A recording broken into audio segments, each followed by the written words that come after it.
Alright, so it's time to sit through character creation again, but more importantly, it's time to embark upon an adventure in the Monster Hunter I am the most familiar with, as this was the one that introduced me more properly to the series and actually convinced me that this was a series worth playing. I'm not gonna fiddle around with character creation for too long. I'm just gonna get something basic going here, because even though we will probably be doing this one for a more decent amount of time compared to the other two, I don't anticipate sticking with it for a crazy amount of time. Simply because, you know, there's only so much different between this one dose and the first game. And I am interested in getting to try and things like that as we go along here.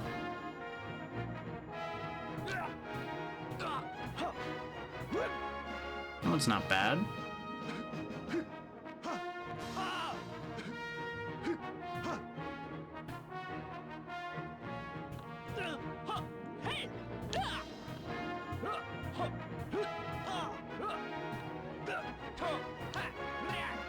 There we go. I knew there was one with a funny sound to it, and I'm like, where is it? And we found it. And of course, gotta put the name in. How do I... There we go. There we go.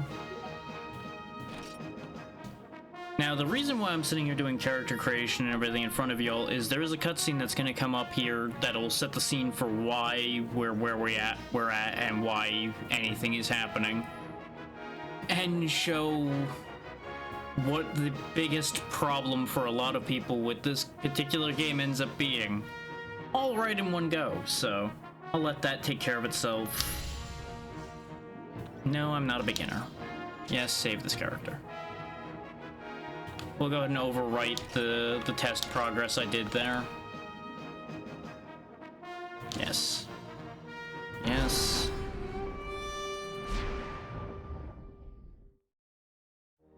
Now the intro scene will play, and I'll take care of other things on the side while this happens.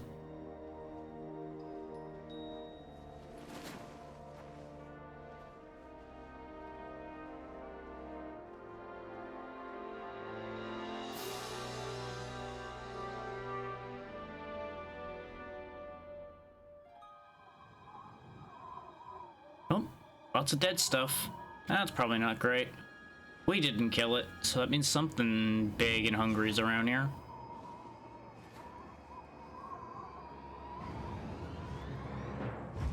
Some of you may recognize that big bastard.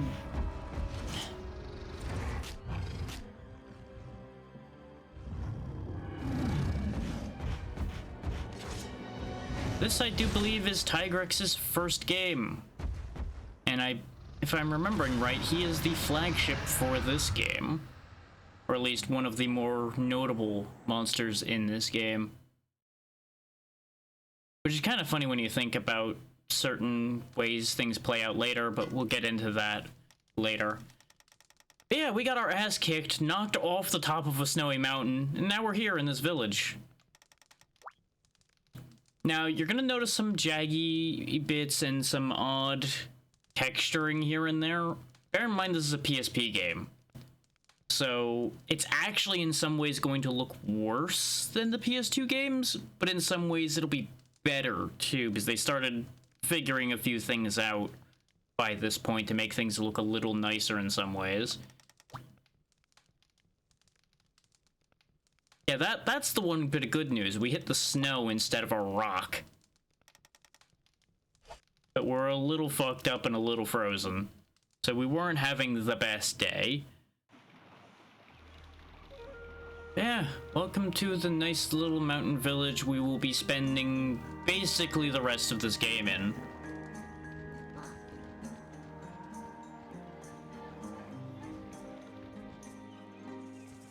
Nice condensed little place. All good's in. Hopefully work's going well. At least as well as work can.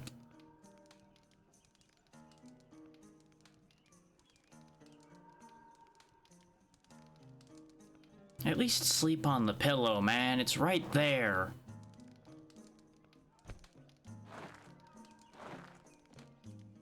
But up we go. We're alive and well. One of the most notable things about this one in particular is if we visit our item box, you'll notice we have a starting version of every weapon in the game. Yeah, exactly. That's how it be with work. At any profession, really. We, of course, have a basic set of armor. Which the best part about this being our basic armor set is it starts with cold elimination. So we don't have to worry about bringing hot drinks everywhere we go. Hey there, Snork. How goes? Yeah, I'll just go straight in. Why not? We'll go Gunlance straight away. Since I did promise I was going to be at least attempting to main Gunlance this go-around. Do note we have a lot of people to talk to in this town, because we just woke up from being out cold for a long while, but we're not going to get to them quite yet. My first stop is going to be to this gentleman. Nice, nice. He's going to say a lot of things. Most of what he says right now doesn't matter. The important thing is, after we do our first hunt, this sign here will lead us to a farm, and that farm is completely ours to control. I'm doing fine, Snork.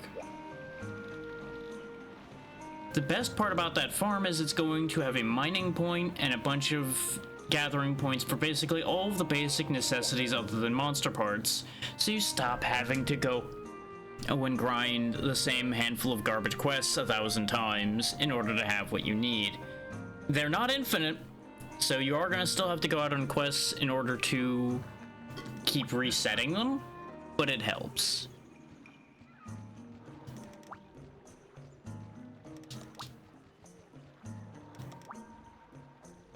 Yeah, basically we were found by this village's previous hunter, and we're going to basically be taking up the mantle of this village's hunter now. And that's why there was so much stuff in there, is this retired hunter left a bunch of their old gear in there for us. So we had something to work with, since they didn't know what we use. This is our general shop. It's a pretty good general shop, too. It covers everything, including potions, instead of you needing to buy a bunch of resources and make potions. You can just buy them. As well as all of the usual things you're used to seeing in the other shops. Again, condensed into one shop, though. There are other shops, but this one has all of your basic needs, including all of your ammo types, as far as your basic ammo types go, which is quite nice. This was, I think, the beginning of the time where they started actually understanding, oh hey, maybe people don't want to make thousands of something so that they can function. This is our smith. They don't really actually do much of the smithing in front of you here, but they will make all the things that you need. As you can see, all the usual suspects are here currently.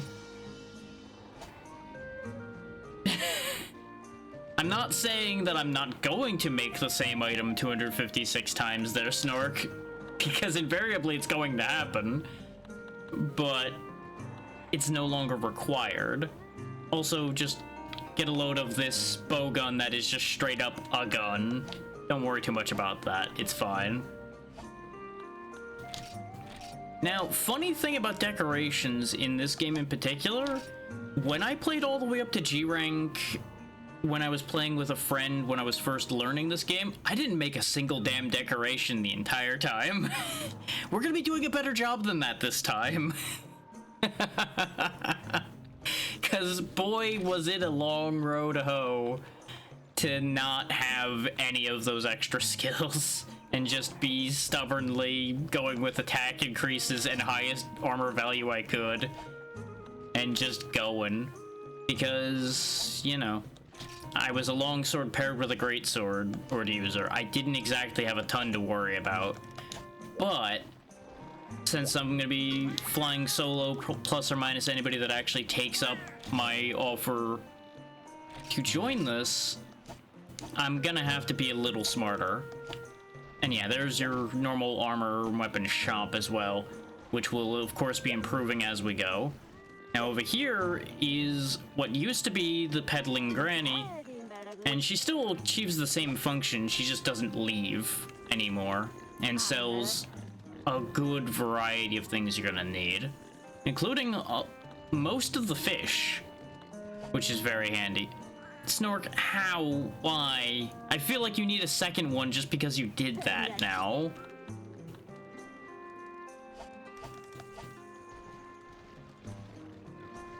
But yeah, we will be making a lot of use of her shop here. This one down here is the one that sends us out on the quests, so we'll be seeing a lot of them as well. So get used to the weird noises they make. And hopefully the volume's loud enough. It looked alright, but I'm a little worried that in some ways it's actually still a little too quiet. Oh yeah, and we also get some starting capital to work with, which is very nice of them. Trusting random Yets who got chucked into the snow with 1,500 zenny and the hopes and dreams of their village. Excellent. That is exactly what I was hoping to hear. And yeah, sometimes things happen, I get that. Take note of that kitchen skills thing. Cooking is much more akin to modern Monster Hunter by this point. So we will be making some decent use of that. Divine Protection is also going to be kind of handy. That's the one where I believe you have a chance to take less damage, which is pretty handy. Now, while I kept saying this is the one I'm the most familiar with, bear in mind that is familiarity with progression and a familiarity with the monster roster and how they operated. Not necessarily familiarity with deep mechanics, because I did not actually engage with all of the mechanics back when I had played this. So there are going to be things I don't know. Bear this curtain here in mind. We can't access it yet, but that's where our kitchen's going to be. I'm just going to tell you that one now. Mostly so I remember. But yeah, as you can see, you also have a very big item box. You actually have 8 pages right out the gate. You don't have to worry about buying books to have more than a page of inventory space in there. And I didn't count the actual number of slots here, but I think with 3 pages here, we have slightly more space than we did before. Bear in mind, each of those pages are an item or two shorter because of the fact that, you know, this had to be rendered on a PSP screen, which was pretty small. And when we get into an actual field, I will tell you about the other thing I've done to make my life a little simpler. Yeah, you know what? We can just go right on in and go beat up some Giaprey. Let's do this.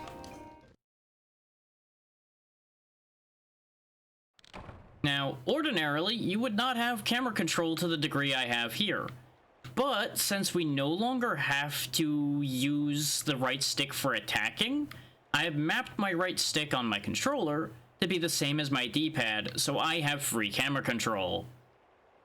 Gone are the days where I have to sit here and mash left trigger in order to be able to see things. So I have better field of view than I did when I played this in the past, because when I played it in the past, I actually was still using just the left trigger to look thing, because we were playing it as if it were the actual equipment at the time. And don't be surprised if I get some inputs wrong, because it's now back to X to confirm, since this is not a translated game. This is actual US version. Probably don't even need to eat that ration for hunting some Giaprey, but we're gonna do it anyway, just to keep the habits up.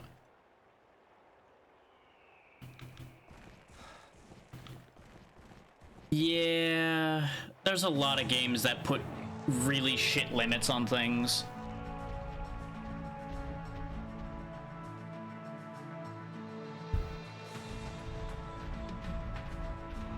Now, this mountain area may look very familiar. That's because it's the exact same zone, more or less, that I was showing you at the end of our time in Dos. You may even notice looking at the map that it is the exact identical map, because it is.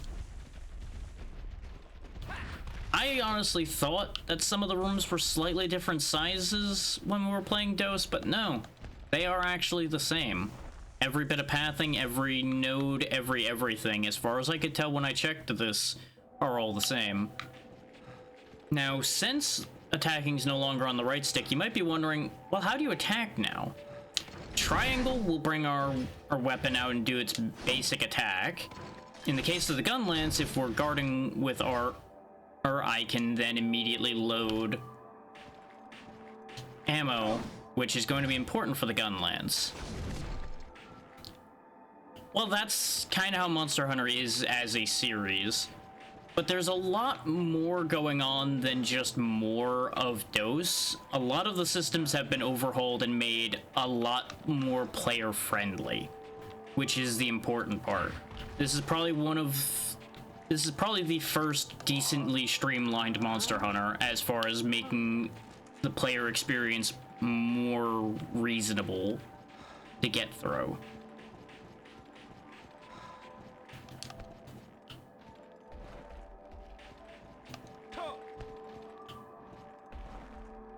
Like, a lot of it's not going to show itself too well, especially here at the beginning. Because, like, obviously right here at the beginning, it's going to be the same thing, because there's not much I can do to make that different. Fun thing about the gun lance is it lives up to the gun part of the name, where you can blast things. Other than that, it's very similar to lance, especially early on here.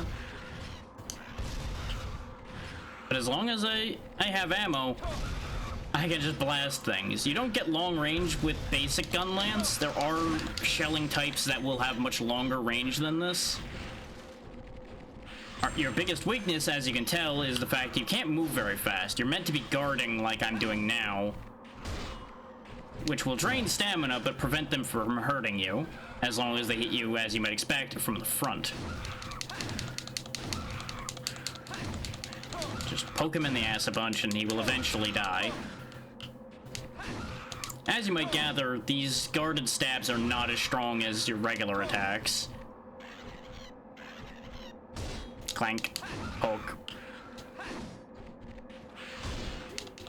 Now you might think, wow, that's really powerful. What's the catch? Not everything's guardable unless you get skills to allow you to guard heavier attacks. That's problem number one. Problem number two is what was already mentioned, the mobility limitations. And from what I remember, your sharpness is also drained by firing the gun, because it puts wear and tear on the weapon. And, you know, reload time is always going to be a thing, too. Thanks to playing the other two games, I am going to have a slight adjustment I'm going to have to do to the controls, because they have been changed again. Like, they're not majorly different, but they're just ever so slightly different. Like how I'm going to keep ending up doing that back jump when I try to do something else, because...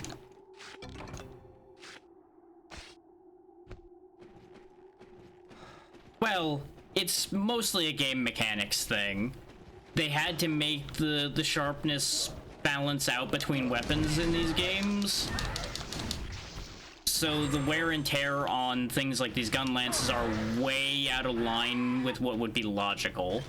Just because they had to make the fact that you could fire this damaging blast fit together with X amount of hits from a weapon that is just using its edge to cut things. We're also using garbage basic baby gear right now, so our durability is going to be ass.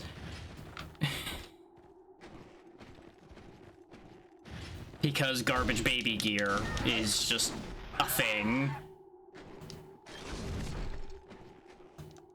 I do really like how it folds in half, though.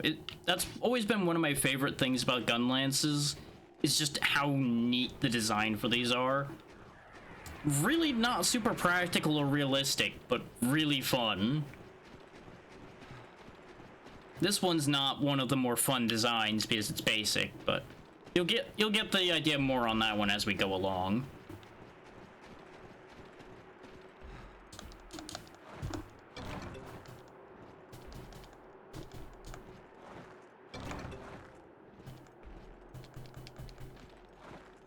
Right now we're working with the starting bone gun lance, even though it may not necessarily look like it's made out of bone because half of it is still metal, as you'd expect, like, shell chambers and such to be. You could still go all in on a metal one as well, but that's not what we started with, so that's not what I'll be using until we have a little bit more free capital to work with. I'm just going on a tear through the whole map right now to gather basic things.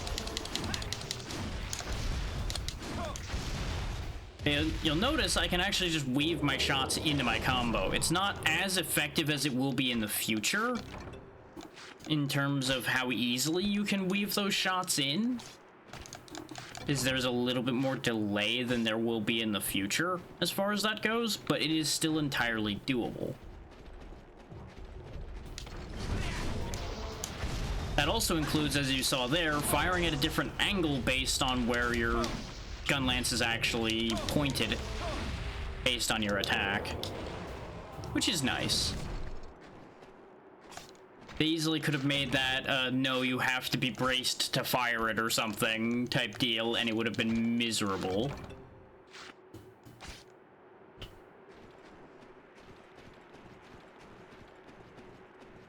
We should be able to, yep, steal some stuff from in here.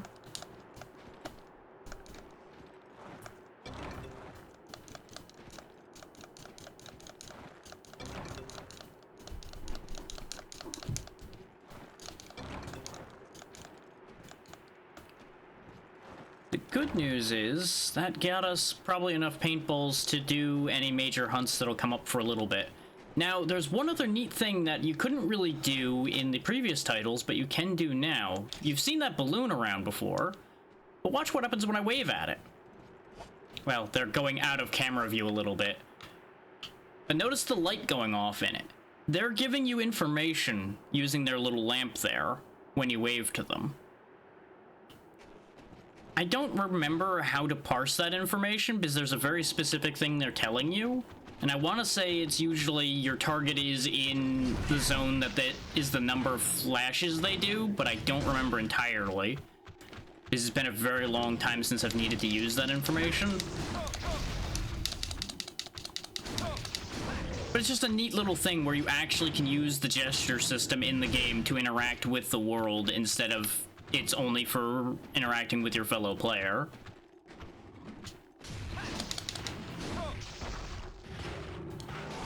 You may notice that Bullfango went down pretty easily. I am like 90% sure health values of a lot of the small monsters are lower in this game than they were in the previous two as well. This gun lance we're wielding isn't that powerful. It's only...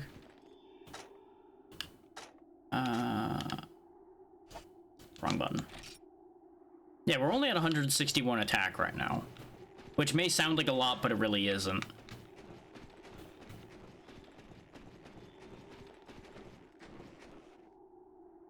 Just go ahead and hop down here. And we'll cycle back around because the Gia Prey should reappear when we come through here. Oh, there's some down here too. We can just kill these. I should have reloaded the gun before coming down, because it can be a little rough to get a reload against fast enemies. Thankfully, they just let me have it. And there's the sharpness going away.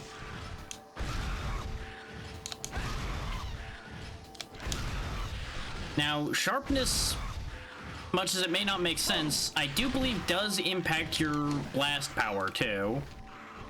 Because it is basically the number by which all of your damage is calculated.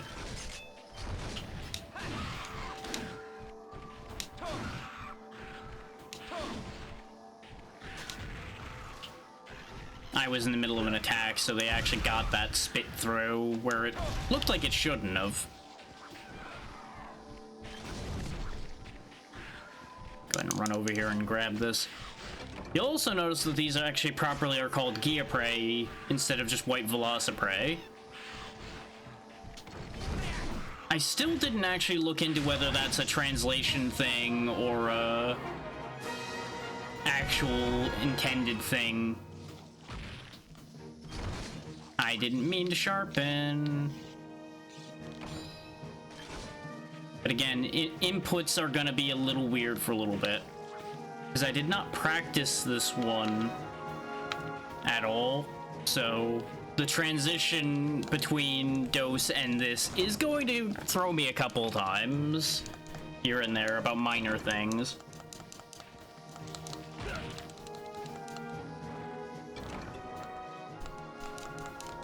But regardless, to my memory, there's also less small monsters scattered around the map, which you may have noticed already based on what we've seen here. It's not as overly infested with like 50 of every small monster per screen.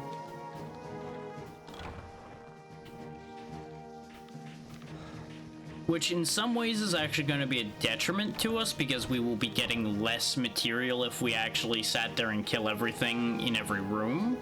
But it also makes every room more tolerable to get things done in. Nice thing is you'll notice we can send things directly to the item box now. There's no need to keep putting things in my pocket and then putting them away over time.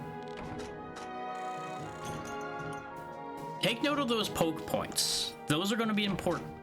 They pertain to that farm I was telling you about.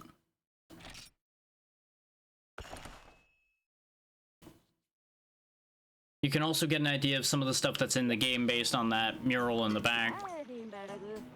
And here is your feline companions. You can get a feline chef, and later on you'll be able to get felines you can take out into combat with you. But she doesn't trust us enough yet to give us a cat to take out in battle with us. I also don't remember what half of these effects do.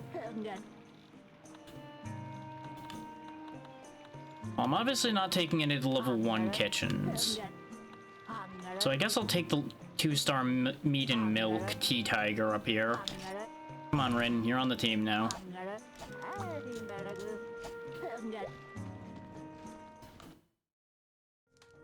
Now the kitchen's open. I for some reason thought this was later than this, but either way.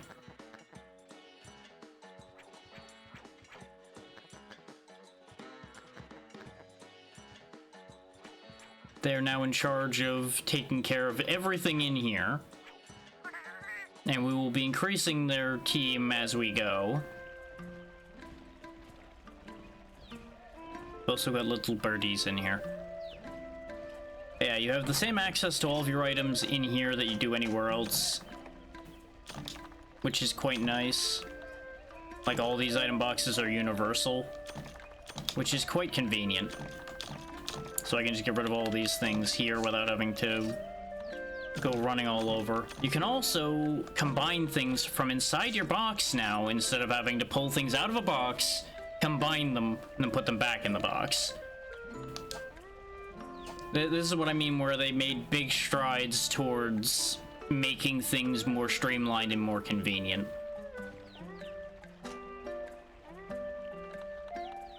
You can also have them take care of your raw meat and turn it into well-done steaks and such without you having to sit there and do the whole spin the thing constantly yourself.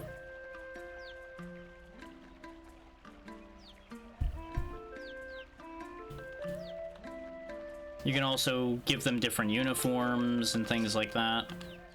They're fine with the chef suit. What order they're doing the work in. There's even a shift chart, which I don't think I ever used. Like, they went all in on how this works.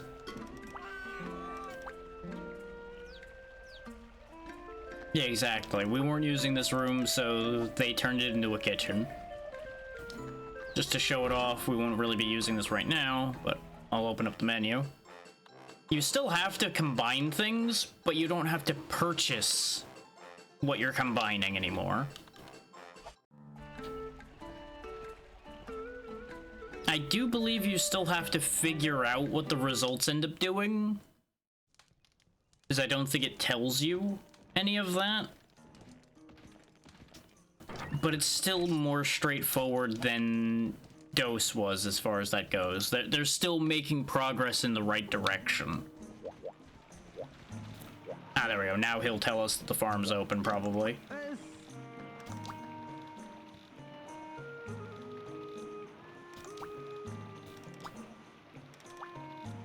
Yeah, Treshy being this character's equivalent in the Gathering Hall, which is the multiplayer zone. But now we can go to Poke Farm. Poke Farm being all of this. All of this is ours to do with as we please. Complete with a whole slew of feline workers to take care of all of the basic stuff around here.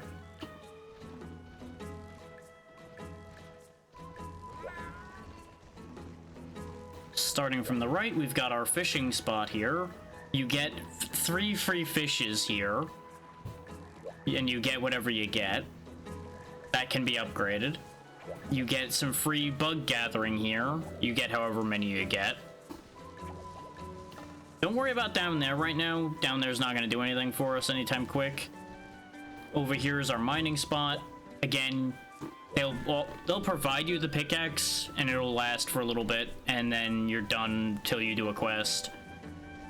And then there's the farm itself right here, where you're gonna have this feline per field that you have access to based on how much you've upgraded your farm. Just basically make you insert amount of things based on what seeds you provide to them. In our case, we only have the one red seed right now, so I'll just go ahead and give him the red seed and have them plant it and do stuff. We can just straight up plant these, and I believe that makes it a lot more likely that you'll get that specific item. But we don't really have a reason to be, like, going out of our way to plant any of these right now. Hey there, Vale, how goes? Hopefully all's well. Yeah, go ahead and just plant that red seed for me. And this one here just gives you the basic overview, tells you that there's a box here and tells you what's available. And once you add a mushroom tree and bees, you can also get even more things from this farm. Right now, though, it's a little sad because it's only just started up. Nice, nice. I mean, art is not necessarily anybody's forte until they spend a good amount of time working it up. Some people have more of a natural inclination towards enjoying it and can take a slightly faster track at it. But it's not really a thing where people, like, start right out the gate as an expert or anything. But yeah, you can see we can get an extra row of plants, an extra fishing pier, the mushroom tree they mentioned, which will probably be the first thing I buy with points so that we can get more mushrooms. Because that's the one thing I think we can't really buy right now. And I don't really want to be spending all my money buying potions if I don't have to. But the other nice thing is I do believe... Oh no, you can't buy the box still. So far so good, and I'm anticipating things going well with Unite here, because as I was telling everybody, this was the one I learned how to play Monster Hunter on. This is the one I know quite well compared to the first 2 games. And you know, Vale, I did put an offer out that if people want to play this with me, I do know how to set that up. And I will happily get people organized on that score. So, that is something to consider.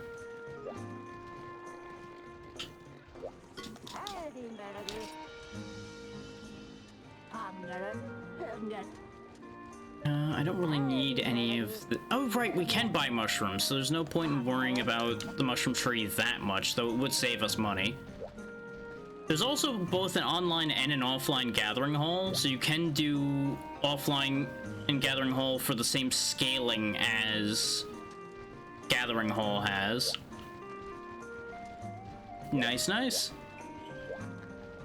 I will shoot you a message on Discord later then, and I'll give you the basic rundown on how I've been setting this all up, if you want. It's not complicated, so I can definitely get you sorted out in minutes. I know I've got at least one other person who expressed an interest in doing this, so it'll be nice having 3. Ideally, we'd want 4 or more, but 3's already going to be more than I had when I played this back in the day when I was playing with only one other person consistently, so it'll make our Gathering Hub adventures easier. His fighting 4-player scaling with 2 people is an experience. I went all the way up through the village stuff by myself whenever my friend wasn't available, and we went up to G rank in the Gathering Hall together.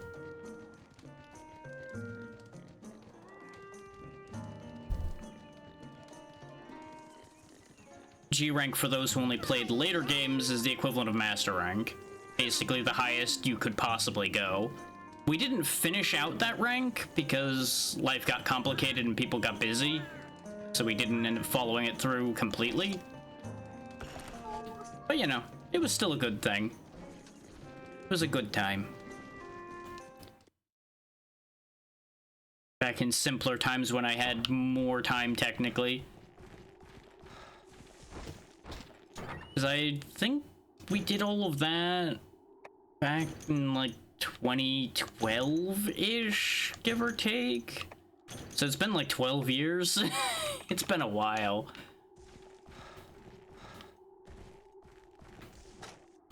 On the bright side, doing that is exactly why I know how to rig this setup, is because this is the same setup I was using when I played with him. So it worked out.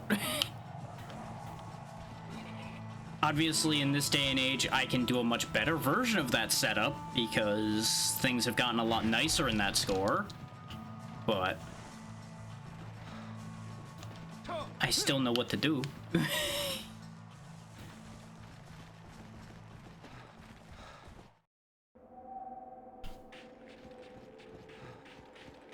Yeah, basically, my intention is on Mondays I'll probably still be doing village stuff unless people are actually available at the time. And then I'll, you know, if people are there, then we'll go ahead and do whatever Gathering Hub stuff we can get done. If I end up doing village on a Monday and people end up available later in the week, we can absolutely just juggle around whatever days work for those that are available. I forgot they threw a bunch of rocks around, so I need to find where they want me to go. I also forgot to buy pickaxes, cause I'm stupid sometimes.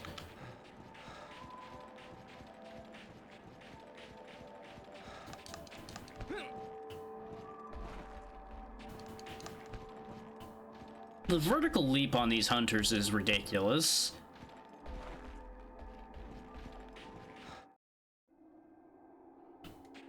Okay. Depending on how things work out, I could always just shift Mondays to be later in the day. If our third is available Monday nights, which, from what I recall, he usually would be before. I just don't know if he currently is or not.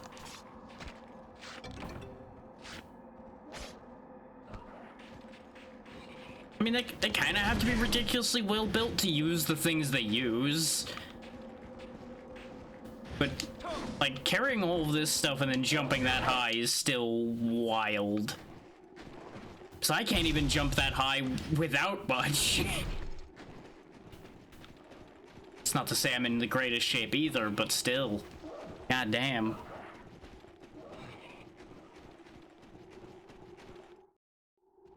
Exactly.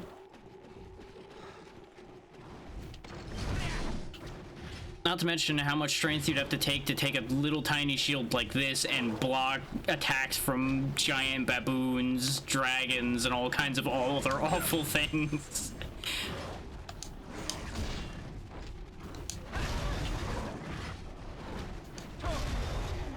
One. didn't die. I thought 2 blasts would kill you. There we go. 2 blasts, 2 stabs, still not dead. I keep forgetting how bad this starting gun lance is. There we go. 1 dead.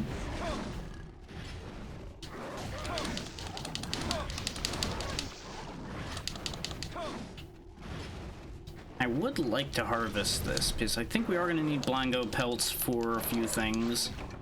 Sharp claws as well, yes. Yeah. Weapon dependent, the scaling can be worse in some situations.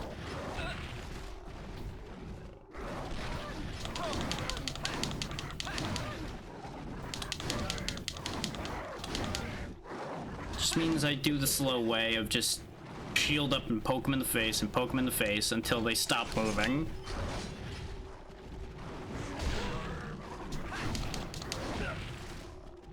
This is why you don't let yourself get surrounded.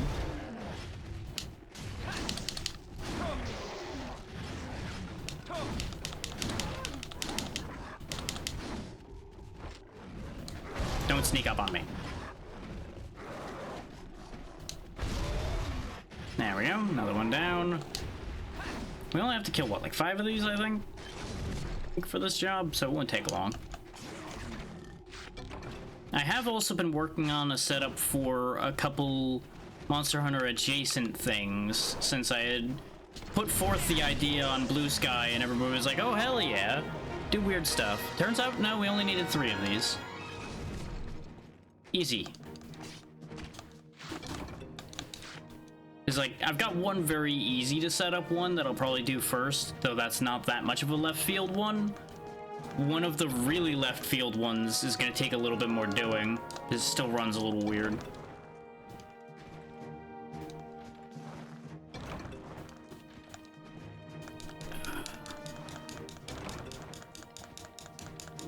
Thank you, thank you.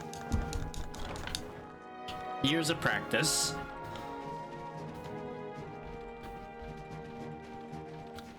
Oh yeah, you weren't here for the intro, Vale, but thanks to emulation, I can actually use my right stick to turn the camera. I don't have to claw hand my way to victory here. And I will be making sure everybody thinks to do that when I'm setting everybody up, because it will make everybody's lives so much simpler. Claw hand is pain, yeah. Your hand adjusts to it after a while, but ooh, I don't recommend it. Like I was telling people earlier, I went through the whole game the same way I went through the first 2 on stream, just using the tap left F trigger to look around thing, because there's no way my hand was gonna handle the claw that well. But now I can actually see. It's such a game changer.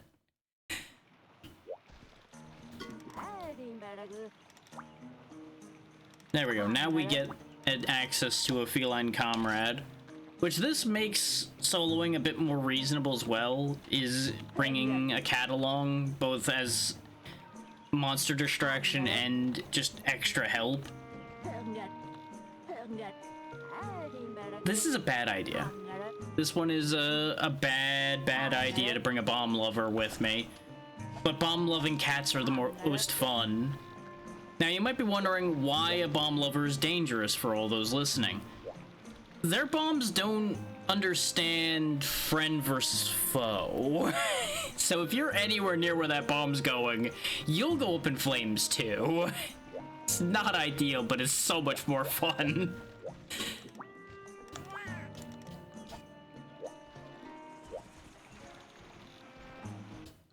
And their bombs can be very effective if you train them properly.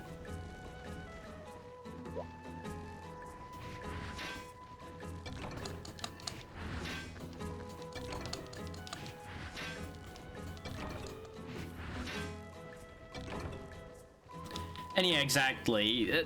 This may still be the one I'm the most familiar with, and probably still one of my favorites, but god, the quality of life in the later games is very nice. Go ahead and send this all to box.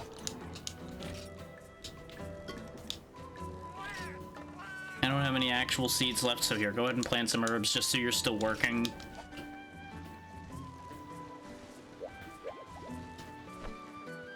Use our bug net up.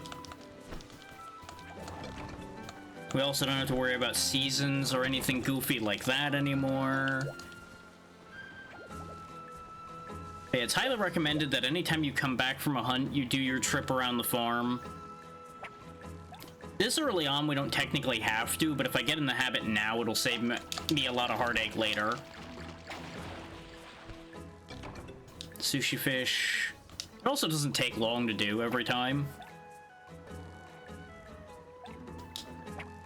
Yeah, I mean, you still have some work to do in between hunts in the later games, because you can, like, find some stuff to be done.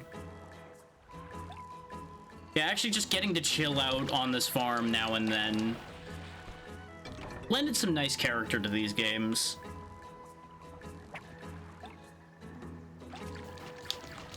And it was a good way to cool down, especially after like a particularly rough hunt. You just go and fish and gather stuff for a minute and let go of what just happened.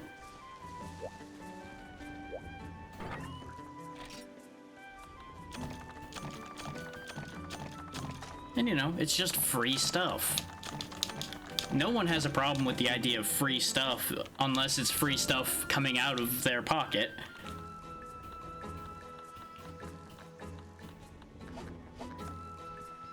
Yeah, the item icons in particular are the thing that's gonna look a little weird. You may notice that their outlines are a little fucky. I think that's partially the upscaling I did in the emulator and partially just the fact that it's a PSP.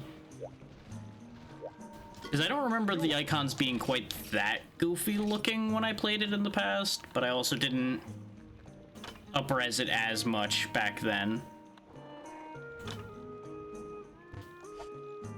It's also easier to see what things need. It wouldn't actually be that bad for us to get the Blongo Destroyer. We just need to go kill a bunch more Blongos. And then run the farm a few times. Yeah, exactly. Is the character models and the monsters and everything look much better up-resed like this, and then the icons just look a little goofy. So, I figured that was a worthwhile trade. Oh yeah, the Ghiaprey balloon. This was the hunting horn I learned how to play hunting horn on. This goofy looking thing right here. And if we actually get a group together, I may very well relearn hunting horn in this game, just for fun. It's kind of a bitch to learn in this era, because you have to figure everything out kind of. Later on, they make hunting horn real easy to do, so it becomes just plain simple fun. But it also takes away from it a little bit when it's a little too easy to use.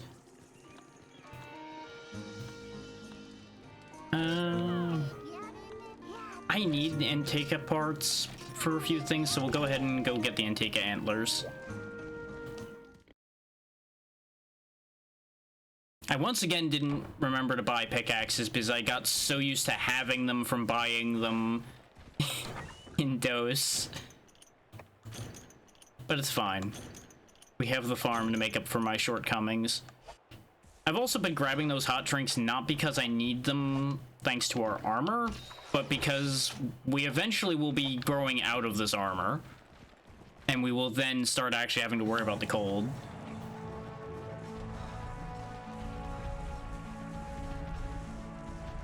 But yeah, what most likely will be happening weapon set wise for me, unless I pick up hunting horn, it'll probably be I'll alternate between gun lance and longsword like I did when I played this originally. Though I ended up weighing much more heavily into longsword, I'm intending to reverse that here and lean much more heavily into the gun lance and then break out the longsword for things gun lance just ain't gonna work well for. Or just because I feel like being flashy and swinging fast, crazy sword around. And yeah, the whole hot-cold drink thing was always kind of fun. Like, it was a limiting thing, but it was fun. That's what my best friend would always use. And I can't do the whole greatsword thing, at least not the intended way. I started to enjoy greatsword a little bit when I was playing the first game because it was the best weapon I could get my hands on in that one. But that's also pre-charge focus greatsword. The whole trying to predict enough or just time it enough for the charges always killed me for greatsword. So I am just not a patient man, and it is a patient weapon. Yeah, absolutely.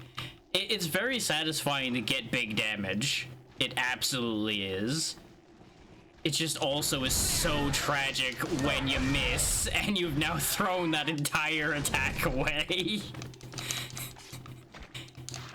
So like, huh, there's a solid minute of my hunt that I just threw at the floor.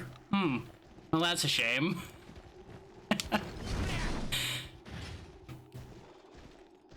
And like, you have to do a certain amount of that to learn that weapon, but just like, oof. Hey there, Pazian, thank you.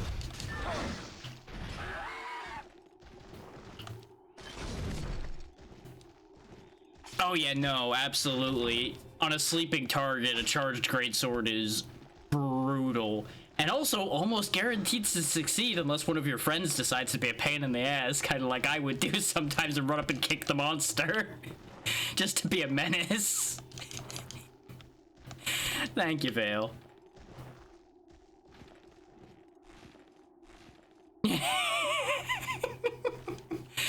There are incountable amounts of times where I'd either run up and kick the monster or I'd run up and kick my friend in the leg so his charge cancels out and he has to start over again. Or I'd put a large barrel bomb in front of him as he's charging so he has to make the decision, do I swing and blow up or do I just put the charge away? It's a miracle that he and I are still friends even to this day. Oh yeah, that's absolutely the modern equivalent, is just slinger shot them in the leg or something just to fuck their whole process up. To be fair, it's only fair considering the amount of times he sent me to space with that greatsword, so really, it all works itself out. This game's actually the origin of my shout of teamwork whenever somebody slams me across a room or I slam someone else across a room. Is that just basically became what I would say whenever he'd hit me with that sword and send me flying. And that's also why the kick would usually be preceded by teamwork. Damn you, why? Oh yeah, Hammer and Greatsword get to have a great time just sending people. I may or may not have spent some time learning Hammer just to golf swing him to teach him what it felt like whenever he would send me.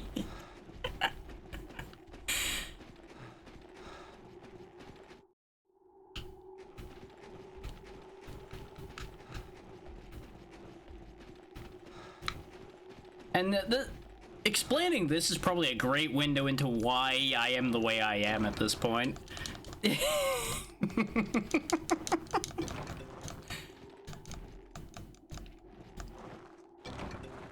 Because you learn early on, or you adapt later, into being as much of a menace as you can be, because that's the more fun way to play with friends.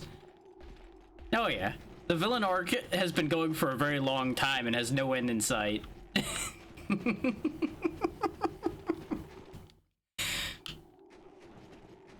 Because it's more fun to be the low-end villain, just being a nuisance but not being too big a problem. But also making sure to do the good side when necessary.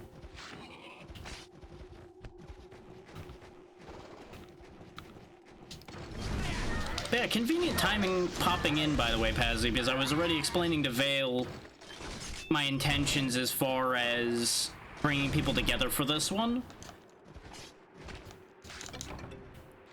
And since you were the other one I remember expressing interest in the idea, there you go.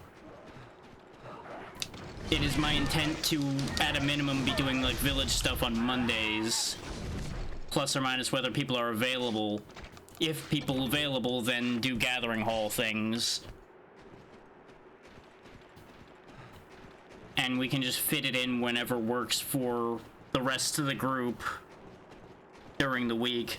I will mostly just be doing village both to continue showing that side of the game off and keep myself prepped up to handle whatever we end up doing in the gathering hall.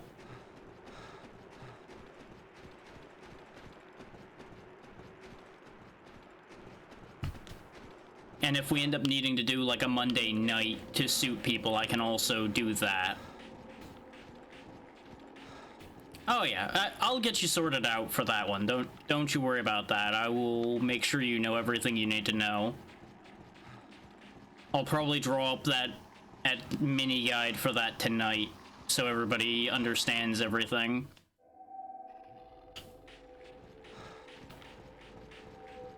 And I can even throw together a like Dropbox thing to have most of the necessary stuff gathered together, so people don't really have to think too hard about that.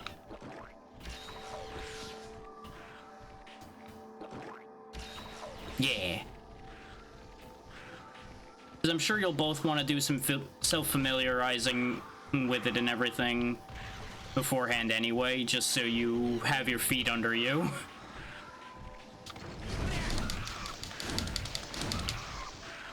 And I think you also need to do a couple village quests before they let you into the gathering hall anyway. Because I believe that door is closed until you at least do the first one. I waited too long. Absolutely. And people are more than welcome to grind however much they do or don't want to.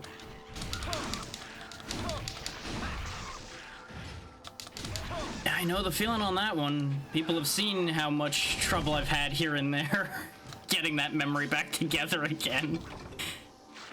I'm already doing way more than I needed to do on this quest, but I figure do the tour, grab all the things. Oh yeah, the other thing I told Vale earlier, and I'm gonna make sure to mention to you there, Pazzy, is I am going to make sure you guys get your right sticks keyed in to work as the D-pad, so you can use the right stick to move the camera, since it's no longer necessary for attacking. And that will make a huge world of difference for y'all.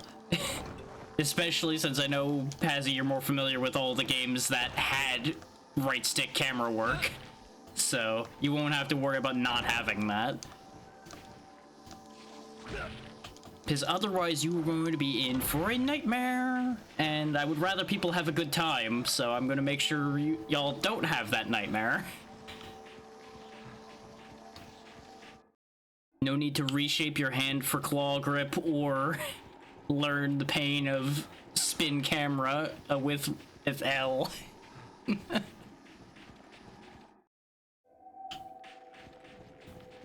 And this goes for anybody else that will be wanting to get involved in this. That's why I'm going to write up the mini guide, is so I can just like copy paste that at any given time. What I'll probably do is just put the mini guide in the Discord, since I know both Pazzy and Vale are in there already. I'll just probably make a section for things like that once I'm done streaming tonight. And that'll make it nice and easy for everybody.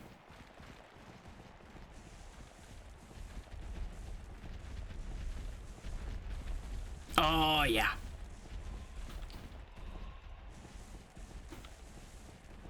But this way, everybody's on the same page. Everybody knows what my intentions and plans are for everything for that. There we go. Deliver the Anteka antlers, and I should be taking a couple extras with me.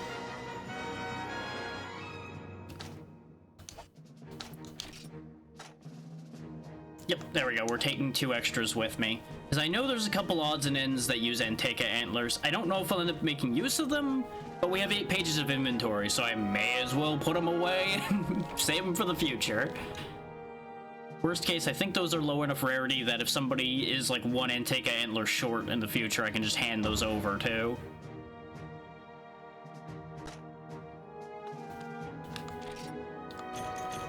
Oh, we got a good amount of brute bones, too. I do know I need those for a couple early things. But what I'm anticipating people's biggest hurdles early on are gonna be is keeping enough Zenny in your pocket to do everything.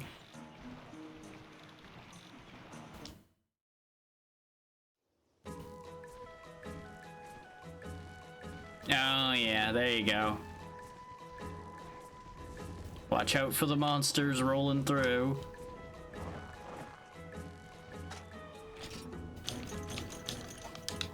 I should have sent those to box, but it's fine. I'll be putting all this stuff in the box afterwards anyway.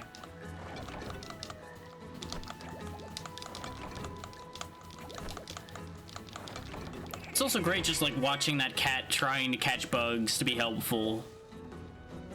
Just little things, little bits of character here and there, even at this point. And we already got a piece of Maka-Light. Exactly. All of the cats are friends, aside from the little shit ones that steal from you.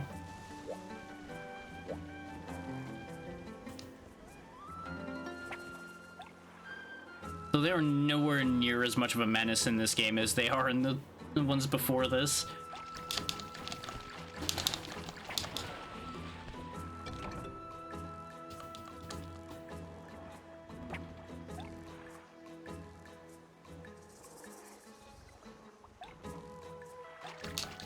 There we go.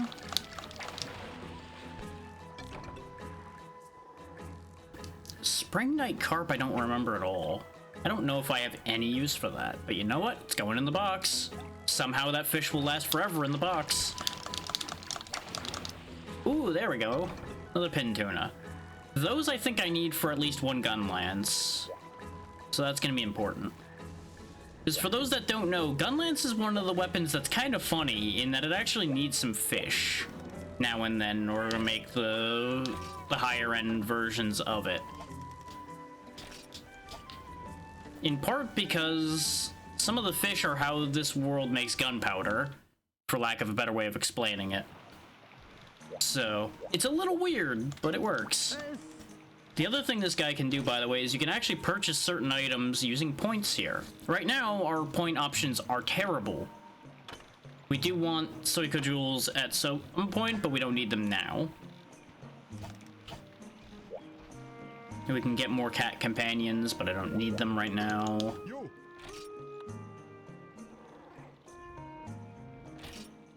I mean, at least they're nice enough to allow you to buy most of the ammo in this one. But yeah, no, ranged weapons in this series are definitely an acquired taste. We can quickly grab these fire herbs right here. But I think the upgrade's still a little too expensive for us. Yep, 14. But as you can see, that'll be a pretty significant improvement for us. A nice 69 extra attack. And shelling level 2. Shelling levels are going to be one of the main things I'm going to be looking out for. Because the better your shelling, as you might imagine, the better your blast does. I also need to remember how to do a certain thing. This is a certain very fun thing Gunlance can do.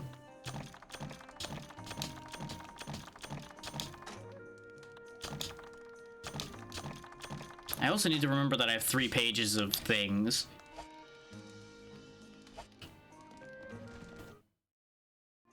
I know how to make, like, power coating and a couple other coatings. I think it was, like, power and close range were the main coatings I ever made. Oh yeah, occasionally she'll be stocking all the fangs and such you're going to ever need, too. Which is very nice. But for Pazzy's benefit, we'll take a look over here, and you'll notice she sells most of the ammo and most of the coatings. All the major ones you'd ever want. Power coating, close range, poison, paralysis, and sleep. There's a couple other coatings that you might want, but you're not going to want them until you are more than prepared to make them, so... You got some options. You got some options. While we're in here, let me actually remember to buy some pickaxes this time. Like, they take care of you with this shop way better than the earlier shops do, by a long shot.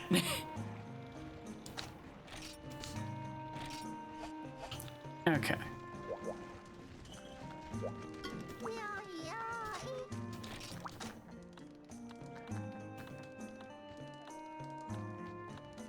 I think I might need to do Sinking Feelings. I don't think you have to do all of these in order to get the Urgent. So we'll go ahead and go get some Popo Tongues. Those are just the big buffalo looking things with tusks that are hanging around up there.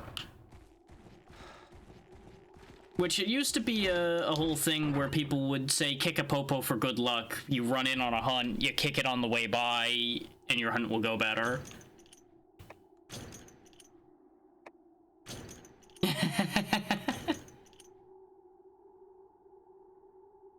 Oh yeah, that's the thing about bow, is you can use it almost as a support weapon, kind of like light bow gun, instead of primarily for damage. Because you can load it with all kinds of fun status effects. Just really depends on the bow you have.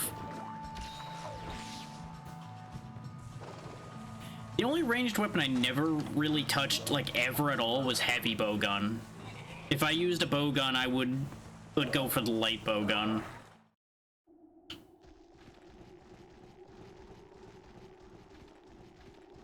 Which it can actually be kind of neat using things like recovery shot and such.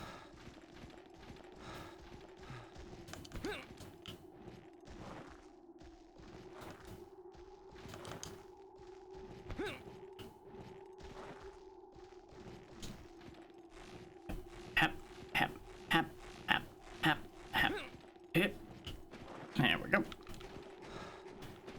Okay, so the climbing path there is blocked. Yeah, that's one of the perks of the ranged weapons, is having all of them at your fingertips at a time. Aside from the obvious, you know, being at range thing. Goldstone pieces are for the account value, in case people are wondering.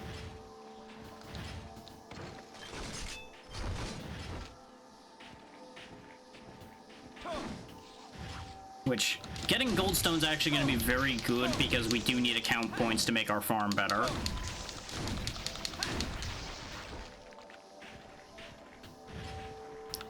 Damn it. That's right, you don't want anything to do with me now. Let me go back to mining. There goes one of our pickaxes, and that's the end of that point. Okay.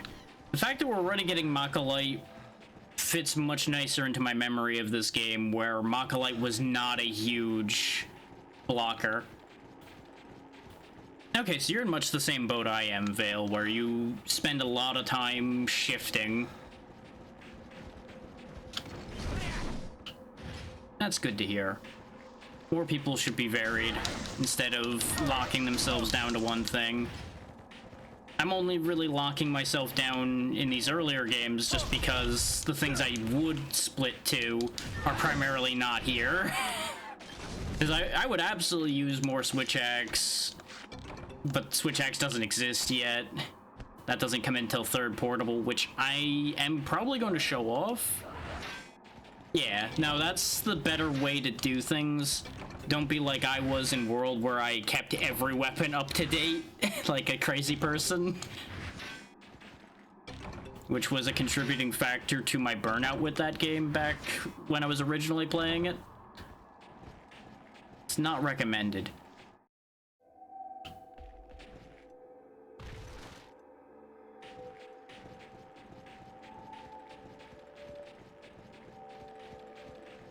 What do you got for me, Veggie Elder?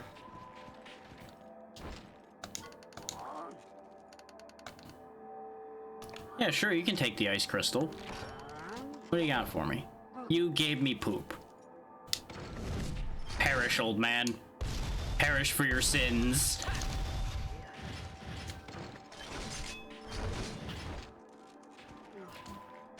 Anyway.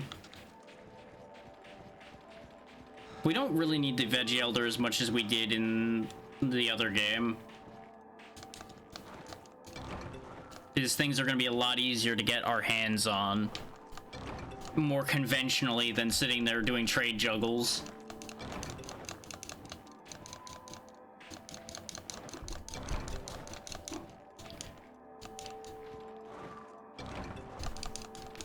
Now, I know I kept up a lot more weapons in Rise than I would normally as well, but I don't remember just how ham I went in Rise as far as weapons go. I know there were a bunch I filtered out because it's like, I'm straight up never using these, so we're just gonna stop making them. Exactly. That's the other reason why back here especially I'm not going that crazy, because these games are much more material stingy. So it would be madness. World and Rise are at least fairly generous by comparison with how much they provide.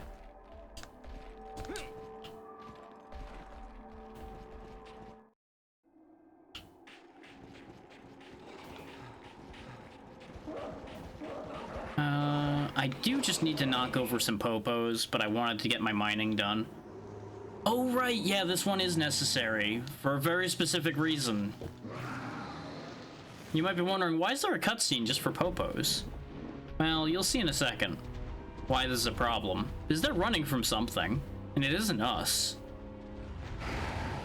Tigrex is back. We gotta go. We gotta fucking go. Because you know what we ain't ready for? That. Gotta go! Oh, Tigrex, the wall for so many people in this game.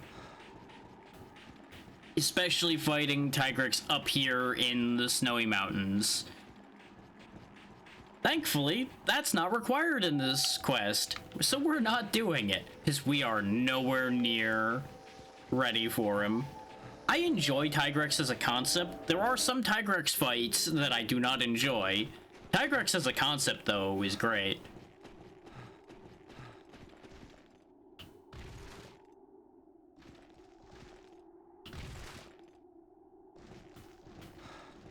There are some neat combinations, though. Well, that's actually tied into why Tigrex is here. There is actually a reason for that. This is also, I'm 90% sure Tigrex's first appearance. So the model will of course get adjusted over time. I was hoping there was gonna be popos down here now, but I think I actually need to go up where Tigrex is in order to get to the popos. Yeah, I couldn't remember whether it was the flagship or just a major monster. I was like 90% sure it was flagship, but my memory's been being funky today, so I did not 100% trust it. Because as those who keep up with the series know, but others might not, there's always like a flagship monster for each game. There's like one monster that they focus more on. I'm pretty sure that that's correct. We just need to get around to the other side of this room without getting run over by a Tigrex.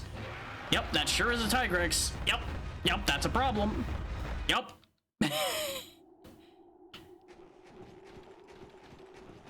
Yeah, I want to say Tigrex mellows a little bit by the time you get up to 4U. There's actually a really neat interaction Tigrex has up here in the snowy mountains that we'll get into when we actually are fighting him properly.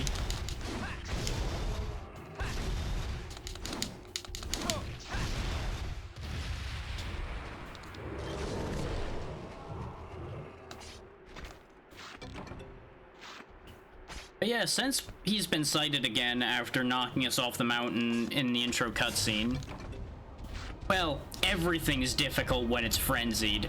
His frenzy's kind of a bullshit mechanic to a certain degree. Hi, Tigrex. How you doing? I need to leave. Goodbye. I've got places to be and you aren't in them.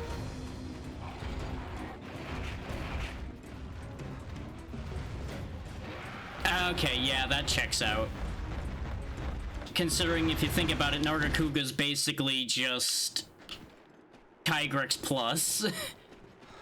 Yeah, because Freedom 2 and Freedom 1 get merged together to make Freedom Unite.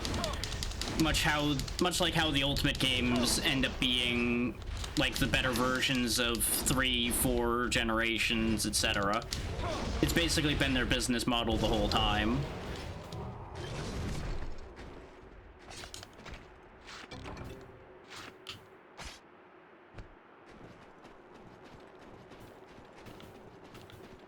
I recall there being issues with the frenzy mechanic just because of an interaction with Weirstones in 4 Ultimate was the only reason I had much of a problem with it. Unless I'm remembering the wrong mechanic there.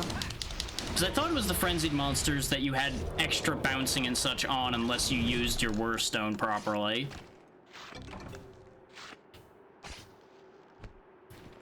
I might be thinking of the wrong mechanic there.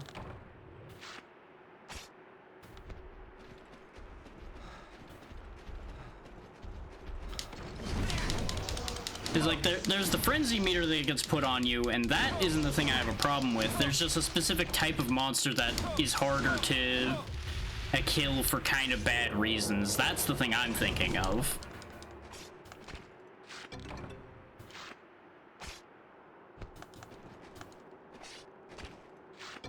But there we go, our job here is done and we can just get away from that Tigrex. Because you do not want to try to fight Tigrex with starter or weapon and starter armor. That will be sadness, pain, and misery. You do not want that. You can do it. It is doable. But I'm pretty confident unless you are a serious business expert. Yeah, but I want to say there was more than one mechanic layered into Frenzy. That's just the effect Frenzy has on you as a hunter, not the effect of the monster being frenzied.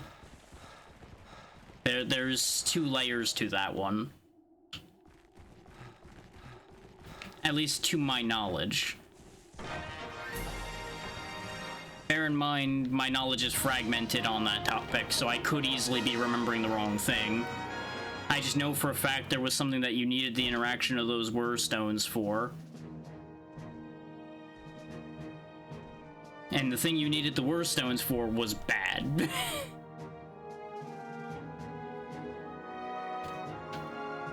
Because as soon as that effect wore off, you started just having a much worse time. We can worry about that when that game comes up, because it will be coming up. I have a setup mostly arranged for that as well. I just need to tune that one a bit more first. And obviously, you know, we got games left to go through before we get there. Because I probably won't dig too far into Third Portable, since that's another translated one. But I am intending to play a decent amount of Tri. Because Tri has some unique mechanics, though Third Portable shares some of those mechanics. Which is why both of those are going to get played, and Third Portable is where the Switch Axe is introduced. Is the other reason why I'm like, I'll show that one. So people get more context and such for all of that.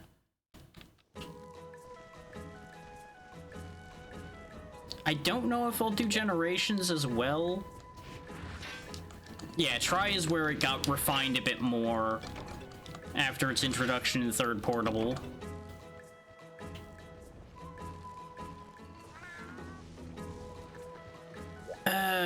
Tri is gonna be an experience just across the board. I don't remember Lycanthropus's hitbox being that terrible. Yeah, it's the swimming that I'm worried about. Underwater fighting is something people either love or hate. There isn't really an in-between. You either love underwater fighting because you had a weapon that was good at it, or you hate it because you were one of the weapons that just flat out has an awful time underwater. Greatsword, I believe, being one of the weapons that has an awful time underwater, as you might imagine.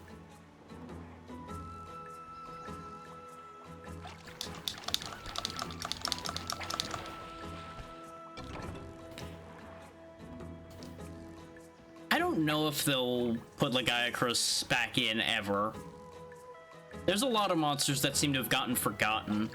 I actually would love it if they brought some of the stuff from Frontier over, because I watched some people playing Frontier, and if I could think of a way to do that easily without being on somebody else's hosted server, I would also be considering doing Frontier, because there's some fascinating stuff in there. But god, that's a whole thing.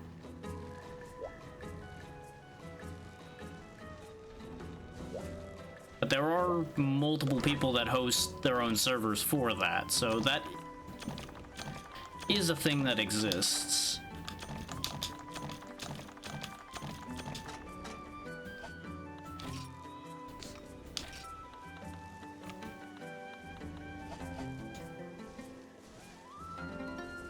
But like, to explain what I mean when I say Frontier's a different beast is there's like 3, I think, different styles for every weapon.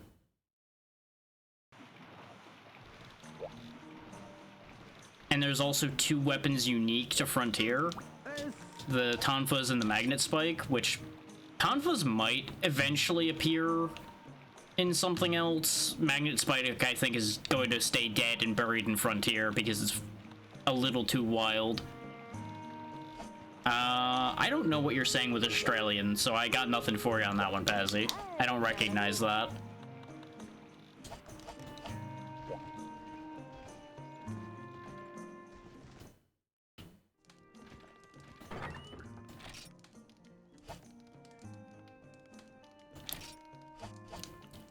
To my knowledge, it's not horrifically complicated, but it is a decent bit of complication. Because you basically have to make a full server for it.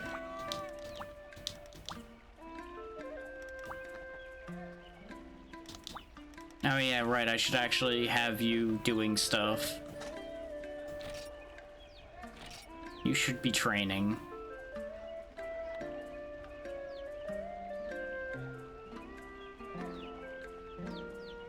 Oh, okay. Yeah, I just didn't recognize. I wasn't sure if you were talking about a game or a monster there, Pazzy. Is where part of the confusion was. Hey there, Callista. Hopefully you're doing well. So far, so good here today. If you do, Vale, let me know, because I'm absolutely down to play Frontier. Okay, see, that starts to make more sense. It may also be that I do know what monster you're talking about, Pazzy, but I've encountered a different name for it. Because while I was watching people play Frontier, I ended up absorbing the Japanese names of a lot of monsters. So that may be where part of my confusion comes in from. It may be that it was something that existed earlier on and then it reappeared in Rise or something and then ended up with a different name, etc. Nice. Potionomics seems like a really good game. I've just yet to get around to it. Oh, right. Monster Hunter Online is a whole other beast. Yeah. I forgot that that was even a thing.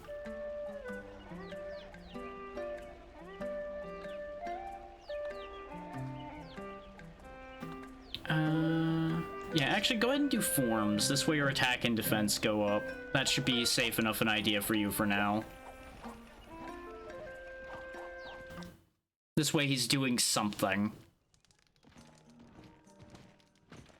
So I don't really need him with me yet.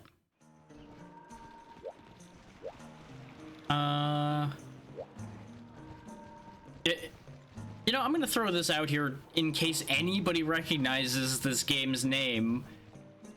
Is back when my friend and I had finished up basically what we were going to do with Unite, we went looking around for Monster Hunter style things. And we happened across, I forget where this game comes from or any of that anymore, but a game called Hunter Blade. It was not great. But it was freely available. And let me tell you, it was an experience. And and I seem to recall we barely ended up playing it because connecting to anything in that game was a disaster. But it was a thing, and it existed, and I'm curious to see if that name means anything to anyone.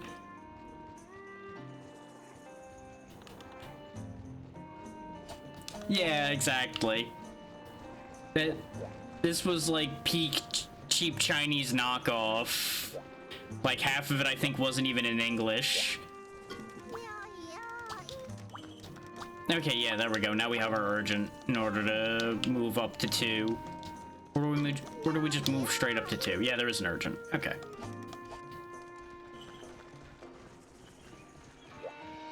I don't know if they'll go that route because, well, then again, they don't seem to be keeping the wire bugs entirely, so maybe they will end up doing something along those lines. I don't know. They seem to be really stuck in their ways in some regards. Yeah, Soul Sacrifice was a lot of fun. I actually own one of the versions of that for the Vita. Unfortunately, that game seems to be stuck on the Vita, and there's no good way to emulate Vita. Otherwise, Soul Sacrifice would be on my list of things I was going to do for the Monster Hunter-ish things. But I think I have the weird little PlayStation TV box thing laying around somewhere, and I believe that can play Vita. So if I ever get a capture card, I could go a weird way around and get Soul Sacrifice working. I just would have to... No, my copy of it's over there. I remember where that is. The main thing of that is just finding where my tiny little PlayStation TV thing went. Is for those wondering, that's about a third of the size of the average wallet. No, 2/3 of the size of the average wallet is about the size of what that little tiny PlayStation TV box was back when those were a thing. And its primary function was playing Vita on a TV, because they were trying desperately to make the Vita a thing. Now let's go ahead and upgrade our gun lance before we go beat up the Geodrome. Yeah, now we have access to Wyvern Bone Gun Lance and the average hitter, which people may recognize the item requirements here and know that there's a certain monster that's in this game too, and that's the Gypaceros. He's in here somewhere. Specifically, the purple one is what I need for the average hitter. We're probably not going this route because I don't think I want poison for a gun lance because the hit rate isn't going to be great for getting poison applied. But it's a thing that exists. And yeah, I bought that little PlayStation TV thing. At least I think that's the right name for it. I think I used it once. Once ever.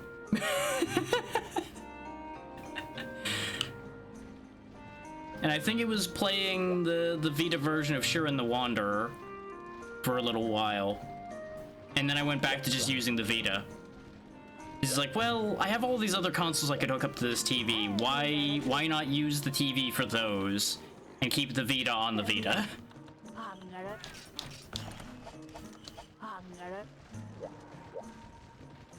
But I do actually still have like 8 or so Vita games, and I know I'm in the minority of even owning anything for the Vita at all. But I would love to show some of that off at some point. It's just not super viable because of the nature of all of that.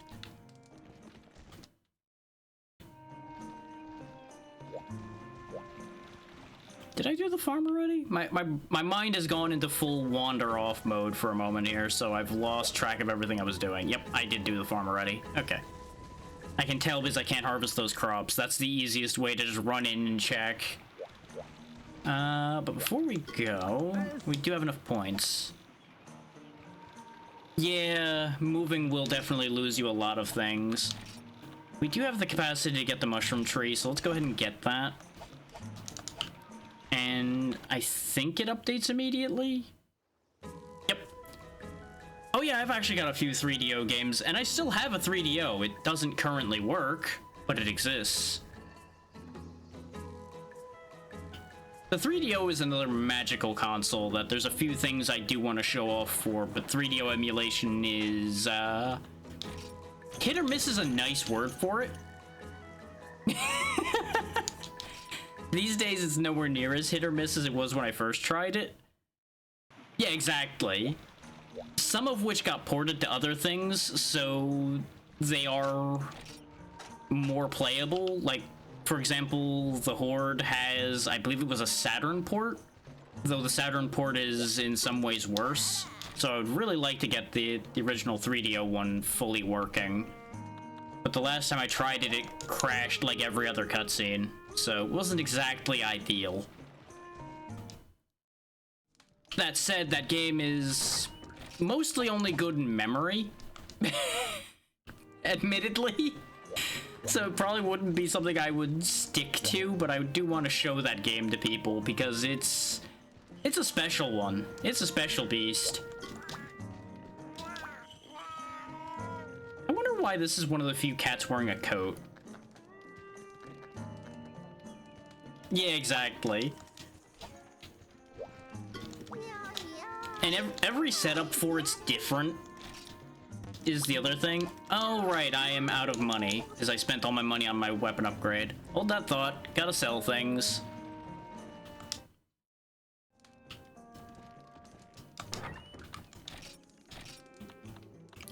What do I not need? I mean, probably. Plot is almost always part of the reason for anything. I'm not selling any of my Mach-A-Lite. I'm not that stupid. I don't recognize Spring Night Carp, so I might sell that. We're going to be getting more Gia Prey parts, so we'll go ahead and sell those for now. Because even from this quest alone, we're gonna get probably as many as I just sold.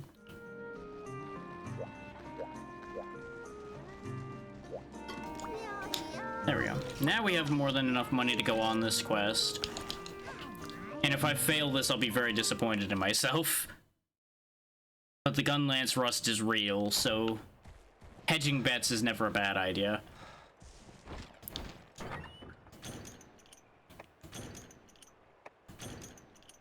But yeah, no. To put it mildly, there are still a ton, and I mean that quite literally, a ton of games I'm still intending to show off and emulate that are of the very obscure, weird variety. Just, there's so much that memory sometimes fails me as to which ones are where and what and all of that. So I frequently end up going with what's in front of me at the time. That's been the big stalling point for some of the weirder things.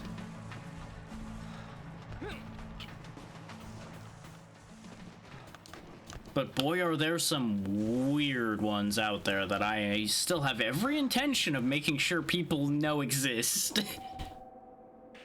I think we have to go all the way up into the 586 area in order to fight the Geodrome.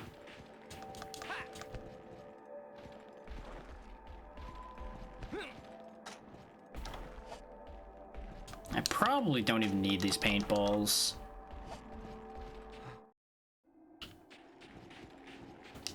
Go ahead and slam a ration in my face now that we're almost over there. We are gonna clear these guys out right quick because they're here. And this way we can make up the parts that I sold. Oh yeah, and since the 500 follower thing was brought up earlier, in case anybody's concerned, no, I am still doing the 500 game shuffle. I just need to get it ready. And that's why I had said on Blue Sky and such that it'll probably be Thursday at earliest that I'll get that done, because picking out 500 games takes time. And I had only barely started the list because I started to question, admittedly, how quickly I was going to get there. Boy, was I wrong about that one, but, you know, that's not the first time I've been wrong about things like that, so. That's where that's at. Best case, it'll be this Thursday. Worst case, it'll be next week. Because I don't intend to have it be any later than that before I at least start that process. And what that'll more than likely be is it will be more than one stream. And the goal will be each stream going as long as I can before my sanity and energy start to give out. And we will go until every game is at least shown out of the 500 as far as repeated streams of it.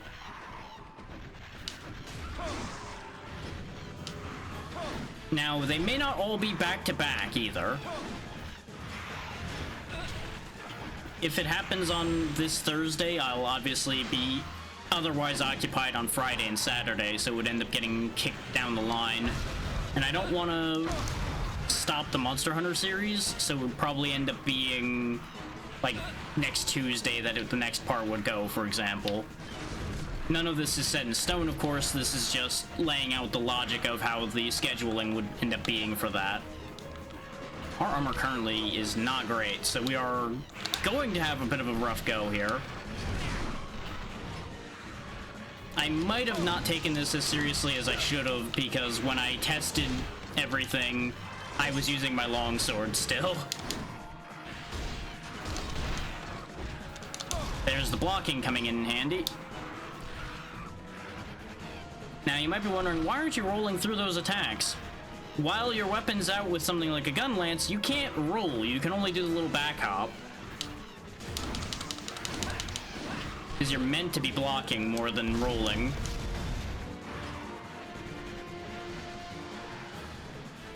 You just gotta remember, blocking takes a certain amount of stamina to handle. But now that all his friends are gone, this will not be nearly so bad. Reload. How do I do the thing? Is it this? Yeah, there we go. Ow, he ran away, though. That's Wyvern Fire. That's the fun part of Gunlance.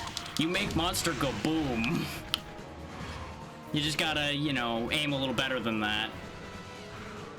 I was hoping he'd hop back to me before it went off, was the idea. And it takes a fair bit for that to recharge. You'll know when the hatch there closes. Because then it'll cool down enough. I keep hitting the wrong button to put the weapon away. Ow. So I got very in the habit from Dose to use circle to put the weapon away. Circle is a different attacking button in this one, so that doesn't work.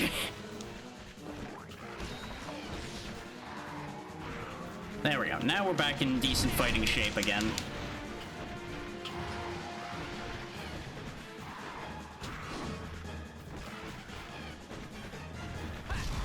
Yeah, fast enemies are kind of annoying for something like a gun lance, especially when you're not well practiced with it.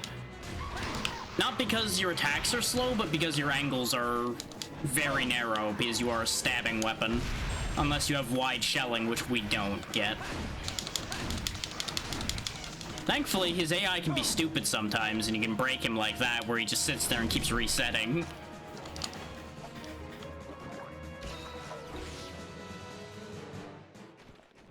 If I'd managed to keep that stabbing going, I think we could have actually just kept him there until he fell over dead. Now he's got a whole new band of friends that we need to kill. I mean, if you're gonna roll up into the middle of that, I'm just gonna blast. Ow. Doesn't matter, got the reload. Bonk.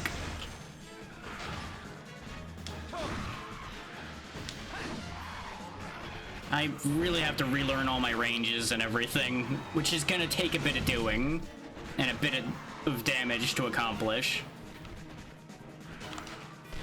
Once I get the muscle memory back, though, we are gonna be so back. We will be in business, and nothing will be able to stop me. Come here, you.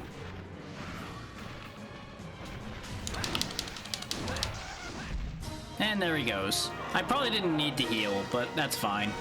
We can buy potions, so I'm not that fussed about it.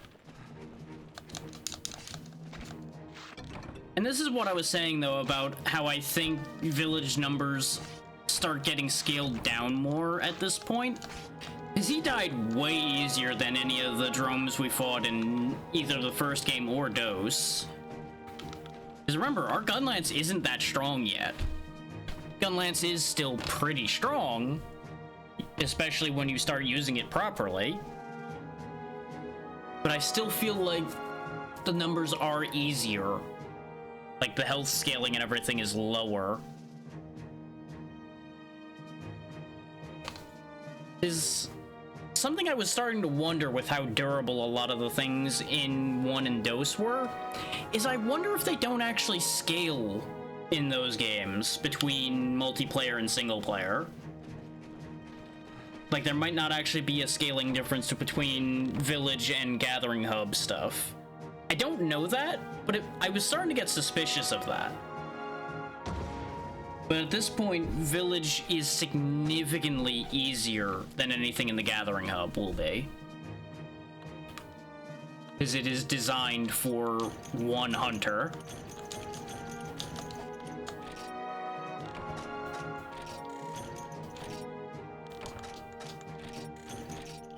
So, if you're watching this expecting me to be getting bodied like I was in the first 2 games, you're gonna have to wait a couple ranks for that to happen, probably. There's gonna be times where I'm gonna get killed, but it'll be mostly my own fault instead of, wow, this monster takes 1,000 hits to kill. Yeah, there we go. Now we can buy armor spheres from him. That was one of the main things I remember using my points for in the far future. Is I would buy a lot of armor spheres to upgrade my stuff with. Do I want to buy anything? No. I don't need to buy anything yet.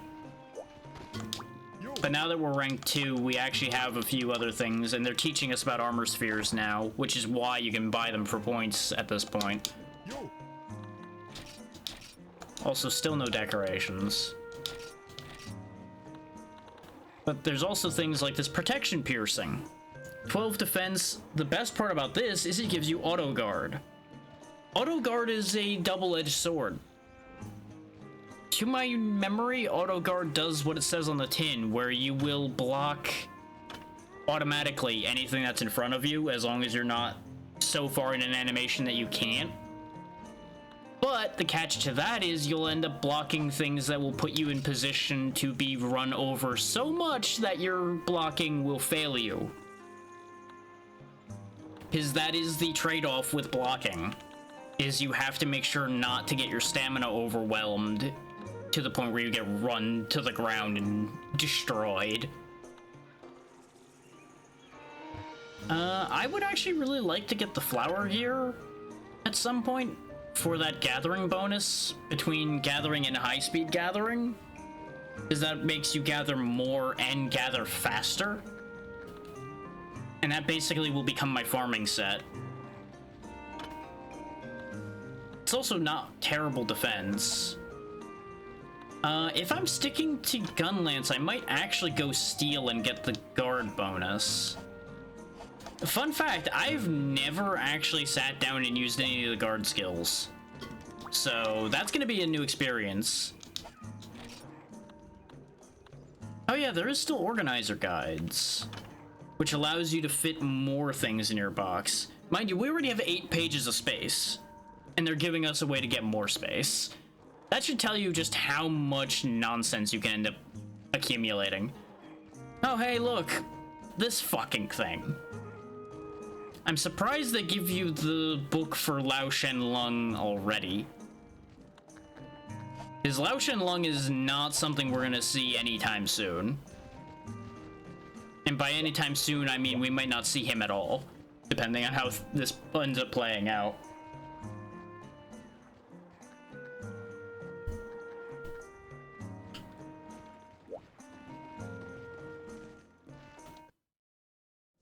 Since the name was given away by the book there, I will just explain that one. From what I remember, Lao Shen Lung is your transition point into G rank. Like, you have to do your first time against Lao Shen Lung just repelling it to get into G rank. from what I recall. I might be remembering that wrong, but I know it's up there somewhere. Yeah, now we get jungle and desert and other areas to play around with, since we have proven that we're not terrible at our job. So now we have gathering in all 3 zones. We have Boldrome, Giaprey, Blongos, 15 mountain herbs, Velocidrome, bring back a classic. The Kutku is already here again. Congalonga, Congas, Vespoids, Gendrome. Look at how many things are here in Tier 2. Look at the variety of targets we have compared to having like 4 things. In the previous games, we now have everything. Just immediately.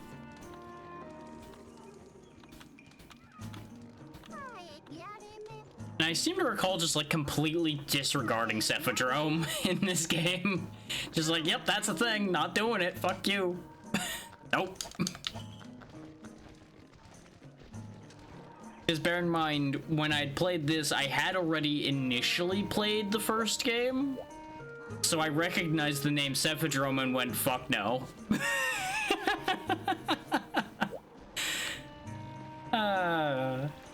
I might go and kill it at some point, especially if people need parts off of it for early stuff. But as far as village goes, we probably are going to ignore that. Oh, that's why we didn't have...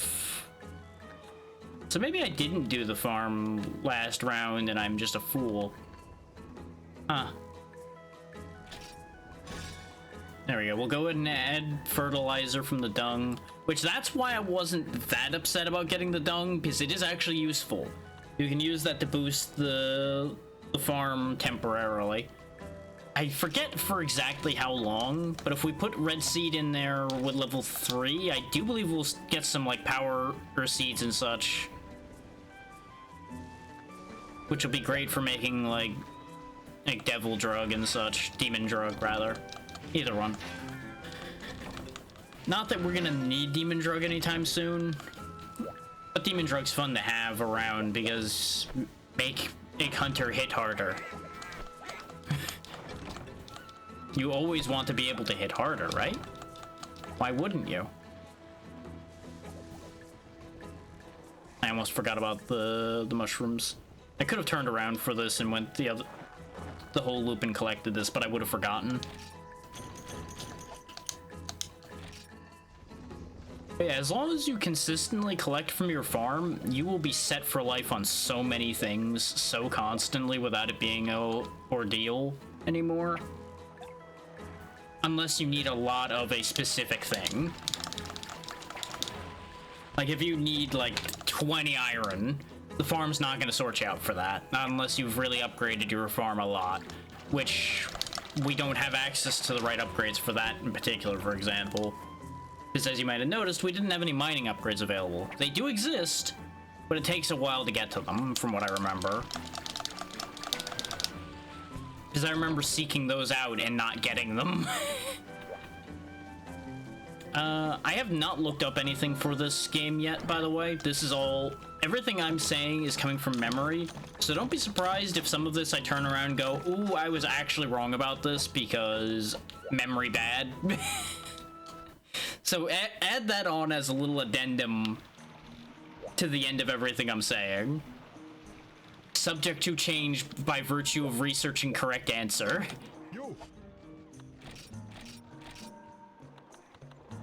I could start making the Giaprey set. Does that still have... No, that has snow and ice res, not cold. Now, ice res gives you protection against the effects of ice damage. And I believe snow res is still different from either of them. I believe that protects you from the snowing effect that makes you have trouble moving.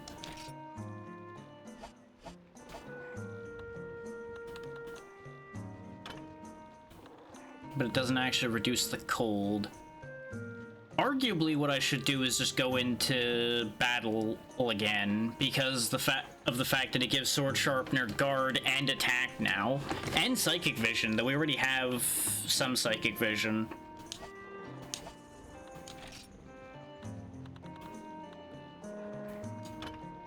We could also be really funny and just go fully into the Gyapre a skin set, which could be kind of fun. But it's a little pricey because you have to get coins and things to make that happen. We just have this visible because of the Geodrome stuff we picked up. And I believe the head in particular needs the skull we got. Yeah, the Gyapre mask. Yep, Geodrome skull. It would be really great just running around with the constant screaming face going, though, just ah, ah, ah.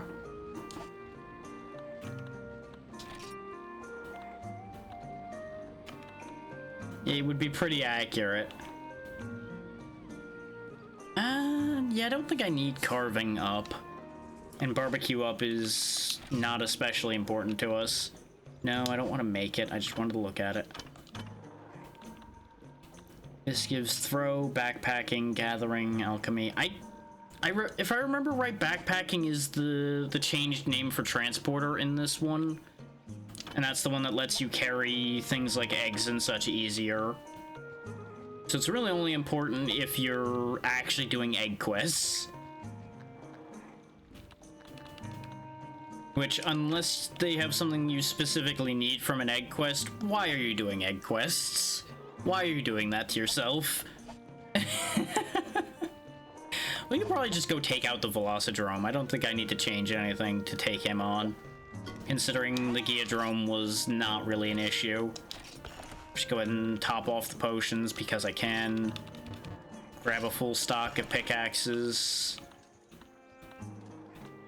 Yep, I think we're good otherwise. I could start bringing whetstones, but we shouldn't need them quite yet.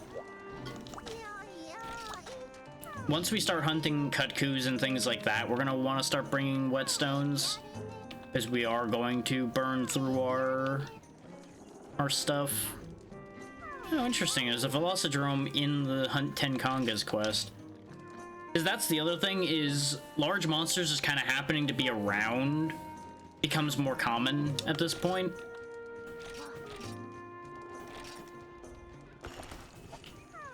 Like, we saw a little bit of that happening, like Kutku would appear randomly in some of the quests I was doing in the jungle and things like that. But it's a lot more likely to occur from this point forward in the series. And you might be familiar with this map. This is the map we spent so much time in back in DOS. Freedom picked up a lot of things from DOS, and then this obviously picked up a lot of things from Freedom and Freedom 2, as was discussed before. Just the continual refinement of the series as you go along. But this is the map we all know at this point, which I believe still has most of the mining points that we saw in DOS still around. Also probably still has the crabs waiting for me in the sand, waiting to pinch my ankles and upset me.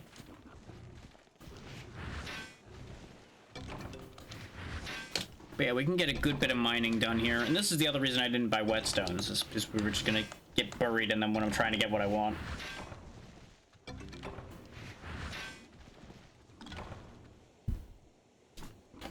And you might be wondering, well, why do you want the Machilite so bad when nothing you've been making seems to require it? Nothing I'm making yet requires it. You definitely want to be ahead of the game as much as you can.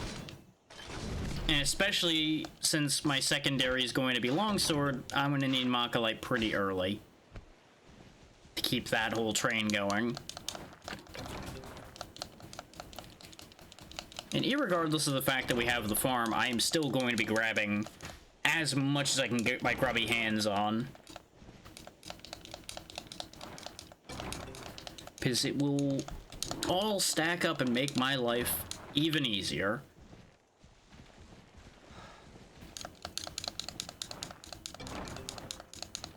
But if anybody came in and was confused as to whether I was still playing DOS or not, at this point, I would absolutely understand, because we're basically doing the same thing in the same spot that we were doing in that game now.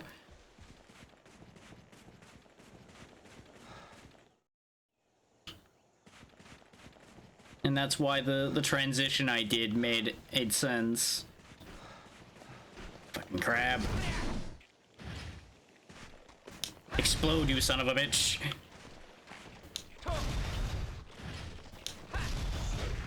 I hate these things enough that I genuinely considered Wyvern firing it when I walked up, if that tells you anything about how I feel about the regular crabs in this game, and any of these games. That sparkle you see, by the way, is Divine Protection kicking in. That means we took reduced damage from that hit in particular.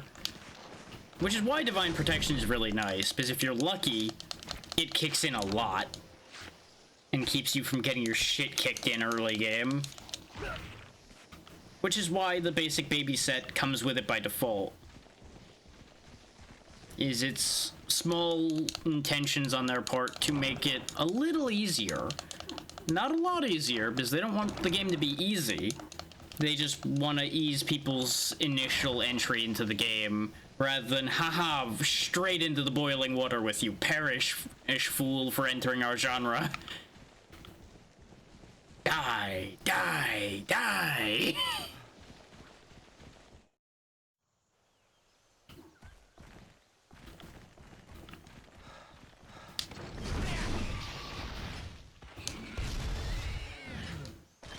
One of these days I'll stop accidentally blasting things. Woo. You have volunteered to distribute, huh? Okay. Bang!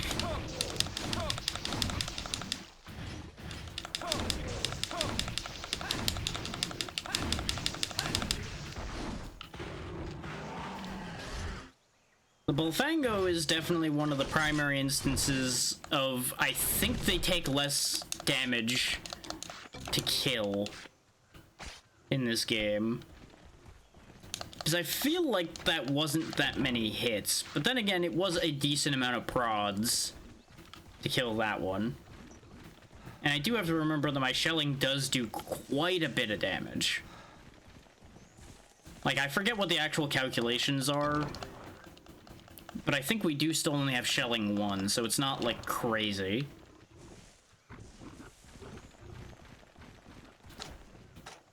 Is this shelling 1 or is this 2? No, this is shelling 2. Never mind. I also don't even remember 100% if shelling applies to damage now that I focus my brain on that. It just goes to show just how much I've forgotten about how Gunlance works. I used to know a lot, and I don't anymore. Because brain can only hold so much information and call it up at any given time. But you know what I do know about Gunlance? The pointy end goes boom, and monster die. That's all I need to know. For example, pointy end made both things go bye-bye.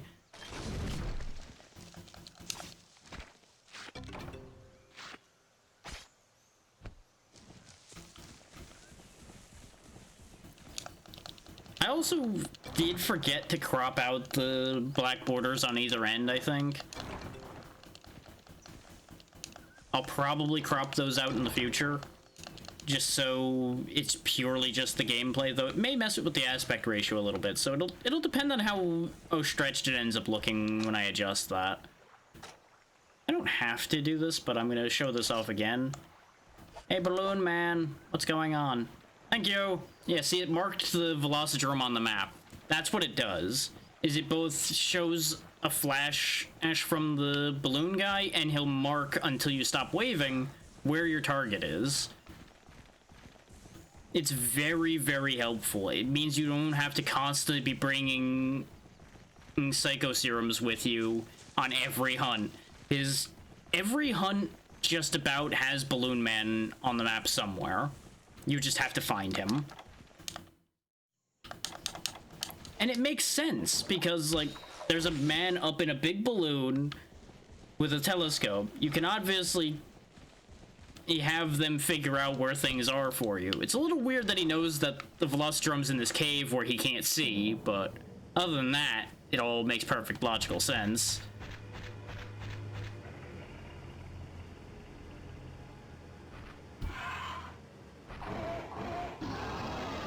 Yeah. Ruh. You think you're so big and tough. Let's see how tough you feel after a couple cannon shells.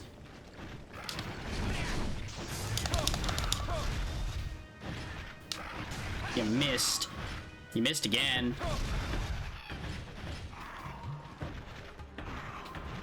Yeah, let's see if I can get away with this. Got him. It technically shouldn't have got him there, but it got him. And he's dead.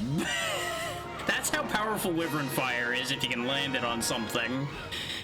That Velocidrome just got destroyed. He had no chance. And that wasn't even a direct hit. I do think it does do more damage the more centered it is on the target, but he started turning weird because I was facing the wrong way. Bear in mind, it's like baby level village Velocidrome too, so he doesn't have a ton of health. But oh, Wyvern Fire is fun. You are incredibly vulnerable using it, but boy does it pay off if you can land it without getting yourself killed.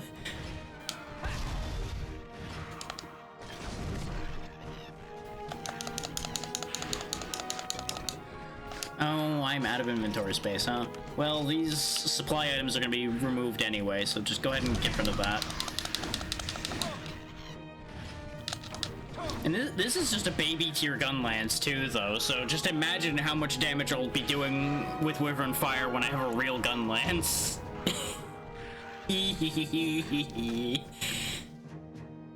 You're basically walking around with a nuke strapped to your arm if you do it properly.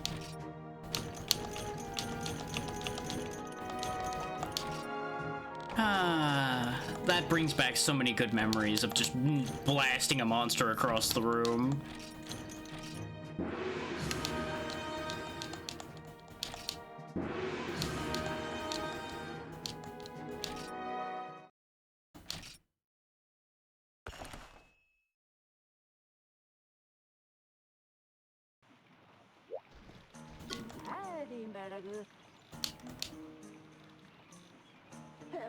Oh yeah, now we gain the ability to have more felines.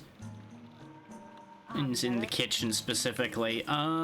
We got one that was good at meat and milk before. So let's take Dan here, who's good at fruit. Because I believe their abilities will combine in the kitchen. So he will be able to give me good fruit access, in addition to the meat and milk access we have. And of course now we're gonna have access to Velociprey stuff, I think. Yeah. Which there is actually a difference between Velociprey and Giaprey stuff. Like you actually get upgraded Combiner and such out of Velociprey now instead of it being your early attack up armor.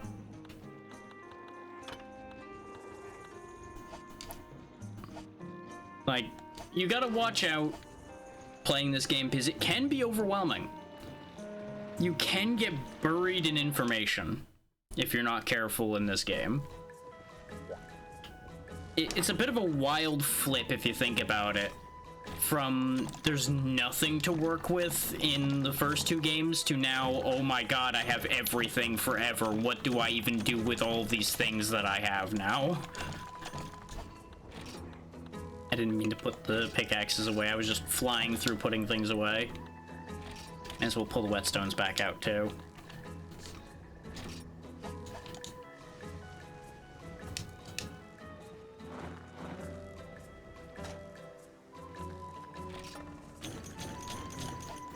Yeah, with the slightly stronger gun lance, I could probably just walk into that hunt, start Wyvern Fire, blow up the Velocidrome, and the hunt will be over.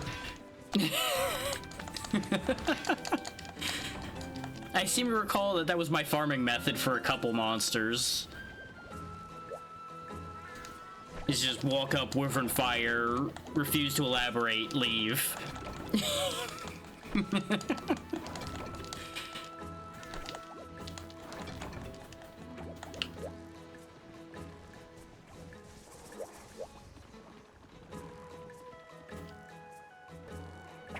That was weird.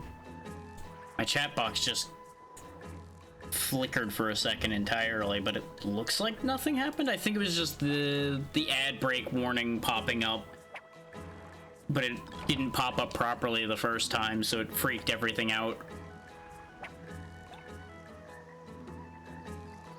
It was just enough to distract me from my fishing, so we wasted a piece of bait, and everything is awful. Fish. I believe you can actually tell which fish you're gonna get by which one you catch down there, too.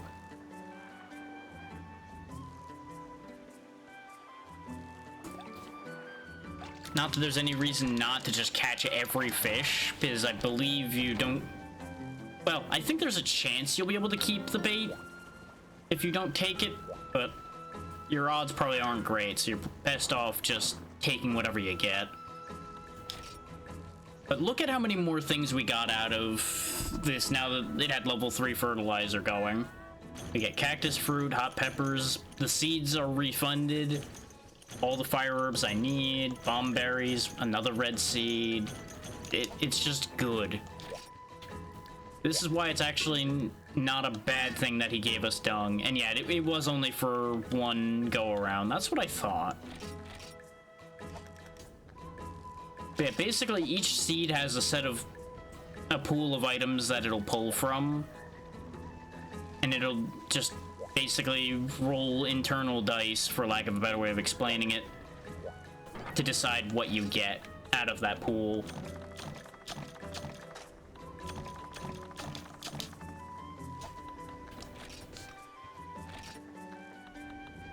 We're actually sitting on quite a lot of stuff already. Makes me happy. We might be able to buy what we need to get the Wyvern Bone Gun Lance going at this point. Because we need... Oh no, we need a lot of stuff actually. Burst Arowanas I know I can buy. I don't think we can buy large monster bones or giant bones. This is going to be the issue there. But at that point we get even stronger and we get shelling level 3.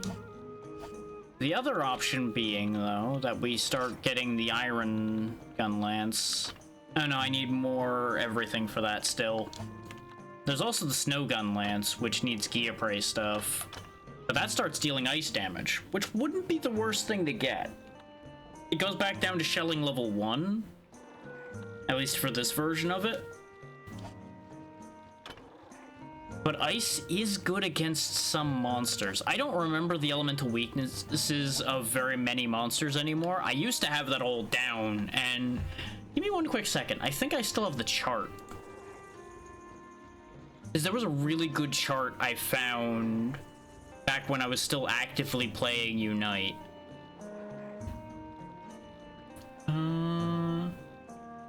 No. Because it would have been in that bookmark folder there if I still had it. I think I lost that a couple browsers ago then. Oh, that's a shame. There was a really nice infographic chart that had all the hit zones, all the elements, everything. Kind of drawn up like a butcher chart, which was the fun part about that.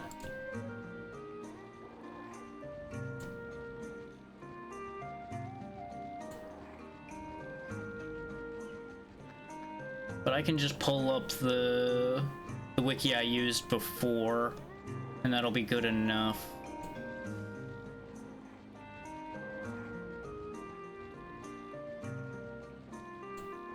I believe it's this part. There we go. Give me the cleaner version of the page.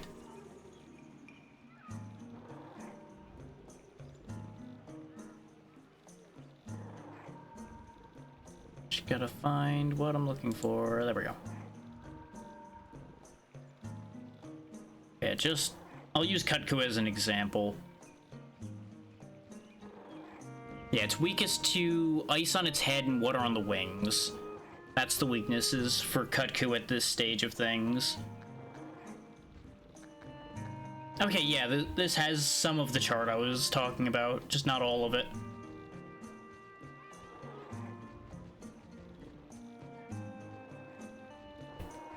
So yeah, if I was that concerned about Kut-Ku, I could make the ice gun lance before going and fighting it, for example. And that would give me an advantage. His element used properly is quite potent. If you don't use it properly, it can be very potent in the wrong direction.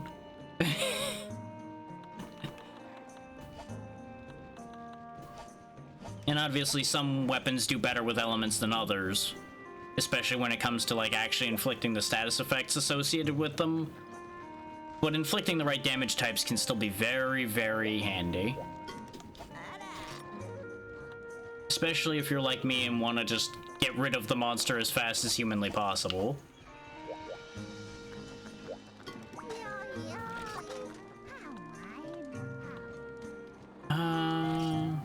I need giant bones, so I probably should go kill at least one Bulldrome. So we'll go ahead and get that one out of the way. Because if I can time a Wyvern Fire on this, it'll end similarly quickly. Of course, this is probably going to be the one where I try to Wyvern Fire and I get my ass ran over. Which will be content. So really, at the end of the day, I stay winning.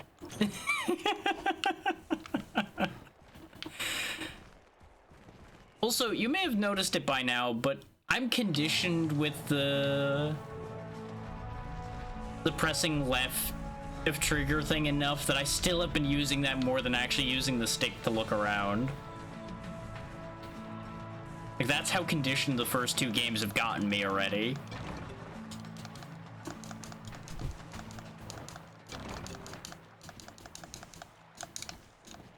But we've also not been fighting things that move around fast enough or consistently enough for it to be that big a problem either. Fighting this Bulldrome, I'll probably actually use the camera properly. Because he's going to charge far enough away.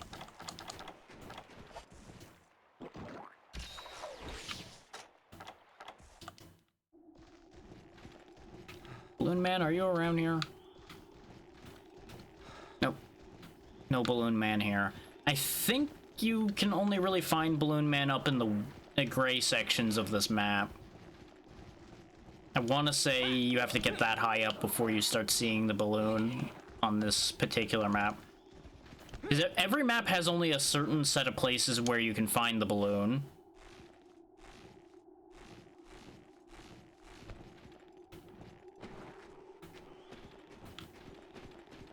Oh, they did remove the rock for that spot, so I could shortcut up there. And I'm pretty sure the Bulldrome is up in the gray section anyway. Though I gotta watch out for the funny here. Because there's a funny waiting for me up here.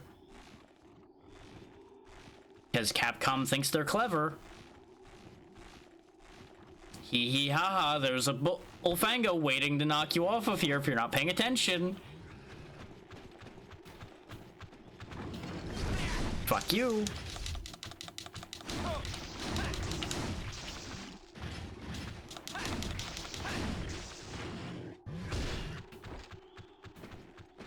The amount of times both I and my friend got knocked off this mountain by this Bullfango in particular is a big part of why I have such a bias against this creature, and its upgrade. There was much time lost to getting knocked down a mountain by the pig equivalent of a mountain goat. Because you just make your way up the top there, and especially if two people are climbing up back to back, whoever the second person is gonna get fucked. Because the bull will be charging, and you will climb up right into the charge. Yep, there we go. We were delivered directly to our target. The real big pig. Who, zoomed in this much, doesn't exactly look the best, but it's fine.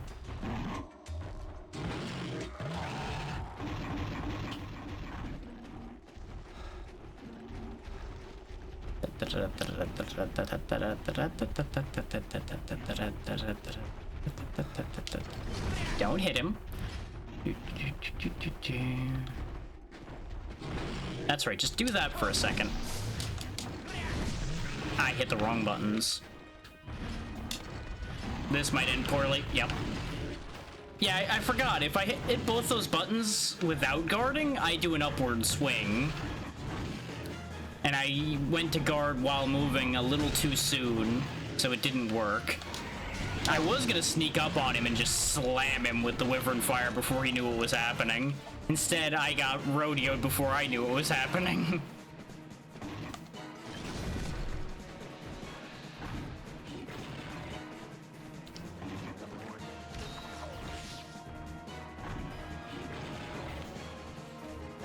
I don't know what he's doing. I'm not sure he knows what he's doing. Tank the charge. Set up the Wyvern Fire on his tail. Bam! Doesn't matter. He took way more damage on that exchange than I did. Okay, maybe the second one was a bad idea, though.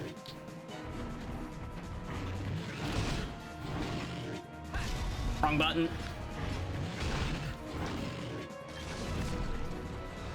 He is pissed because I blasted his ass off.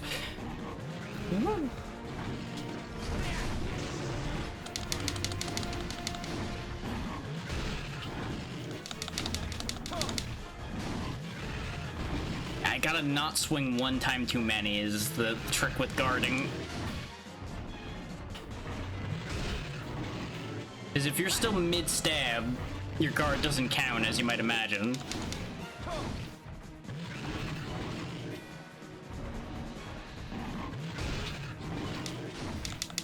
Thankfully, he's in the perfect spot right now, so he charges past me and I get to poke him again without having to move much.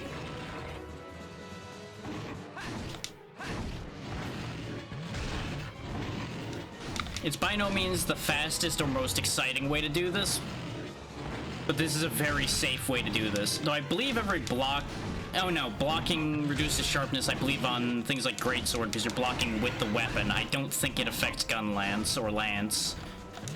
Or Sword and Shield, for that matter, now that I think about it. Is all of those use a separate shield.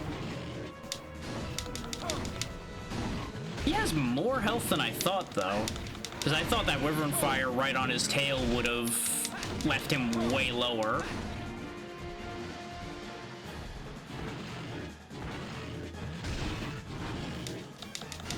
There he goes. Easy. I only got run over a little bit because I did stupid things. I do believe the tusks do lead to another gun lance, but I believe we need to be at a higher level of the bone line to get that.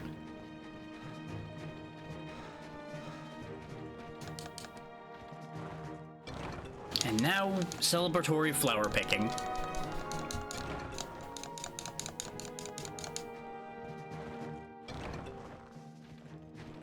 And of course, wave goodbye to the Bullfango. He dead now. Bye. I dance on your death. Aha.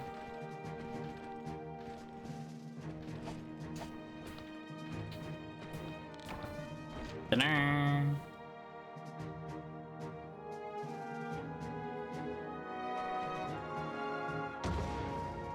I did the thing. That sure is an end screen. Yep. Lance going up the pooper. Yep. Brute bones, tusks. I did not get any giant bones, so I guess maybe that's not the one that gives them this time. It's probably the Congalonga then. Because I think both of them in the earlier games gave them. And it may just be that we got unlucky and only got brute bones instead of giant bones too. But it's still another quest checked off, either way. And done pretty clean. Thanks to the power of Wyvern Fire.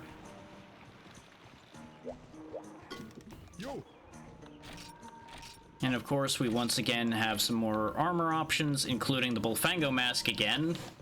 If you just wanted to walk around with a big pig head. It does actually give a big health bonus, so it's actually not a bad one to wear.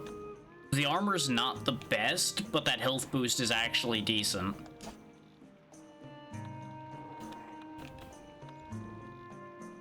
Like, you can kind of have your cake and eat it too. You can meme and be stronger at the same time.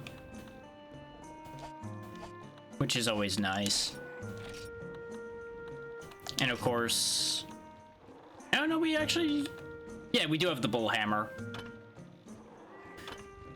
This is off Bullfango parts, not Bulldrome. So if I wanted to go hammer, I could just put a big old pig head on a stick and start smacking things with it. This game also has a lot more goofy weapons compared to the previous ones, or at least they're easier to get. Like, you can just put a big old cactus on a stick here, and somehow that poisons things. Don't ask why it poisons, it just does. I guess it's because bleed isn't really a concept at this stage of things. Is really, you would figure something that spiky would be making things bleed. But it's not even that hard to make, and that's the hilarious part. Because Dosbiscus is easy to get, you just keep putting red seeds in and you'll get enough of that. Cactus flowers, you just go to the desert and you get that just fine. And then you end up with what is essentially... Well, no, because poison I don't think fully applies its damage the same way, so the calculation on that one might be a little weird, but either way, it's a thing. Oh yeah, the fragrance, the flower lance.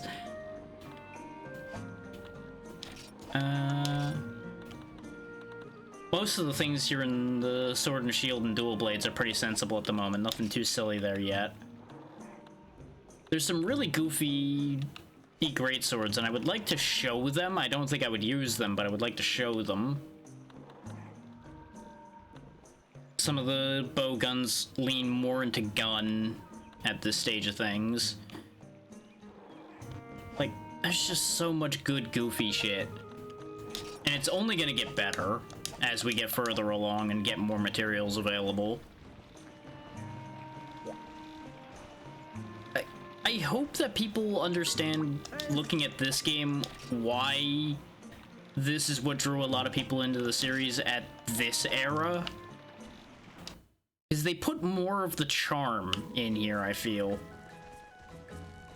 Like, there was a charm to the first two games, absolutely. They already knew what they wanted the appeal to be.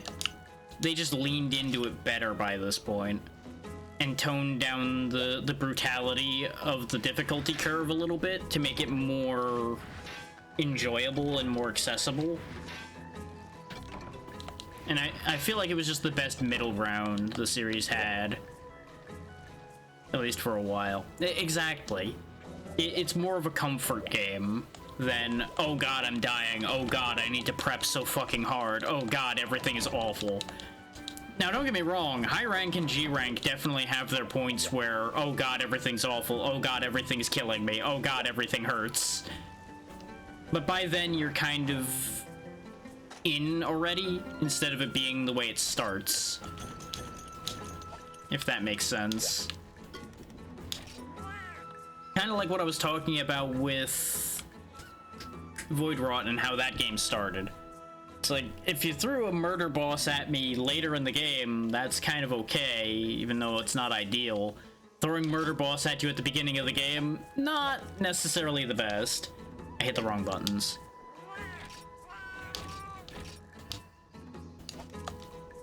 There we go. it's very easy to end up hitting circle one step in that dialogue too early and ending up not actually telling him to plant the thing. You just go instead, no planting. And that doesn't help anybody.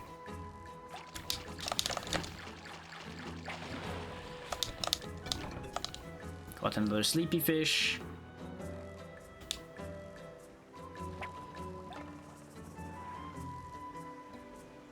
Yeah, I think a big part of the ease of access and everything for this one was just how much of your tool set is available to you right off the bat.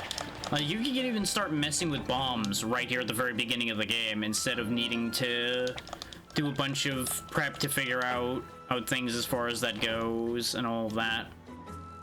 Just like, nope, go ahead, buy bombs, go have fun, throw them at the monsters, see how well that works out for you. It's very much more of a fuck around and find out than exist and feel like you fucked around and found out exchange.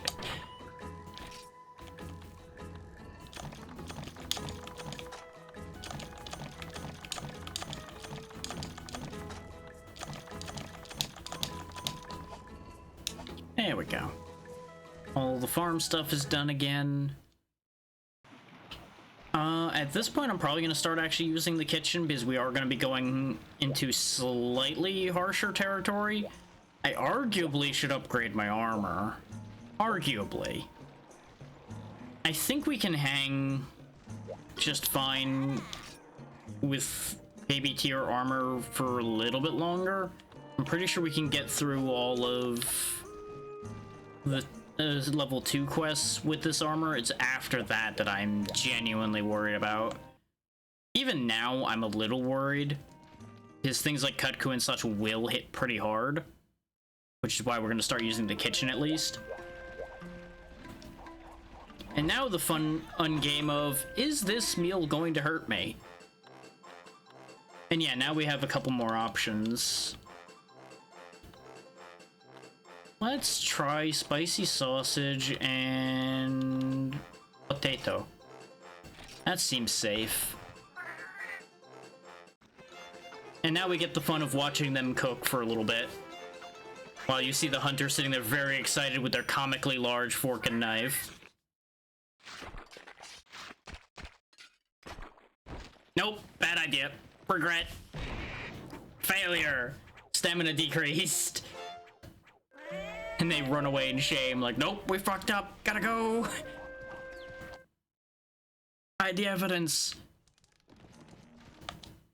Well, so we're not doing a big hunt right now. I could just ration my way through with a stamina decrease, but we've got easier hunts we can do without worrying too much about this. I need Ghiaprey parts for the Ghiaprey lance, so we'll just go ahead and clear out some more regular Ghiaprey right quick. That's something where our lowered stamina won't come back to bite us too hard. But as you can see, it's not a huge decrease either. You're just much better off doing the harder quests with an actual increase backing you.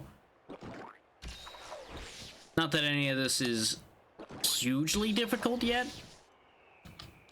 but remember what I was saying all the time in the other two games: a little preparation makes every hunt an easy hunt, or at least easier.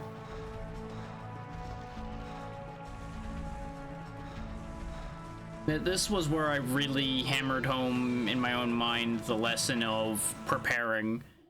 It was also what my friend taught me consistently, even though he did a bad job of setting the example by doing the thing. Sometimes he always would keep reminding me to come prepared with everything I need.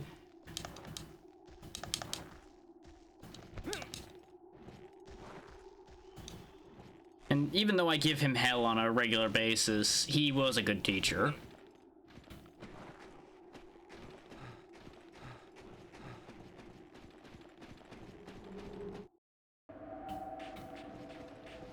And I would definitely say this is the type of game where you benefit a lot from having somebody teaching you some of the little odds and ends, rather than figuring every single thing of it out yourself. And hopefully that means as much as it sounds like it should, coming from somebody who spends most of his time learning everything on his own. But I say that because there's just enough little nuance to this game series that it's a very big benefit having somebody cut some of that learning curve for you as far as the nuance goes.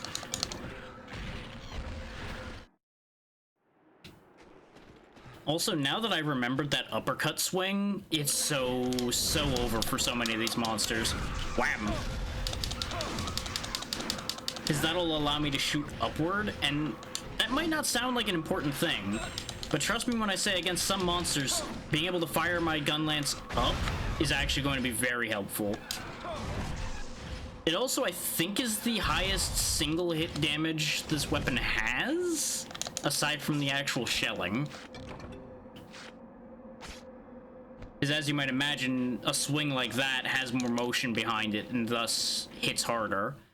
Because remember, motion damage is a thing in this series.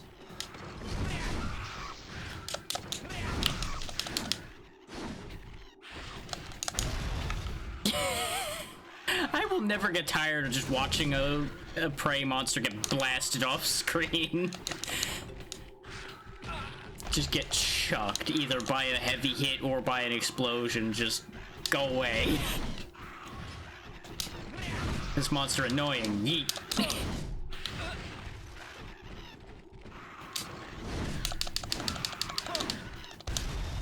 Oh, I thought that was gonna make contact. I am not gonna get carded by you little bastards. No, I refuse. Bad enough y'all are making me heal. This quest is almost over, too. So I think it's only a handful of Gear Prey I need to hunt.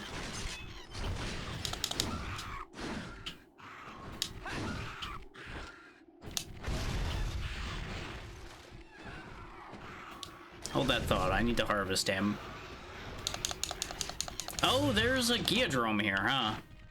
At least that's what it sounded like next to me. Hi there! Extra parts, okay. Sure. You're not my quest target, but you know what? You volunteered. So here, have a Wyvern Fire. Don't care. Worth it.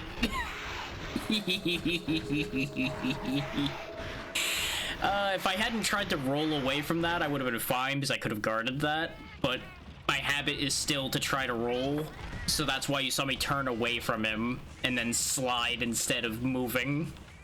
Because I tried to sidestep and then roll out, but stupid brain still hasn't come to terms with the fact that that's not a thing I can do yet. It also didn't help that I was too busy laughing at the fact that I got the Wyvern Fire off that easily. He's gonna be so much easier to kill now.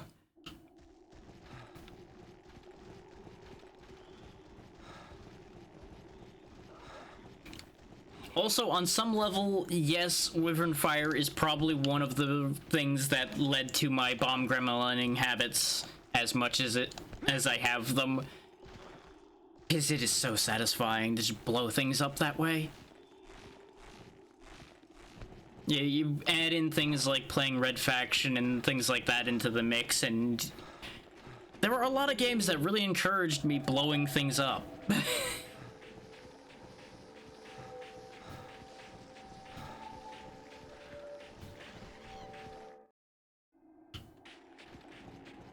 How many prey did I actually need to kill? Oh, never mind. There's way more than I needed to kill than I thought. I need to kill 20 of them.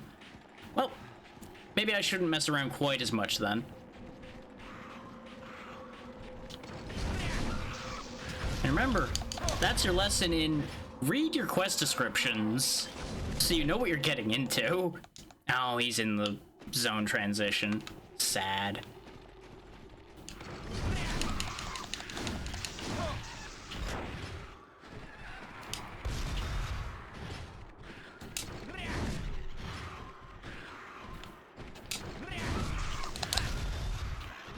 Sometimes on that upper swing, though, it can be a little weird, as you noticed there, where it still fired upward even though we had mostly leveled off.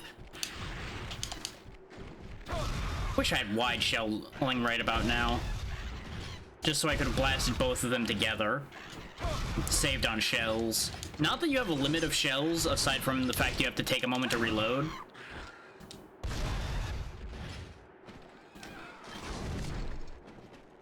And, you know, reloading can be dangerous, as you've seen happen to me so far.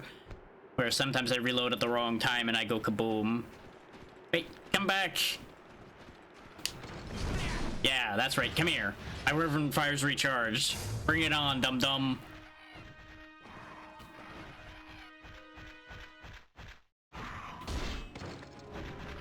Notice how much stamina that jump drained. And then that claw attack. Like, they take a lot of stamina to block.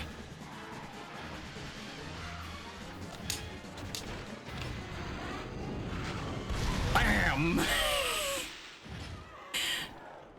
2 Wyvern Fires and just a couple hits, and Geodrome is dead. Ah. It's so nice when they just walk into it, too.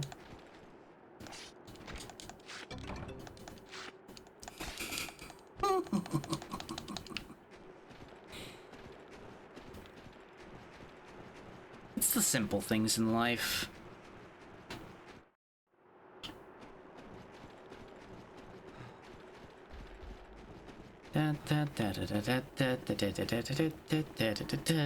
Where are the rest of the gear prey so I can clean out all my list?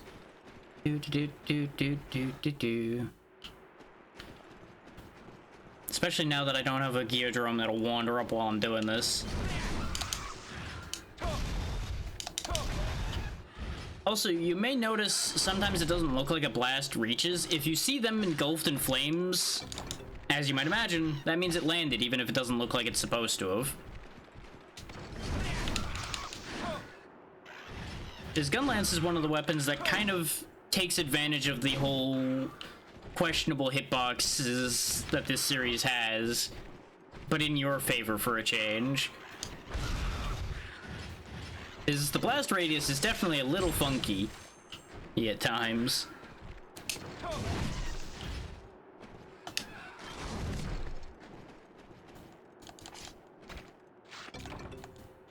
Now, personally, I'm probably actually going to aim for gun lances that have long shelling, primarily for hitting monsters that are taller or harder to reach, necessarily. And so I can hit them from a safer angle on occasion. His long shelling will obviously mean I can reach out further.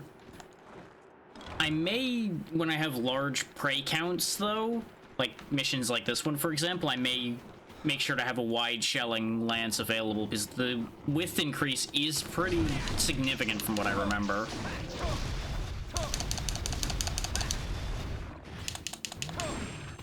Wow, he survived that entire set of shells, huh?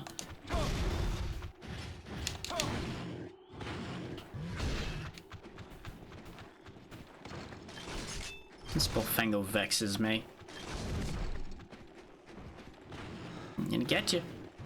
I'm gonna get you. Got you.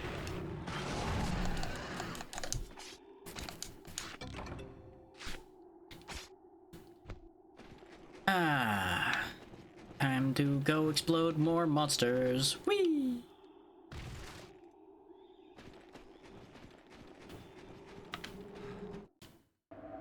Now, I do need to apply a caveat here, so people don't think, oh wow, this is gonna be so easy.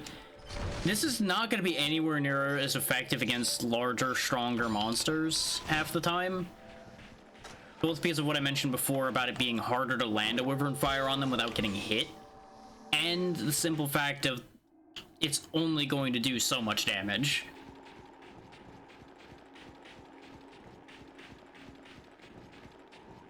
And even if I cart, it won't reset the Wyvern Fire.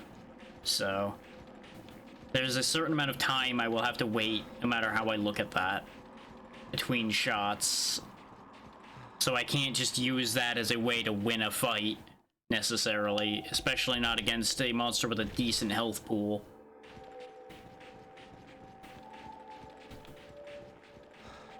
But shelling does bypass sharpness needs. Same with Wyvern Fire.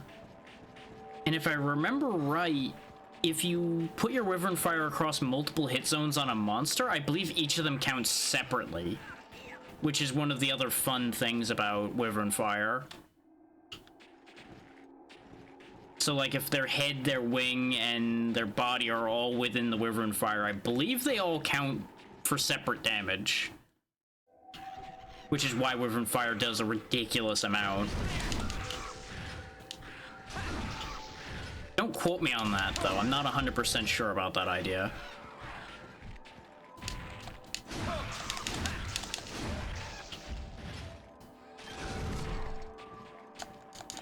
I just feel like that's true. Which that could arguably be one of the advantages to using something like long shelling, is you could then theoretically hit more hit zones. Dang it. I don't think Wyvern Fire changes based on element, but it's been long enough that I don't remember. 5 more to go.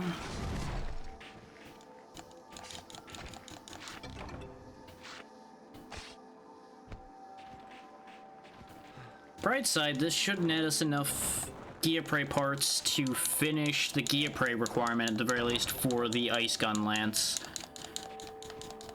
After I do that, I'd actually go after the Kutku with that Ice Lance. It depends on how easy it is to upgrade it.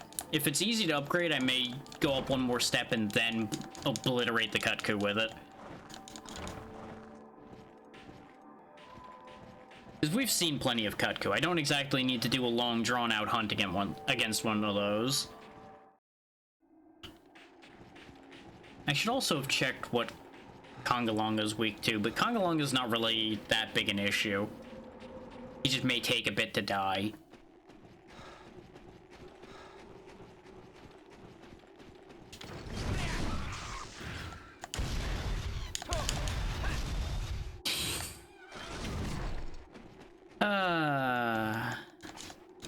He didn't stand a chance. Remember, folks, this is what happens when you bring technology.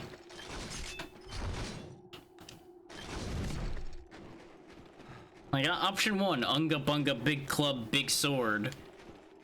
Option B, Elegant Fast Blade Weapon. Option 3, Kaboom.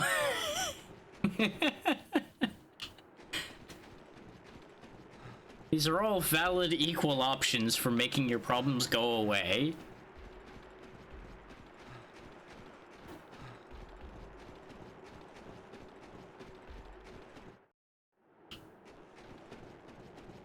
Or, you know, option 4, arrows, bullets, etc. As from a distance. Those are like the major categories of thing you can do. No. I wasn't sure that blast was gonna reach.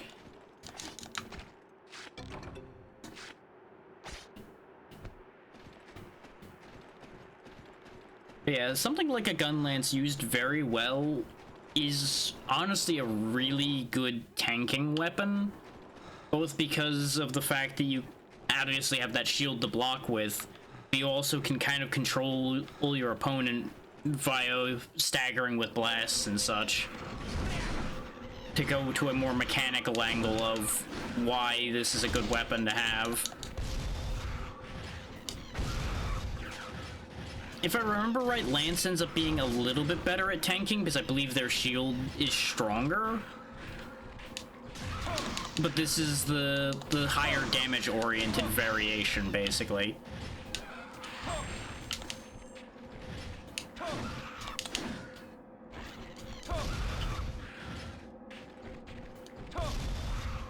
Which, y'all know me, I like hit thing. I like hit monster, make monster go bye-bye.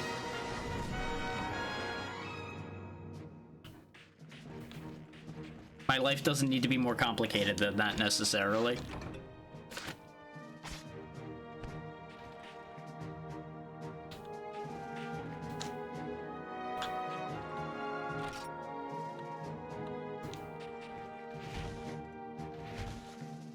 I did it.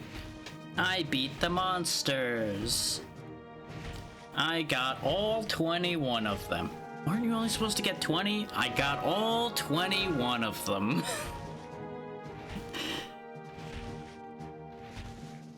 I'm an overachiever.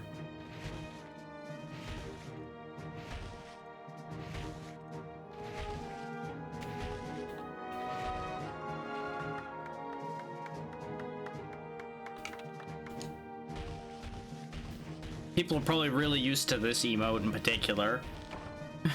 Just like bark, bark, bark, bark, bark.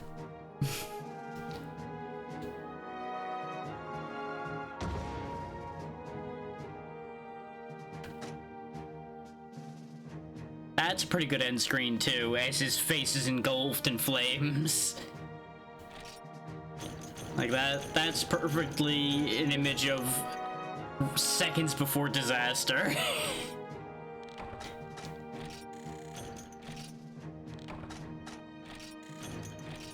No, we lost points because I died a fool's death. No. That's fine. But you'll notice, even with fainting, we made a decent amount of money on that quest, and that was a fairly basic quest. Because they're not turbo stingy.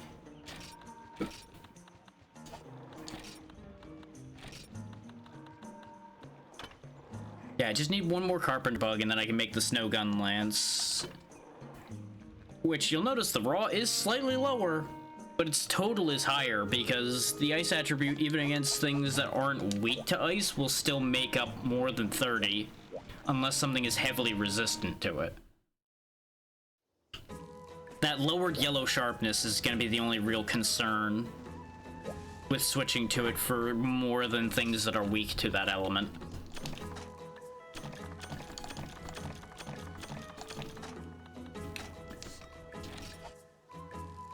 And you might be thinking, oh, won't it be easy to tell what things are weak to because it should make logical sense?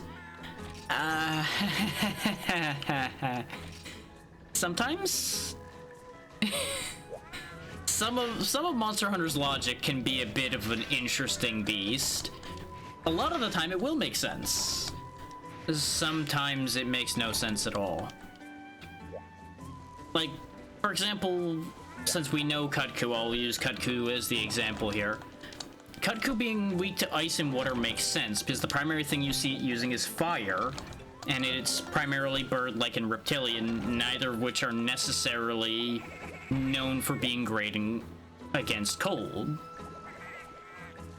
So that ends up drawing together to make some logical sense. There are some things that are even weak to the thing they're using, which that too can be logicked out, but at a glance you won't immediately think that.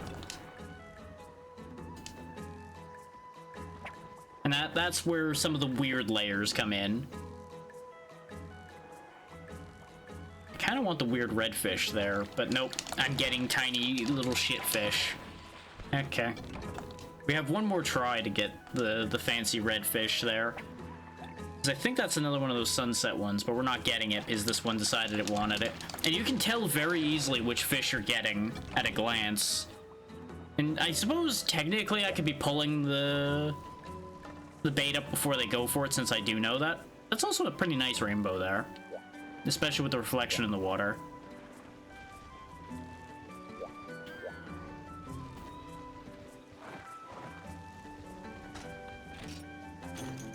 More hot peppers, more felvine, more herbs.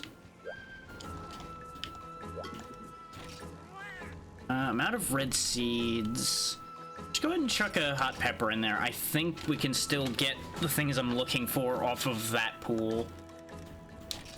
Because you won't always get all the same thing, you just have better odds of getting the thing you put in when you put an actual plant in, I do believe. We did get the one carpenter bug we needed, though. So the farm has once again accomplished exactly what I need it to.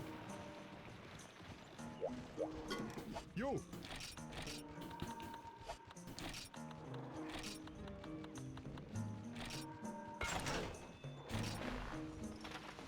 Now, what does it take to upgrade this?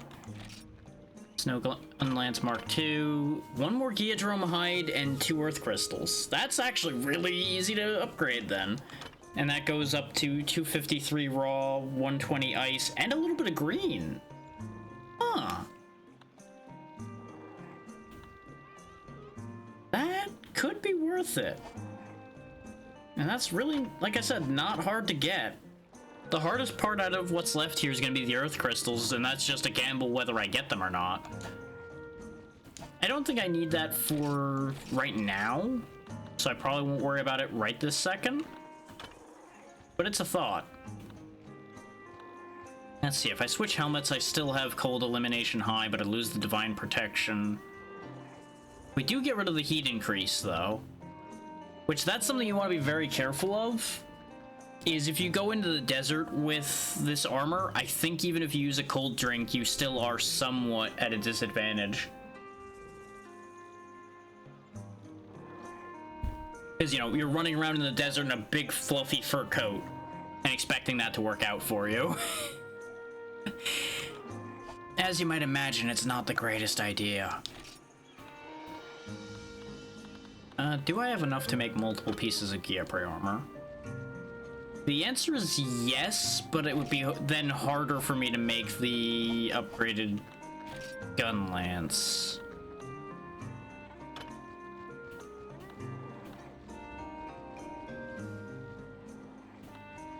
I believe that horn skill there makes hunting horn better?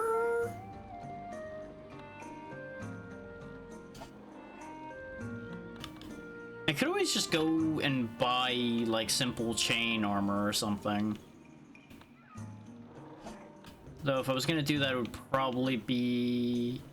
No, it probably would be chain.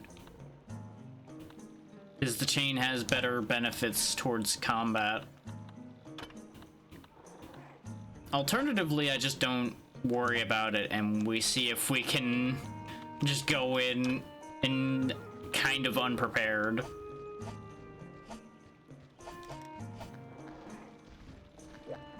Also, we got a real big shield now. Because some gun lances just come with, like, a massive shield. And I don't know if that mechanically makes a difference or not. That's beyond my layer of knowledge. So you'd have to look that one up if you are concerned as to whether shield size matters or anything like that.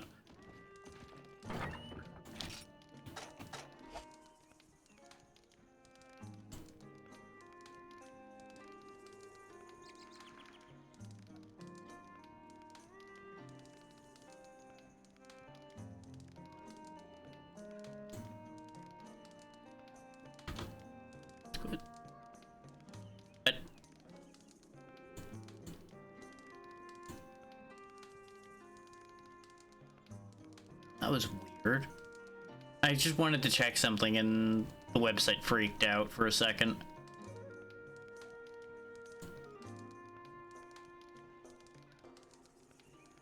I want to look at both that one and where's the other one that I want to look at? There's a few things I want to check right quick before we make a forward movement here. So just bear with me for a quick moment. Will not take long, probably.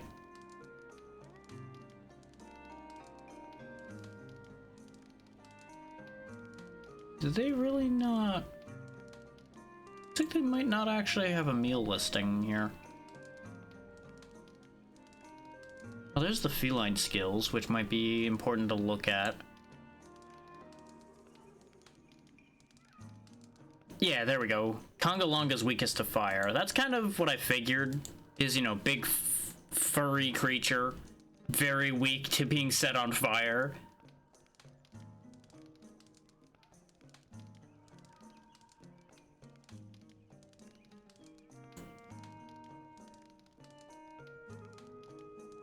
I wanted to check. Yeah, there we go. When I have the version of the site that doesn't have ads, it cleared out all of the actual data. Okay, so the neck is where I want to be hitting, ideally. Is it's 80 for water on the neck and 50 for ice on the neck, whereas the head is 49 for ice and 15s and 5s everywhere else. Okay. That's all specifically for Cutco.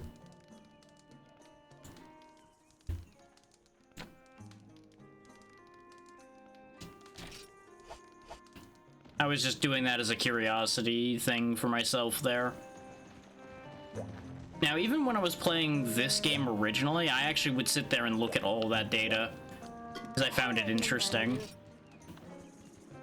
And I'm still gonna look at it from time to time, probably.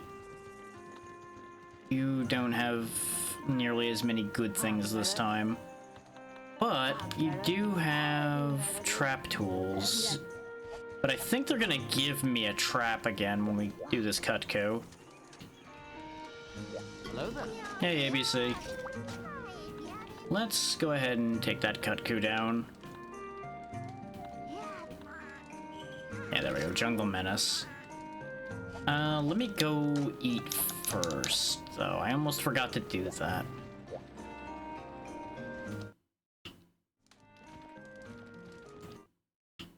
Which was part of why I went and looked at the wiki to begin with, but the information I wanted wasn't there.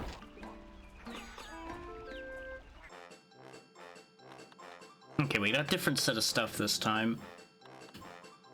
Let's try onion and salmon. Let's see how badly that goes for me.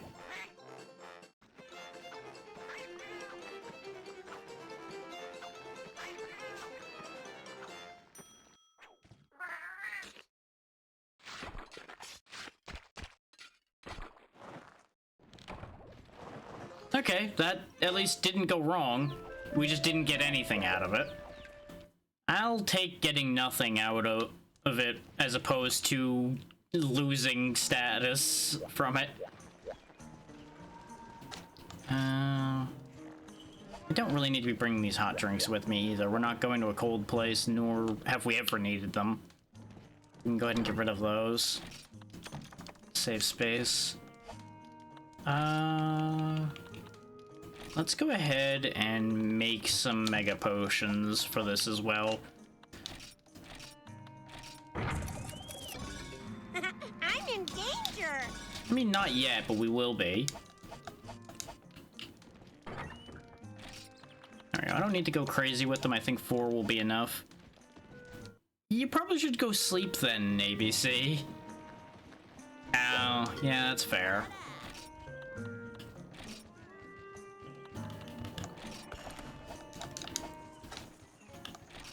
Well, you're at least trying to, yeah.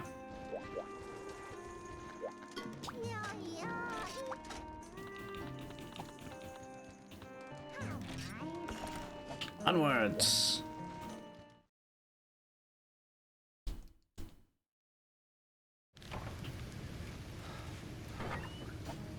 Okay, yeah, they did give us a trap. Fair.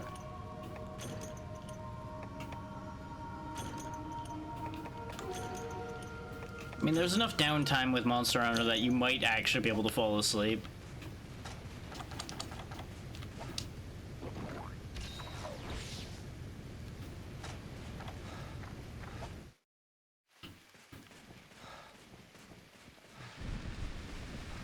I think I still have that turned off at the moment. But after I get these things out here, I suppose I could activate a couple of them just for fun. They still don't move or do anything particularly interesting. But I suppose I could do that.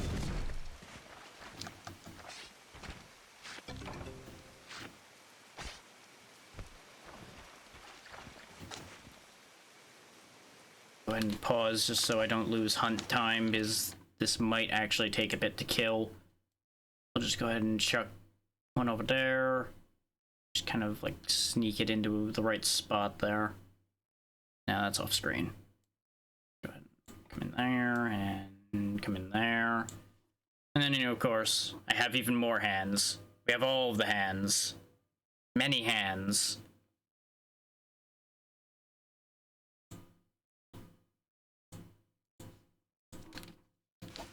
I wasn't sure which hands you wanted, so I'm like, you know what? All the hands.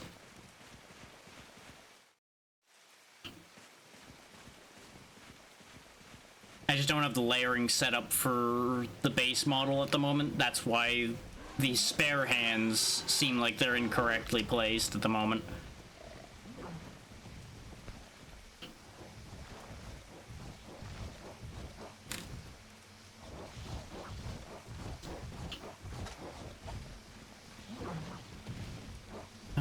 Is there a balloon anywhere?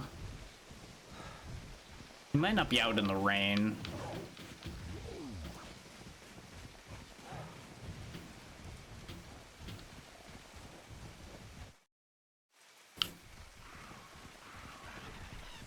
I think these Velociprey are also weak to ice, by the way, because they go down real quick to the ice gun lance.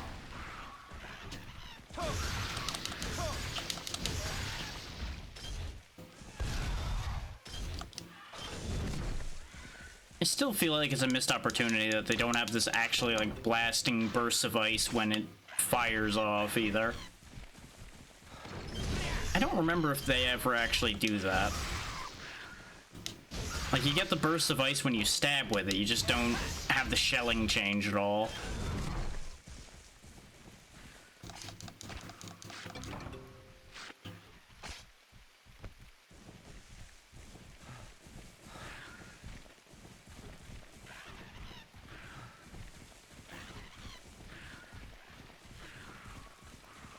More than likely the Kut-Ku's either running around or he... Well, no, it's the first time we're encountering it, so it should be like in a cutscene location somewhere, which means it'll probably be in the interior of this area somewhere.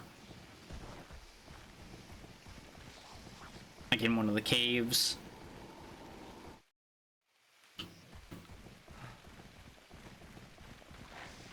There's the crab. Unless it's one of those funny ones where it spawns on 10 where you can't go and you have to wait for it to fly out of there. Because there is a specific Rathian quest in one of the games, it might even be in multiple games, where it spawns out in 10 and the quest is guaranteed to be rainy. So you straight up can't get to that Rathian until it moves. And it can be proven out by loading in and immediately psycho-seruming. So you see it sitting there.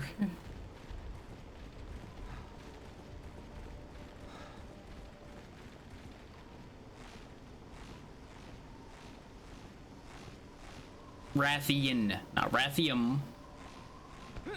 The big green lizard from before. There we go, there's the Kut-Ku. He was hanging out in here waiting for the cutscene.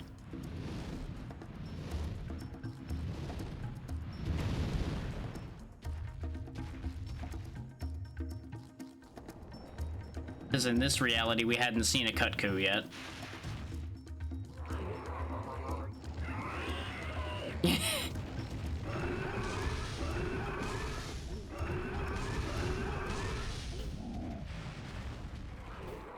I figured that was a nice safe default position to put those hands in. Ready to rip something apart.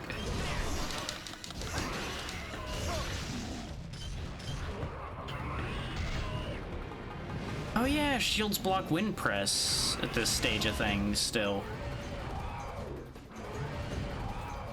Oh. Okay, I bounced even off the head with this.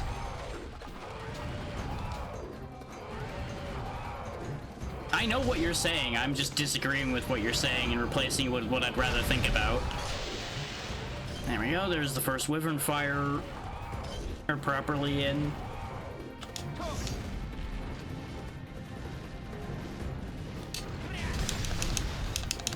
Blast him in the wing a couple times. I bounced, so I ended up swinging kind of greedily there afterwards. Hack. Note how much damage it's doing to us. This is why I was saying it was a risk to fight it with absolutely terrible armor. Because basically we're in an exchange right now of I can hit it quite hard, it can also hit me very hard.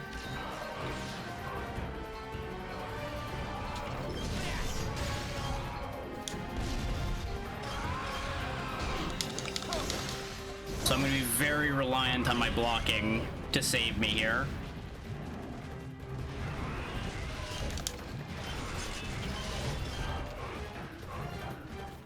Well, and a little bit of divine protection kicking in. Yeah, see, we can even block a fireball or the full charge and be fine. That's the ridiculous power of things like gun lances and lances as far as blocking goes, especially early on where none of this stuff is super powerful. That was me trying to attack it and not expecting it to charge immediately. In case people are wondering why that attack went through. This is also why I packed Mega Potions. This way we can heal once and be good. We should sharpen, which is going to be a little bit of an issue here. Yeah, this will work fine. Because he's too busy spitting fire and thinking that's going to work.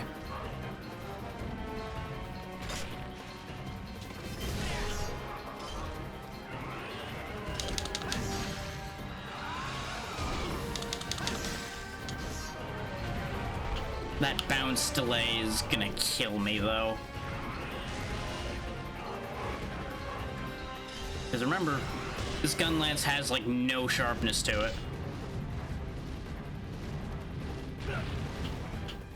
If only that was how that worked.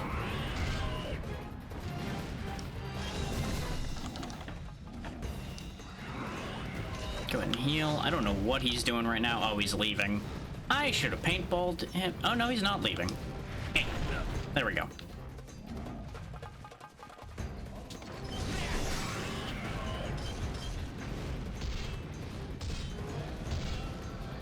Oh, wow. All those hits of wind press. I wasn't sure if I was gonna be able to block all of them, so I stood there as an experiment. Turns out, you can block all of that. Doesn't accomplish anything, but you can block all of that. Zen out here running again. Just running. Good question. It's only supposed to be running the one set per hour, but every now and then Twitch does stupid things and breaks. And unfortunately, I have no control over that. But it is running the proper set of ads at the moment. I have no control over that. Sometimes Twitch breaks, like I said. On my end, it's only shown the current ad break that's happening. So Twitch may have bugged on your side. You probably should refresh. That's probably your best shot as far as that goes. That's assuming you can even hear me right now.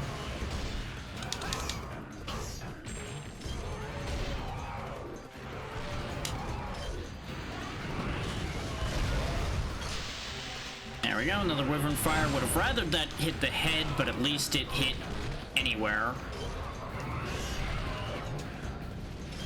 Yes, I've seen what you said, ABC, but there's nothing I can do about that. Yes, try that.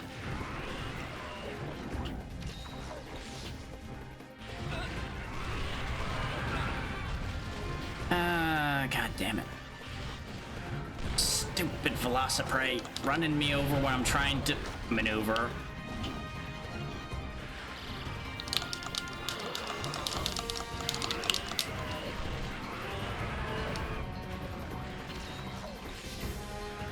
Yeah, fingers crossed that refreshing helps. If it doesn't, it may just be that Twitch is just having a shit the bed day, and there's really not much anything for that.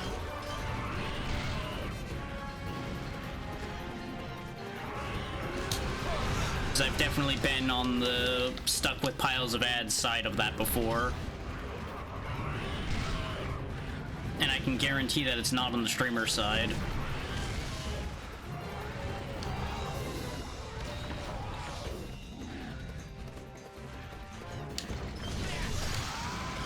The only thing is, I don't know if it's something Twitch does intentionally sometimes, because fuckery, or if it is actually a bug. I wish I could have enough trust for this platform that it isn't an intentional ad spam, but unfortunately I don't trust Twitch enough to be like, oh yeah, they're not doing that to be a pain. No.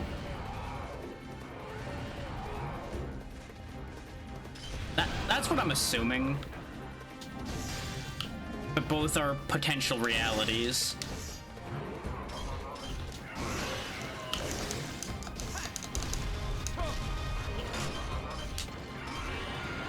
I didn't mean to activate this yet, but I got him. Knocked him right out of his fireball. Accidental success.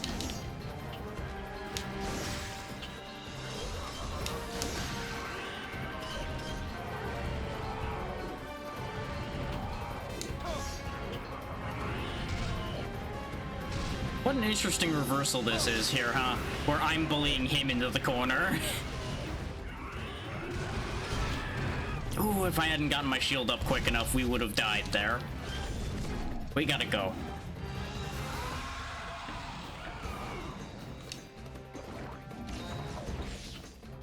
That's right, just keep posturing for a moment there, Kutku. Everything will be okay. There we go.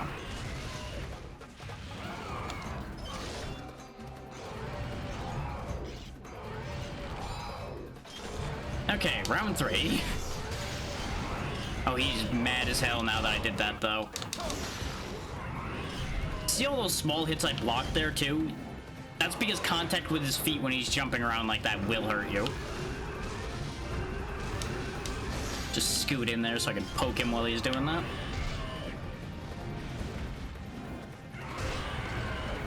Yep, you do what you're gonna do there, Kutku. Everything is fine. Bang! Bang!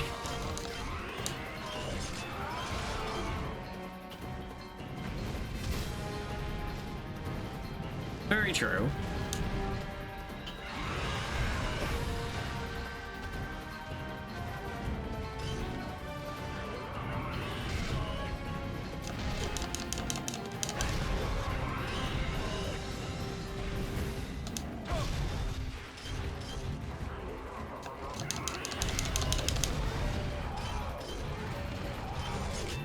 There we go, when he spins. Too late for that one. I exist in a perpetual state of overconfidence. But as you can see, I was in a perfect spot there where I was out of his tail range but able to poke him. That's where you really want to be with this weapon, is right in that sweet spot. Especially if you can actually hit the spots where you don't bounce.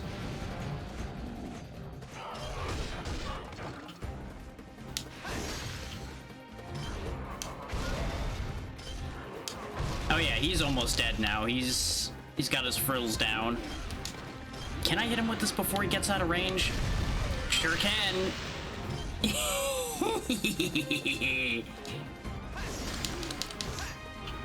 Yeah, hopefully you'll be able to get to sleep now, ABC. Yeah.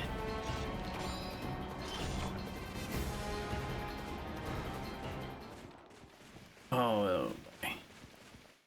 I will do my best to have fun. The game will decide whether I'm allowed to or not. But boy, oh boy, am I so far, especially landing that last shot.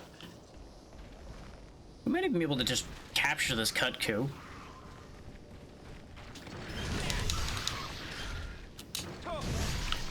Clear these guys out while we wait for him to go to sleep.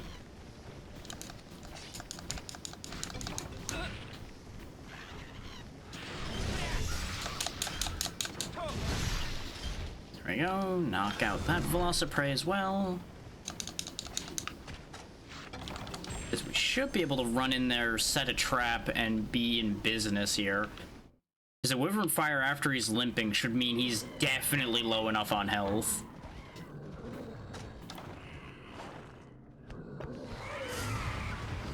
There we go, caught in the trap.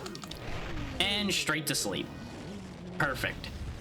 Flawless Kutku hunt. No carding, a little bit of damage, more than I wanted to, but I had to relearn the pattern. And 3 successful Wyvern Fires. Ironically enough, Wyvern Fire never got me in trouble. Regular attacks did.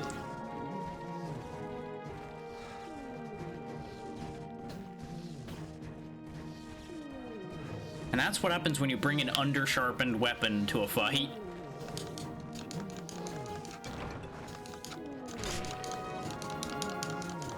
That clunk you just heard is the Wyvern Fire finishing recharging, by the way, in case people didn't figure that one out. Whenever you hear clink, randomly. That's my gun finishing resetting.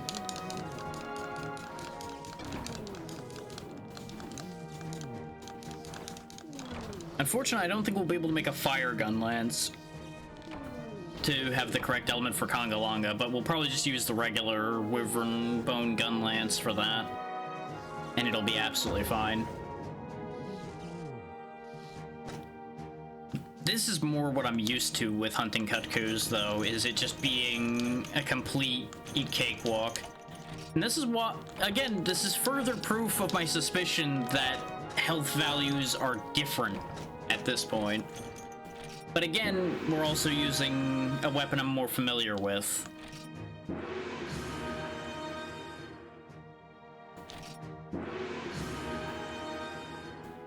And Wyvern Fire is quite potent. But I'm pretty confident if I went in there with the longsword, I'd also be tripping him left and right like I remember doing back in the day.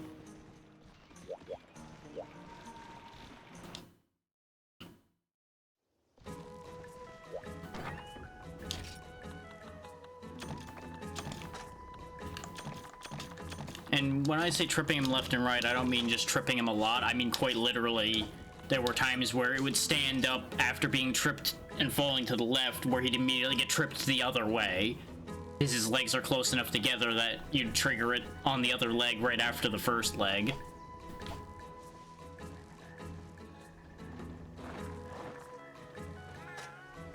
Much the same as what would happen with things like Rathalos and Rathian and all of the other ones that share that same skeleton. And it would just be very entertaining, just smacking them back and forth.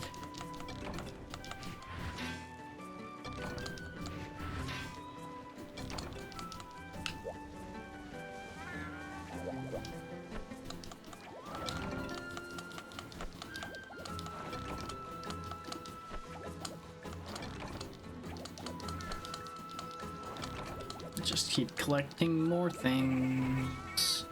Always more things for me. Meow, meow. And here I was thinking I was gonna need to actually prep proper food for fighting that Kut-Ku and everything, though. Oh, he didn't even have a food buff. Didn't have any new armor. Just went in and took him the hell out.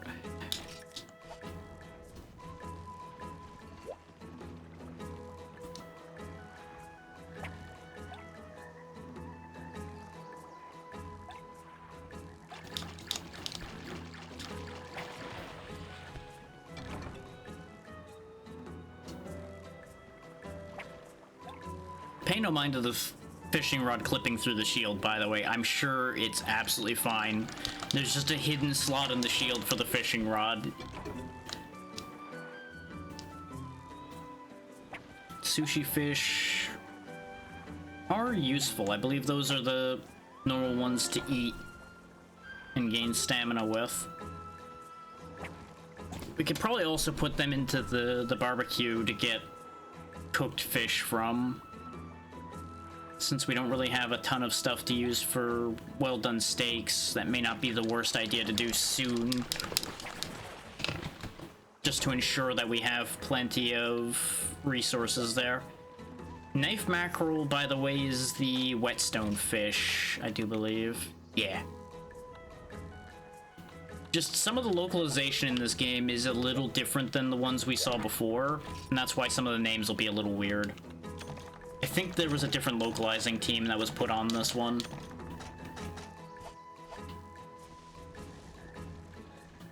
Which, you know, obviously it would be a different set of localization compared to DOS, because DOS was a fan translation. But even between the first game and this one, there are wording differences you'll spot now and then. Oh yeah, we straight up didn't get any of the things we need for Wyvern Bone Gun Lance. Sad, because we didn't even get any large bones out of the Kut-Ku. Which I think it can give large bones? Question mark? Oh yeah, we need mystery bones for the bone longsword that we started with. We upgraded. That needs more giant bones and disc stones.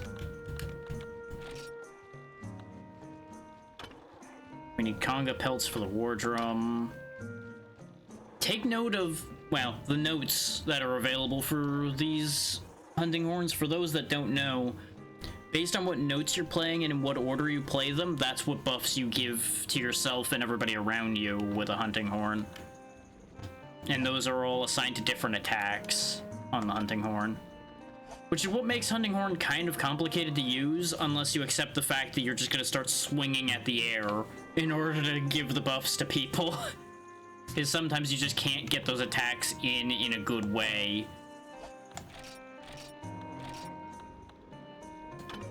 Wow, I could actually make a piece of Kutku armor straight away, huh? That might actually be worth putting on because, you know, a 23 armor swing is nothing to sneeze at.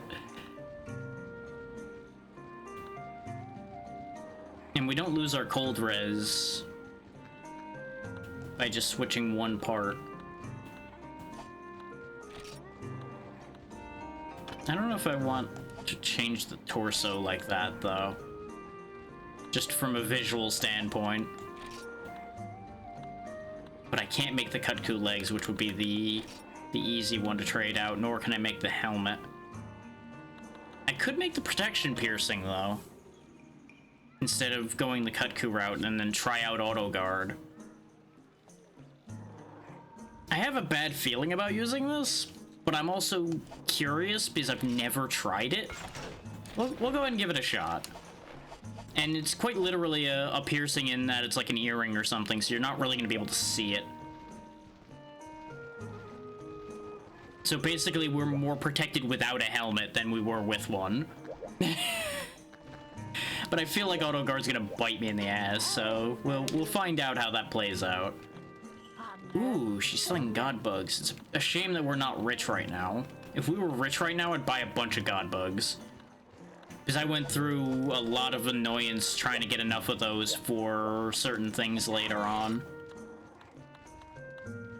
Yeah, that's how these two shops work, by the way, in case I didn't make it clear enough before. This shop is static and is always the same. Her shop gives you random things. Like, every time you come through the town, her shop will have a different stock. It can be very nice or terrible, depending on what happens to end up in stock.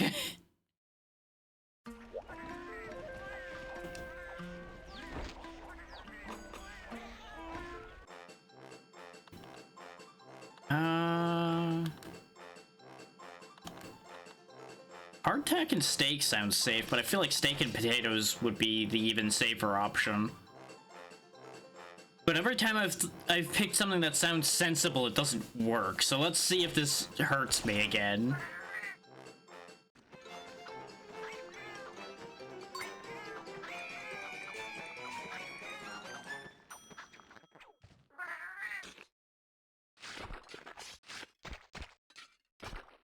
Yep. Somehow the sensible sounding meals are all bad. Oh, that's why he was glowing. He activated feline culinary arts, which didn't help. Oh. Do I still have skill list? I do. What does that skill do? Or am I looking at the wrong list of feline arts? Oh, allows barbecue spit to become a gourmet spit. Is all it says in the wiki. Great, great. Yep, that clearly is exactly what should have done that in that situation, yeah. Cook me my raw meat. Yeah, we'll have to pick that up afterwards. But as you can see, they're genuinely just over there cooking away now. Just spinning it on a little flame. How well are you doing, Yoshitsune?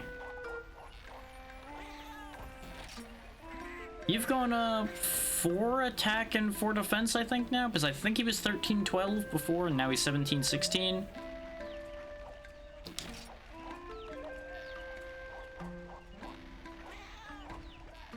Yeah, if they rest, they start to like you more. They'll also gain fondness faster, I believe, if you take them on successful hunts with you. Failed hunts, I think, don't help, as you might imagine. Yeah, you just keep on doing what you're doing. You're fine. Do I want to bring you with me, though? Nah, not for Congalonga.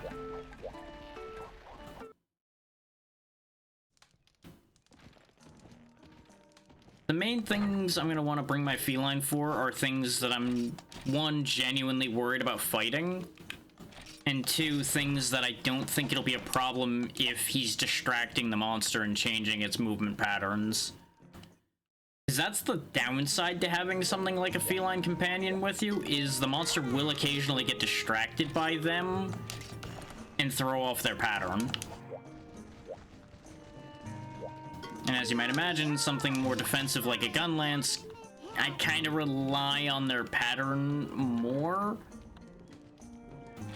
debatably, than I would with something faster that can adapt easier.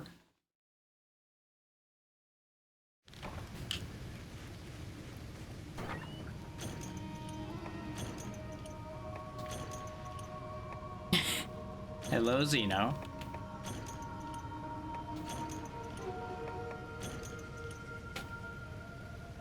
That reminds me, let me get rid of these hands. We don't need those anymore.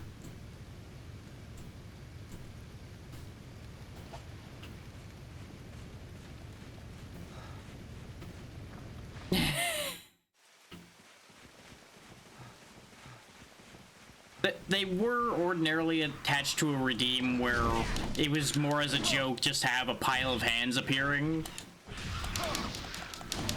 But it was requested while the redeem was off, and I'm like, fine, this time I'll go ahead and put some of them on screen for fun. But eventually they will genuinely be just a bunch of autonomous hands just being weird. Well, it wasn't active for very long because I realized that it was kind of cumbersome to make it work right now because I don't have it automated. So I've been spending most of my time leaving it off till I figure out exactly what I want to do with it. And I can't attach them to the current rig very well to make them move, which was the other half of that plan not quite working. Monkey. Big monkey.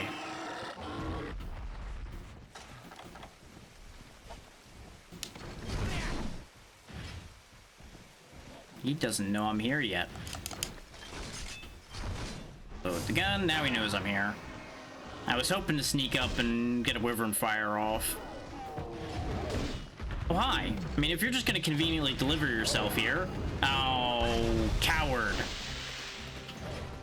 Coward, bastard man. Dodging my explosions.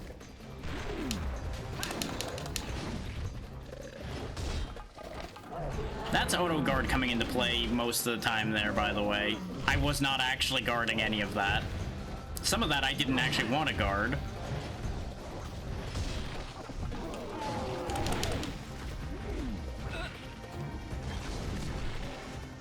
He's gonna fart, so we get out of the way.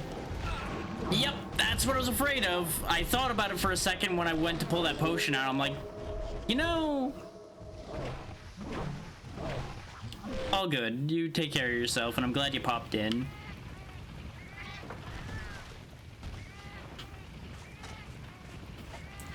I immediately heard the charge coming as soon as I pulled the potion out, so I'm like, nope, I made a mistake.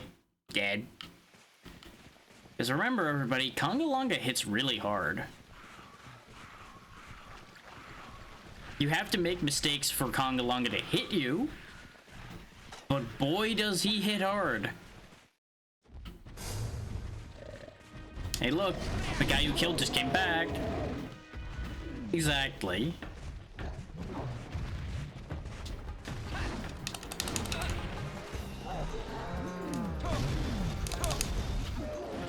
Yeah, joke's on you. No matter how much you inflate that big belly of yours, gunfire still hurts.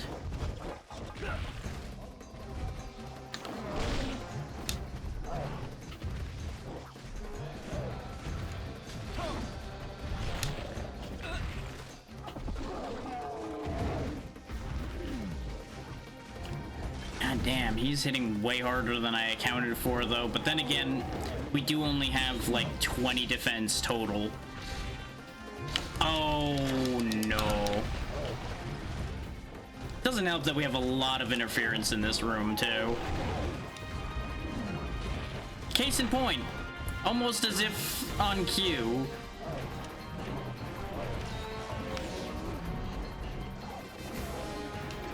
Speaking of, you know what? Let's get Little Monkey out of the picture here.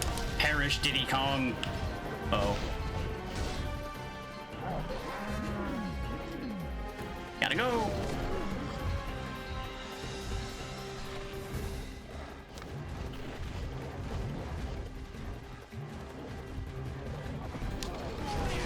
Alright, while he's jumping, we can reload the gun.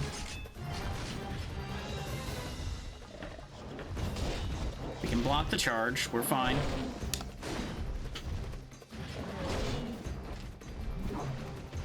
We shouldn't keep blindly blocking things like that, or we are going to run out of stamina.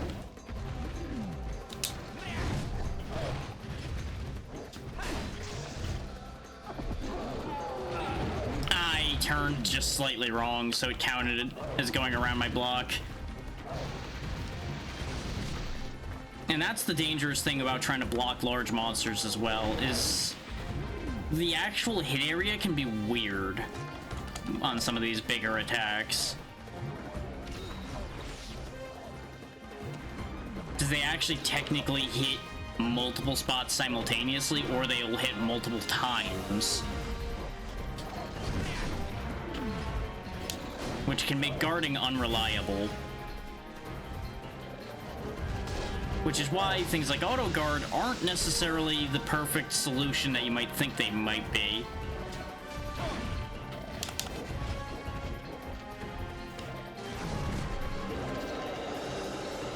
I forgot the paintball. We also don't have any.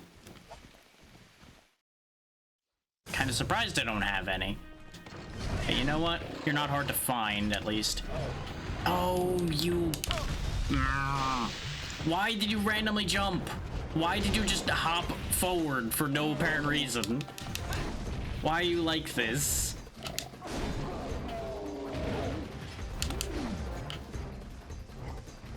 Of all the monsters to be missing Wyvern Fires on, I did not expect to be missing hitting Conga Longa of all things.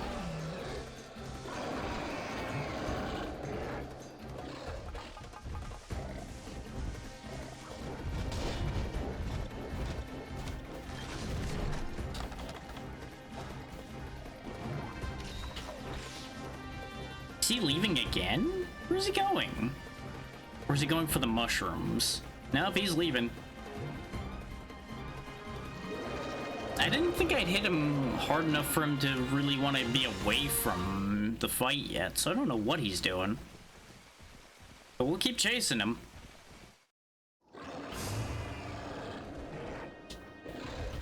There you are. Hey, get back here. Where are you trying to go? Okay, yeah, he was going for the mushroom eating. He just was going for a specific spot to eat his mushroom, I guess. And now he's full of gas and angry. Oh, that's the flamethrower move. Right. I'm surprised I survived that.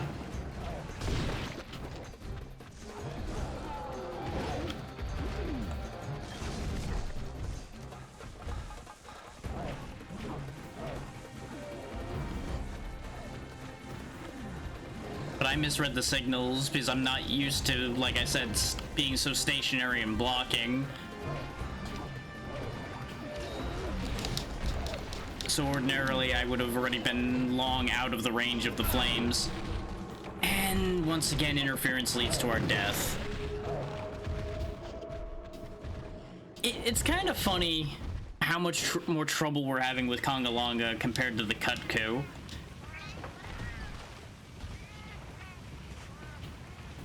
Though 90% of our deaths have been me just being out of position in a bad way. But what this is definitely telling me is it was a mistake to make that auto guard amulet, and we're not going to be using that anymore. is while it's not been necessarily the problem, it has made it a lot harder to put myself back in position when I've been out of position.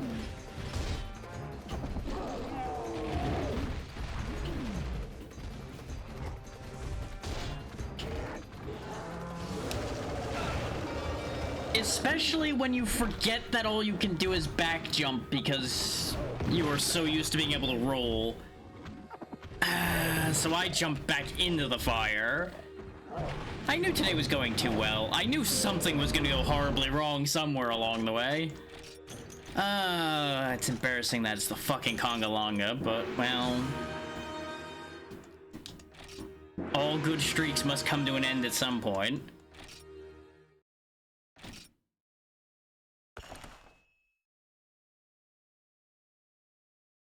This is fine. This tells me, though, is we're throwing this piercing earring away and never speaking of it again. Throw that trash out. Like, I'm sure for those that fully understand what they're doing with Auto Guard, it's probably useful. For me, it's just a death sentence.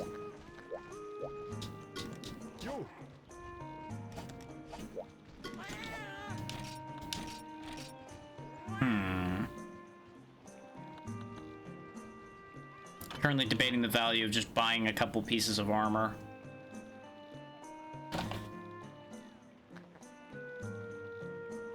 Because we're not so rife with resources that we can make multiple pieces, but we could afford to buy a couple pieces. And that would get our armor up. The only problem is most of the pieces we would buy wouldn't really help. The ideal thing to buy would be getting a bunch of the battle set, as far as buying things goes. The alternative being we actually upgrade our guard with actually purchasing the Gyapre armor. Problem is I would need the full set to get guard up. And I'm not 100% clear on what that actually entails. And as it stands, we can only make 2 parts. The bright side to dying here, though, is whether your quest succeeds or not, your farm still carries on.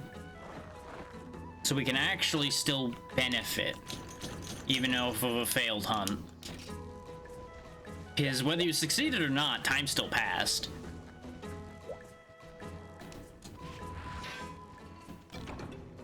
That's the other nice thing about the farm, is it actually helps you balance out when things go wrong.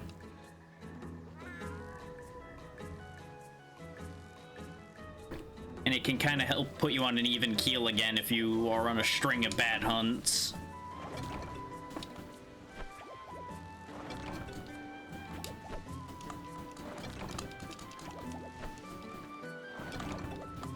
Oh, flash bug finally. Don't think we need them for anything at the moment other than if I wanted to make flash bombs, which we technically could use those against the Congalonga to blind him temporarily. Just not something I really prioritize because it's not super helpful. Let's go ahead and put paint berries in there so we can make sure to have paintballs.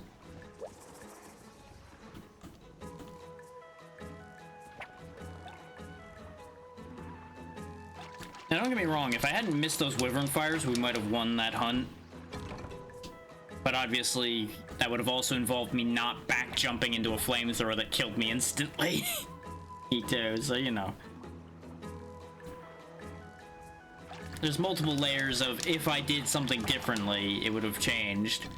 Which, you know, crazy concept that doing something differently causes a different result.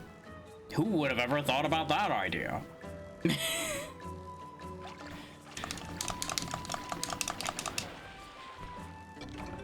Small golden fish. Not to be confused with a goldfish, apparently.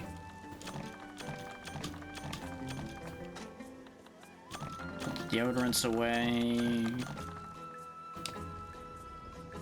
Oh yeah, that's what golden fish are good for, is they sell for a high price. Is they may or may not be literal gold. So we'll just go ahead and sell that for the 500 it's worth immediately. Anything else we have that's worth a decent amount of money? Because that'll make the choice for me to a certain degree. Okay, we're also holding on to 20 paintballs, so I really should just start carrying those rather than relying on the quest to give them to me at this point. We're already decently well off with that. I don't think we have anything super valuable. At least not that we want, but that we don't want to hang on to. I'm not so worried about using these armor spheres yet, so we can go ahead and sell those, because we will get plenty more.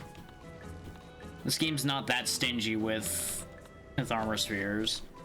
And I don't need to just raise the level of our armor yet. Because why would I be raising my 1 defense armor's level when I can just replace it with something infinitely better? Or, you know? We'll go ahead and get rid of these Bullfango heads. I don't need them. We can go ahead and sell a couple of these Bulldrum tusks. Bulldrum's easy enough to kill again. The Geodrum skull is worth a lot, but that's a rarer drop, so I don't really want to get rid of that. Velocidromes will be killing a decent amount of, but I might need those. We don't need the cut coop parts right now, necessarily. I think they are part of the battle armor, though, so if I wanted to make it, I would need those parts.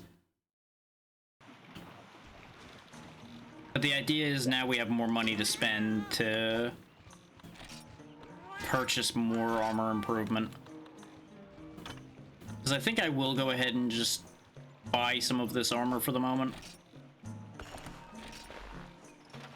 We're gonna lose our cold protection, and I'll have to remember that I've lost it.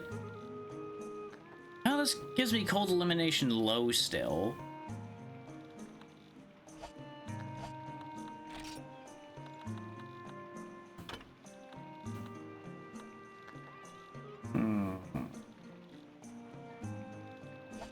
The other side of the coin is we're also losing our divine protection, which we also didn't have when we just fought the Congalanga. So there's a world in which the divine protection actually means more than higher armor. I don't know which one's true as far as that goes.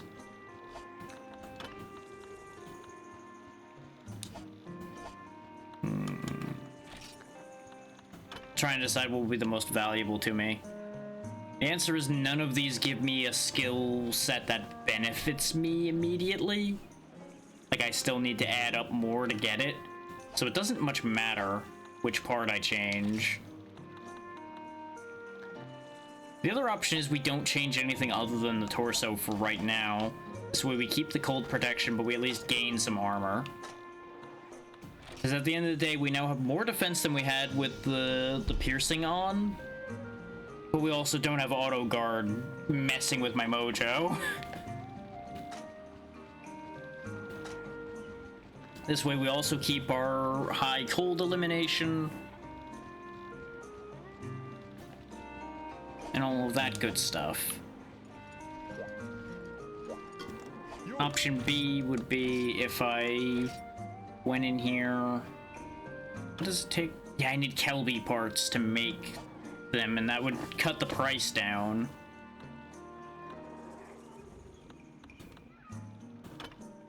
If I put on the Giapre helmet, that doesn't help at all.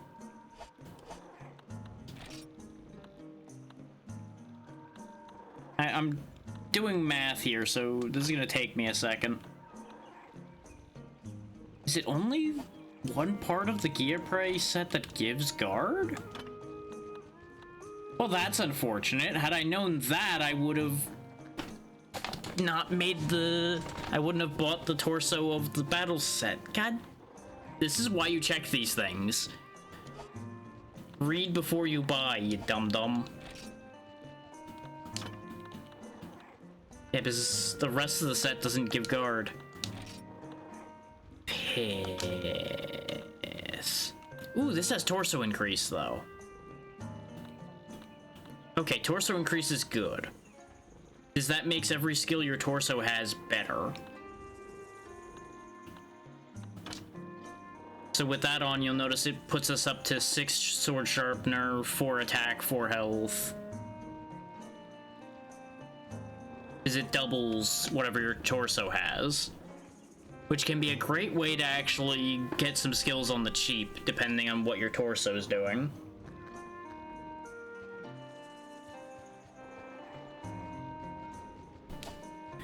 So we might actually go ahead and make the Gyapre Tacit. I just may switch back and forth whenever we go into cold places for the moment.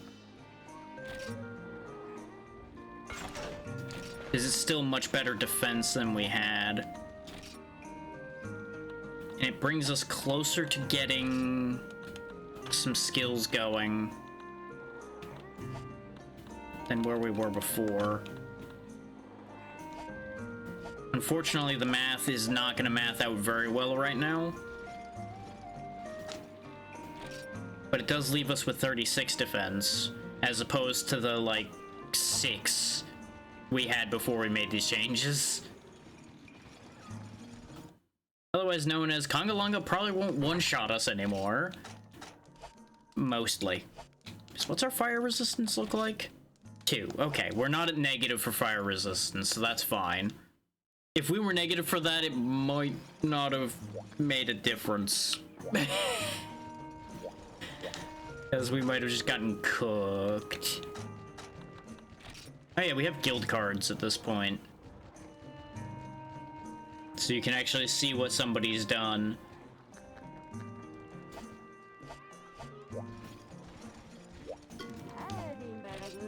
What are you selling? A lot of the same things the other shop's selling, which makes me sad. Oh yeah, I don't think I ever really discussed Farcasters, but they're a great way to go back to camp. Like, if you're out on a long gathering run, you can just warp back to camp with that, and it's a great convenience tool. It's also a perfect way out of some attacks.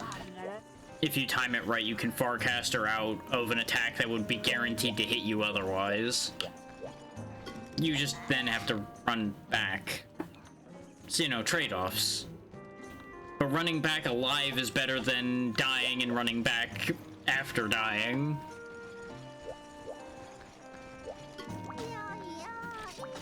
What else did I have in this list right now? We could go kill some Blangos, but I'd have to go switch my thing or bring hot drinks, which I guess we could just bring hot drinks from here on. That's not really that big an issue. Mountain herbs. We killed Velocidrome already. Killed that. Congalonga. We could also just clear the regular Congas right quick. We might be able to get an extra Velocidrome that way, too. Do the 20 Vespoids. We no longer have heat increase, so we could go do the Gendrome reasonably safely, too. We've got options rather than beating my head against the Congalonga wall. Not that I think it'll continue to wall us, but sometimes a palate cleanser can help.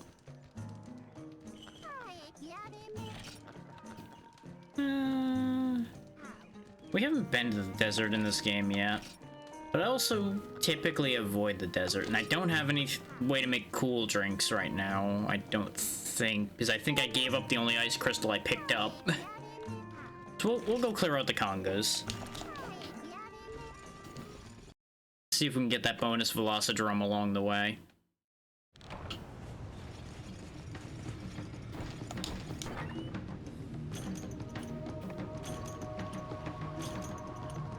The Conga hides will open up some stuff for us too, so it's not a bad idea to do this. This will also serve as a decent armor test, because even the regular Congas were hitting us decently hard. With our like 6 defense, 30 more should mean we don't take as much. We can also grab some Kelby parts along the way here. This was still at the time where Kelbys still actually die instead of being knocked unconscious. I I believe this might actually be the last game where they actually die on contact. I don't remember if they die and try or not.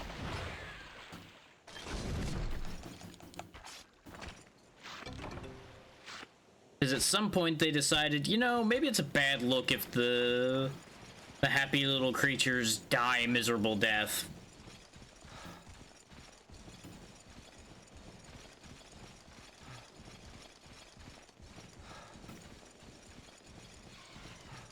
You know, who knew? Pop.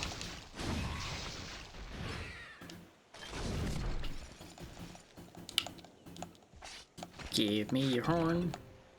Or your liver. I guess that's a thing I'll take too.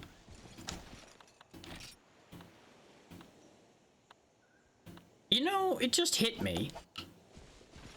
I don't know why this game doesn't have subquests. That just hit me. His Dose had subquests, and then you get subquests later in the series too. Why does this game not have them? I wonder why they made that decision. Because, like, you could say it's because it's a portable game, but the other games I remember having subquests were portable games too, so... I just realized it's a weird inconsistency.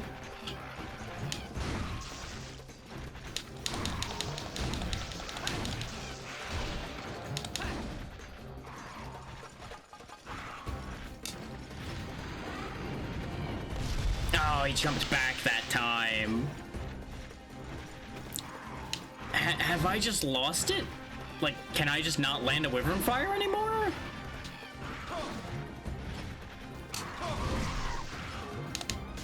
That would be such a shame after all of those great Wyvern Fires we had. But, you know, I guess you can't and always get them. It's just a real pity because it would have made getting rid of this guy way quicker.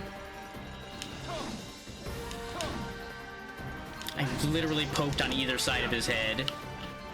That would be impressive if it weren't so upsetting.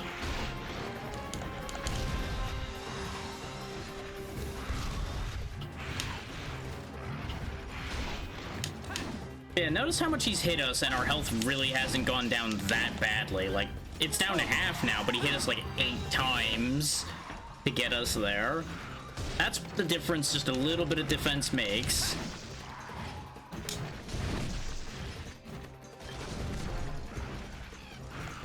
Oh, we're going this way now? Okay, I can follow you. Hi, I'm here too. Ah, stupid Vespoid. Where even? There we go. I was getting real camera screwed there for a second.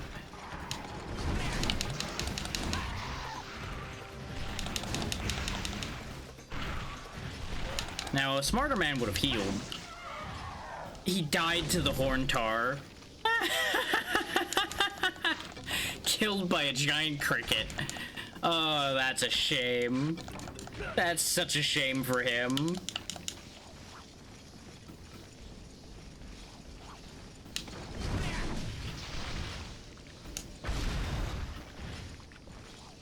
He has been avenged.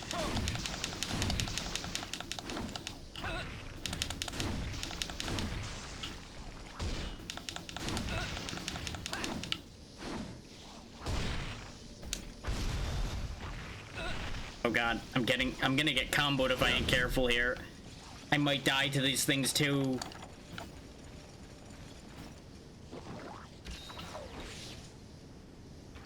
That's what I get for making fun of him for dying to these things, huh? I nearly get comboed to death by a bunch of angry bugs. But hey, bonus Velocitron achieved, so that worked out. We'll go and mine here before we go look for the congas. Maybe I don't mine here. Okay, you know what? You made your point. I'm leaving. Goodbye. This place sucks. I know when I'm not wanted. Sometimes.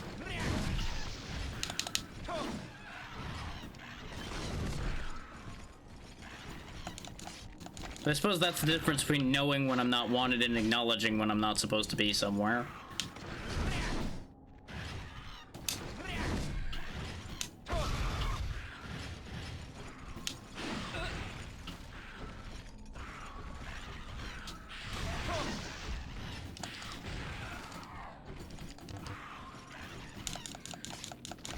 They actually helped me put my weapon away there, because I was in the middle of the put away animation and they slapped me.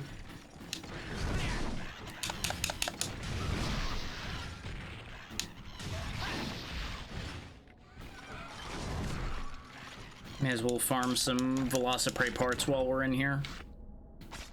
I think we can get the mystery bones we need to upgrade the bone longsword here too. Or, you know, just bones, I guess. Come on. Yep, that still is a bone. Not a confusing enough bone to be a mystery bone. You know, that's not a concept I want to think any further about now that I say that.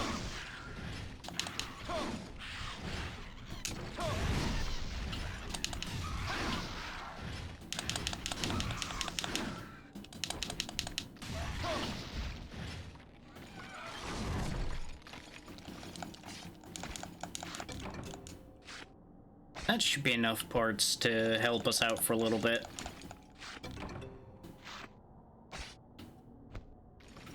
Now, having burnt a lot of health, let's actually go look for our targets, shall we? After I load the gun. You also have to be kind of careful with the gun lance, because you'll notice sometimes I do there's no ammo animation when I'm trying to load the thing. That's because I don't wait for him to properly be fully in the guarding animation, so it acknowledges that I'm guarding before trying to use it. Because you know how I do, I fly across the buttons as fast as I can, and sometimes that just don't work because it doesn't keep up with that idea.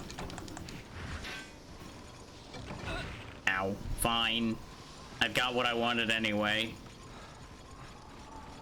Getting bullied by bugs. There's a conga.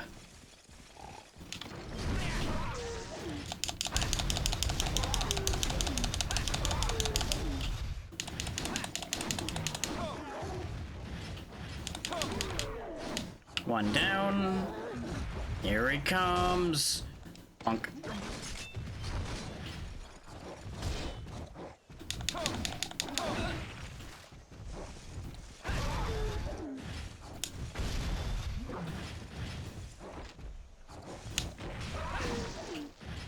He wanted the joust, so I gave him what he wanted.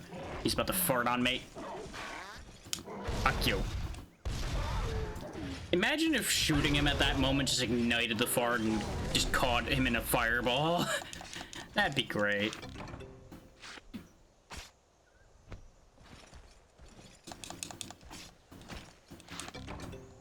Ah, brute bone. Real shame that I don't need those anymore. But good to know that that's a way to get more of them, I guess. Mushrooms, herbs. Mining point? Looks like a mining point, sounds like a mining point, isn't a mining point. Monkeys!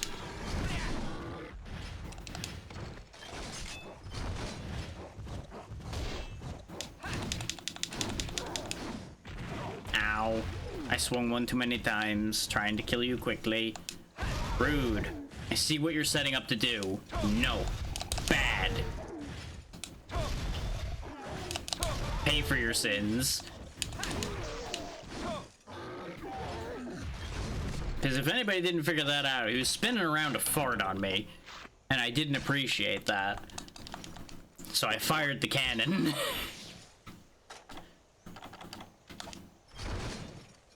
And he learned a valuable lesson that day. It was also the last lesson he ever learned, but, you know.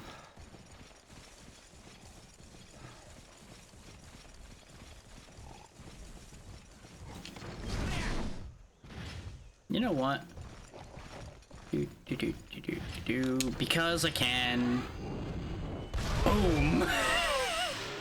He didn't even know what hit him.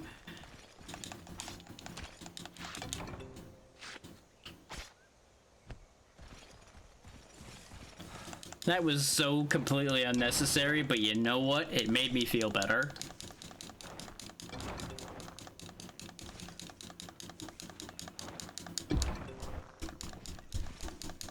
Because he got obliterated. These special mushrooms would be great for getting lots of account points. Helping move us along on the farm further and further. Nothing here.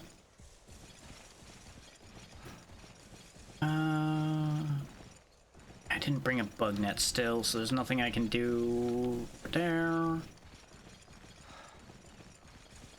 Just gotta find a couple more monkeys.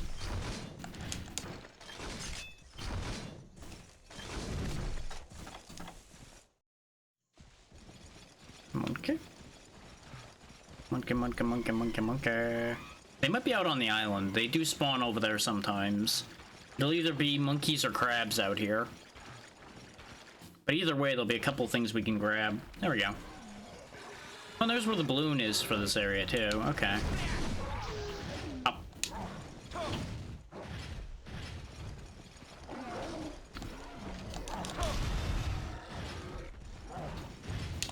Oh, it's gonna turn into a 2v1 here in a second. No, you don't. No, bad stinky monkey.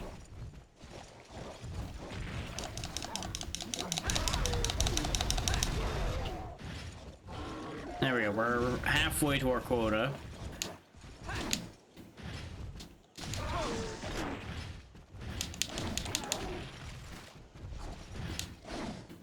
Just fucking doing it again. He thinks he's funny.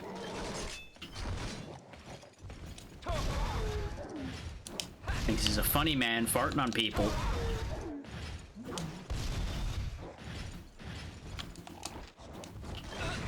Ah, I was about to be a funny man myself and I got in trouble for it. Hey, have a rock.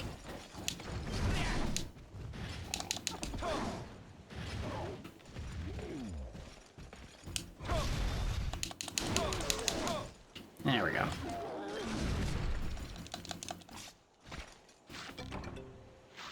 That's why I didn't bother to harvest the other one, as I was pretty sure I wasn't going to manage to get it in time.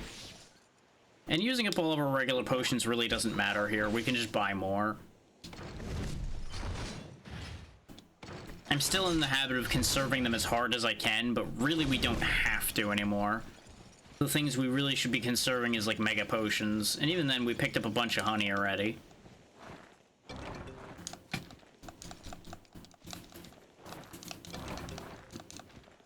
We're getting a lot of special mushrooms. Oh, speaking of, I think this is true. No, they do actually go in your inventory. Okay. I couldn't remember if this was one of the ones where account items don't actually go into your inventory. They just go into a magic pocket somewhere that just gives you credit.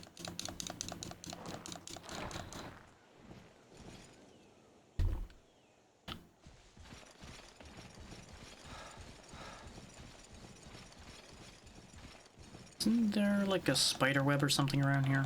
I mean, there's this spot over here that I can grab stuff from. Oh, we're out of inventory space. But I think I did find the spot I was talking about. Is there anything I want to get rid of in exchange for things like spider webs? Probably the regular bones can probably go away and be fine. I don't really need the hot peppers either, because we get them from the farm. Spider webs are going to be kind of handy, though. At least for the moment. Because there's a few, like, nets and things we can make using that.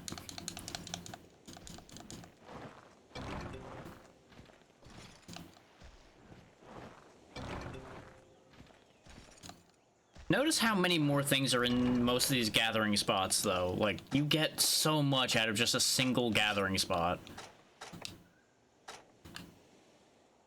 We've been getting a bunch of disc stones elsewhere. We can go ahead and exchange that for the Kut-Ku scale, and I hit the wrong button.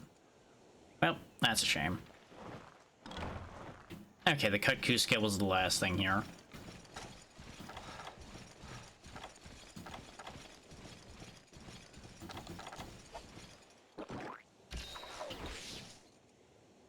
you can just, like, clean up so well in some of these places.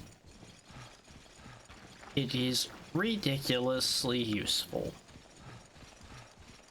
I think that spot where I can get chipped shells and such exists still in this game, but I don't have any need for that kind of thing at the moment. And the odds of getting a black pearl there aren't great. And that's probably the only thing I'd want out of that at the moment.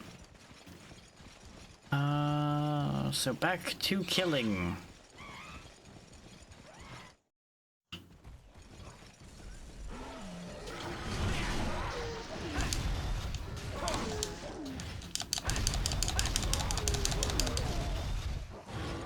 I saw the other one gunning for me, so it made more sense to just end his friend.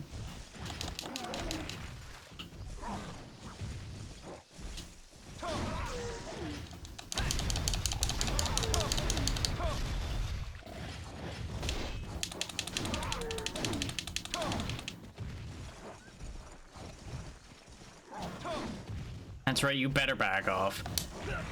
Oh, he cut me out of my animation.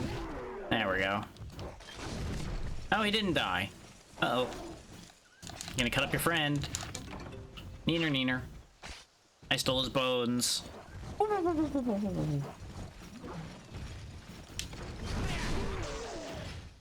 And now I'll steal yours too. Never mind, I stole his skin. I don't think that's better, but you know what? We did it.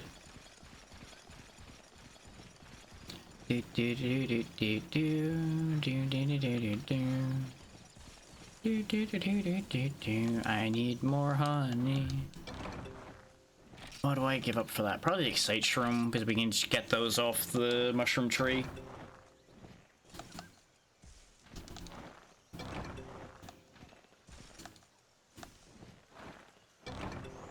Insect husks I don't need.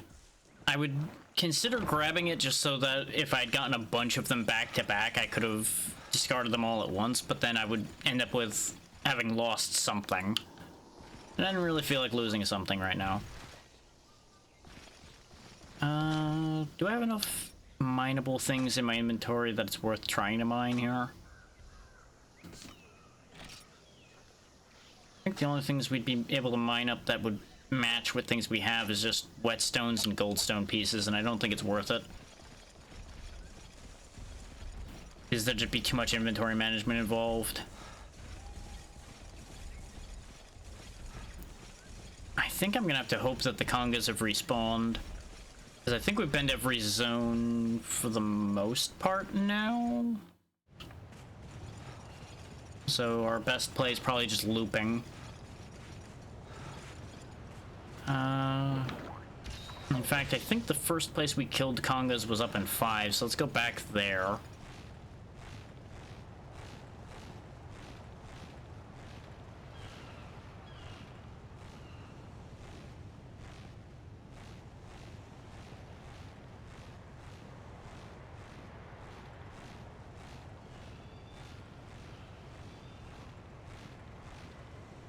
Almost all the way up to the top.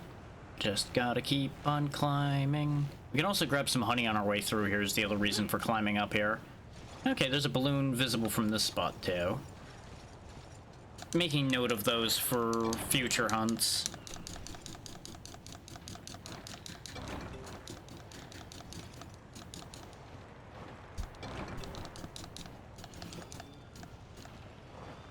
Though more than likely, I'll probably just start investing in a bunch of Psycho Serum when we reach that point. I might sell all these Kudku scales that we're getting out of the bee hives. Hey, Veggie Elder, do you want this insect husk? Because usually you like insect husks. You do. Sure, take it. Special mushroom. There we go. Something that conveniently stacks with what we already have.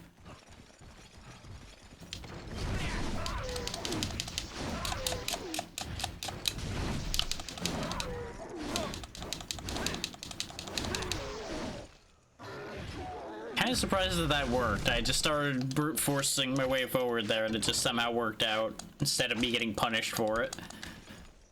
What a wild case of events there, huh? Where I don't get punished for my hubris for a change.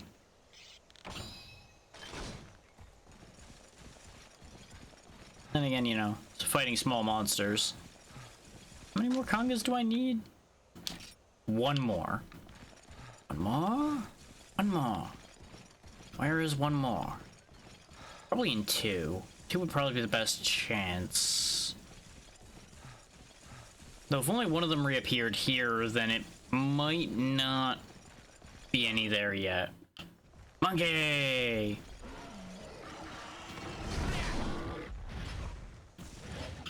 How would you like to go out with a bang? You would? Great! Perish!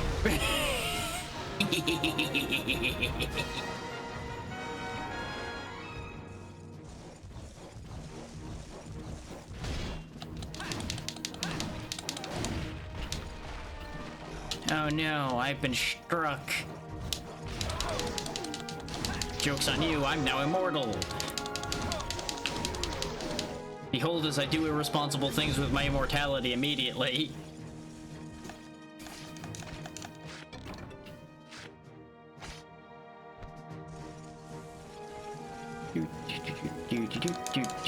Give me your skin too, or your bones. I'll take those. That's fine. You know, I'm realizing when I think about that, that starts sounding more and more unhinged as I go. And you know what? To that I say, yeah!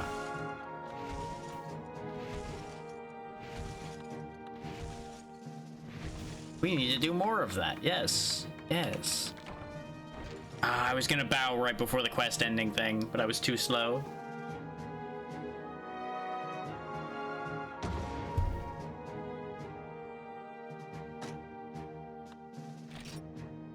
Mushrooms, brute bones, sharp claws, lots of conga pelts. So I don't think we're gonna need conga pelts for anything else anymore. I think we're good on those. We also got a lot of points. Like, the individual mushrooms weren't worth a lot, but those goldstone pieces were worth a good chunk, and that white liver was decent.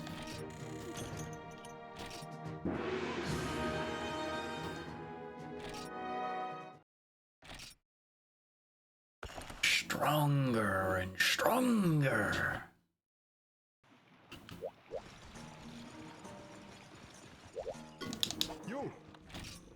We probably can make conga armor?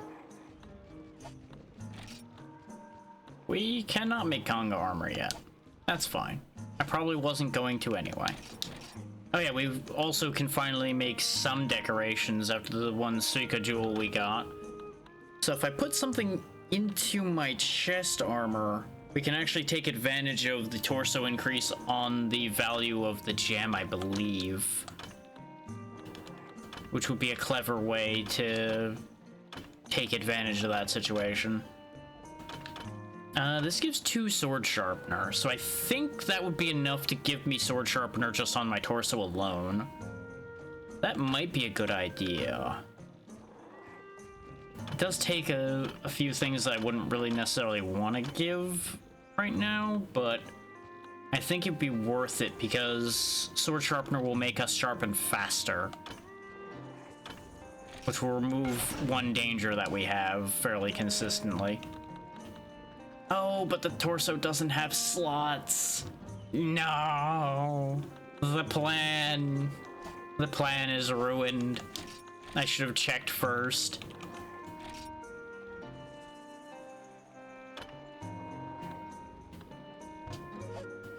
So I just wasted material making that gem. It'll be fine. It'll be used later. We will find a use for that sword sharpener gem in the future. But that definitely is a perfect example of look before you make.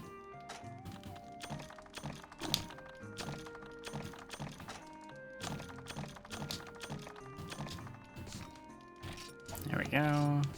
Sort the box too, just so it keeps my sanity intact. Go hit up the farm.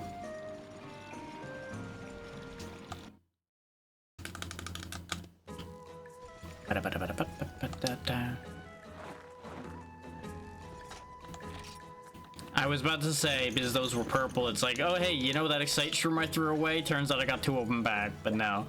It was toadstools, which are arguably more useful anyway? Depends on the situation. Because I forget what Excite Shrooms are for, but toadstools are good for what you'd expect. They're good for poisoning things. Oh hey, more spiderweb. After I just got a bunch of spiderweb. Bug hoppers might be useful though. I think they're used in a couple of recipes. And bitter bugs we already know are useful. Well, from when we were playing the previous 2 games.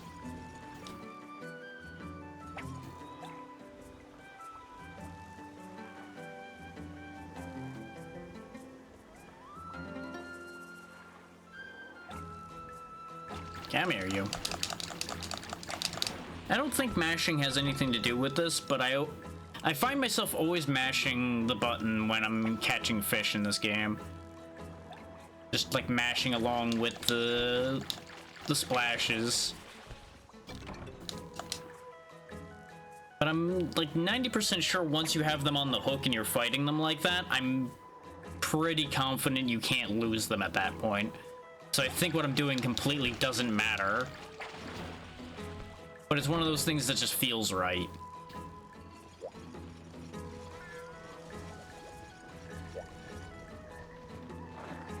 Harvest our crops.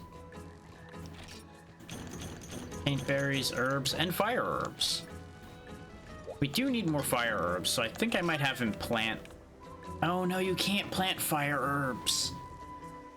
Damn it. Well, plant more paint berries then. We'll probably start having them plant herbs again soon. But for the time being, that'll work.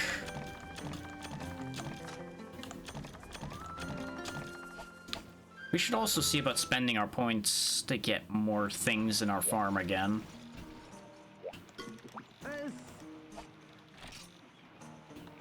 The second field row will help. And as you can see, there's your 3rd field row, which isn't that expensive. I feel like they intend for you to get both the field rows early on. I'm probably gonna go for the insect thicket next. Because that'll get us better bugs, like we'll get god bugs and things like that more often, I think. And that's depending on if we actually unlock any of the mining upgrades or anything. Yeah, we didn't get anything else in our inventory. For some reason I thought I ended up picking up something. But we can quickly pop in here and have him plant in the other field too now. Oh, I do believe. You know, let's see what comes out of you planting a sleep herb. I don't actually know what's in the pool attached to that herb. At the end of the day, the only other use for sleep herbs that I know about is I think it's used in a couple sleep weapons, and it's used for making drugged meat to put monsters to sleep when they eat it, which we really won't be making use of probably.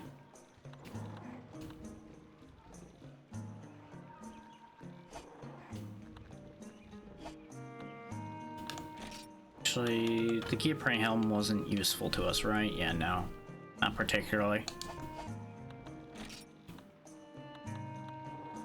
The Velociprey braces. I don't know what feint does. But one more sword sharpen isn't going to be enough. Yeah, because that'll put us to 7. Already wearing Geoprey on the waist. Oh, we at least know about making this. Oh, giant bone. That's the problem.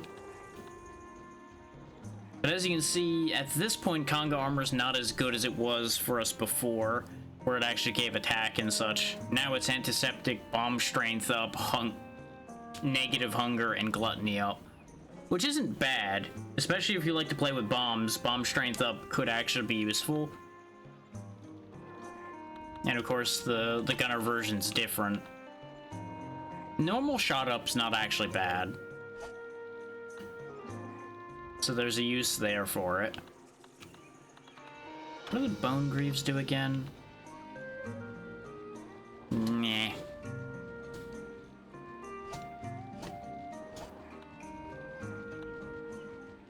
I think I just will have to bite the bullet and make multiple parts here in order to finish anything off. But I don't think I have enough.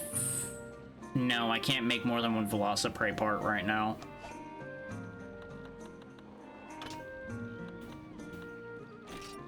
It's just really a shame that the Geoprey skills are so bad for me right now.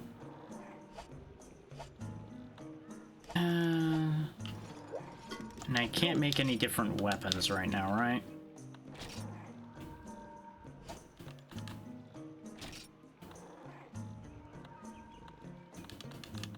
I mean, we now know about the Barbaroi blade because of the flame sacks. It's actually not that bad to make either. If I wanted to pull a sudden greatsword out of nowhere, or for fighting Congalonga, because it would be a fire weapon. Just surprise greatsword, wham! Where were you keeping that? You don't want to know the answer to that question. Because the answer is scary. I could... yeah, scatter's not bad. Can't use close range, which is unfortunate with scatter, because I want to say scatter and close range is actually a good combination. Because you put the scatter arrows into them at close range, and then you get nice results.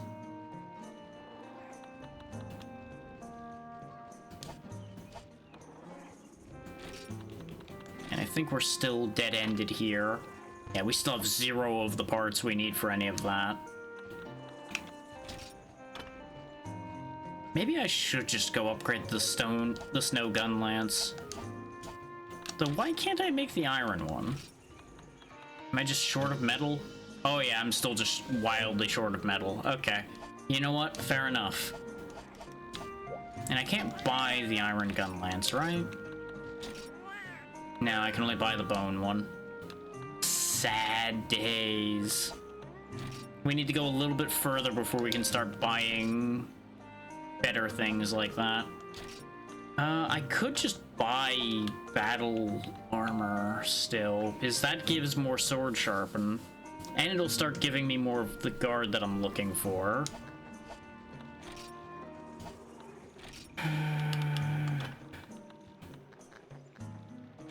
Yeah, let's go ahead and at least buy that one. Yeah, because now we just need 2 more points for sword sharpener and 4 points for attack. I'm giving up on the cold resistance dream at this point because, like I said, we can just use hot drinks.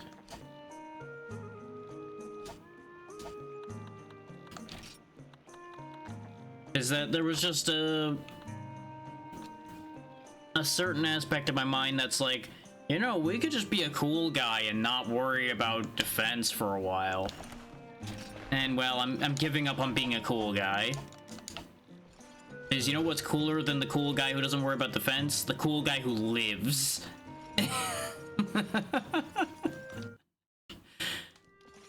Surviving can be cooler than looking cool sometimes. I'm not gonna sell any of the armor, because as you can see, it's only worth 50 each. I don't think it's worth it. We'll worry about doing such things once our box is more full. I am gonna go ahead and get rid of things like the bone shooter, the bone club, the longhorn. Basically all the weapons I'm not gonna be using at all, guaranteed. We'll go ahead and get rid of. I'll keep these because these might pop out at some point for fun, but these are probably the extent of the weapons I would touch that are in here right now. Hammer I might touch, just that basic hammer I saw no reason to hang on to. Which, actually, on that same argument, I can just get rid of that greatsword too, because by the time I think about playing with that, it'll probably be far enough along that I can just straight up make something better. There we go. That's better. That helps fund us a lot nicer. Which is the other nice thing about them giving you so many things straight off the gate, is you can just convert that into money.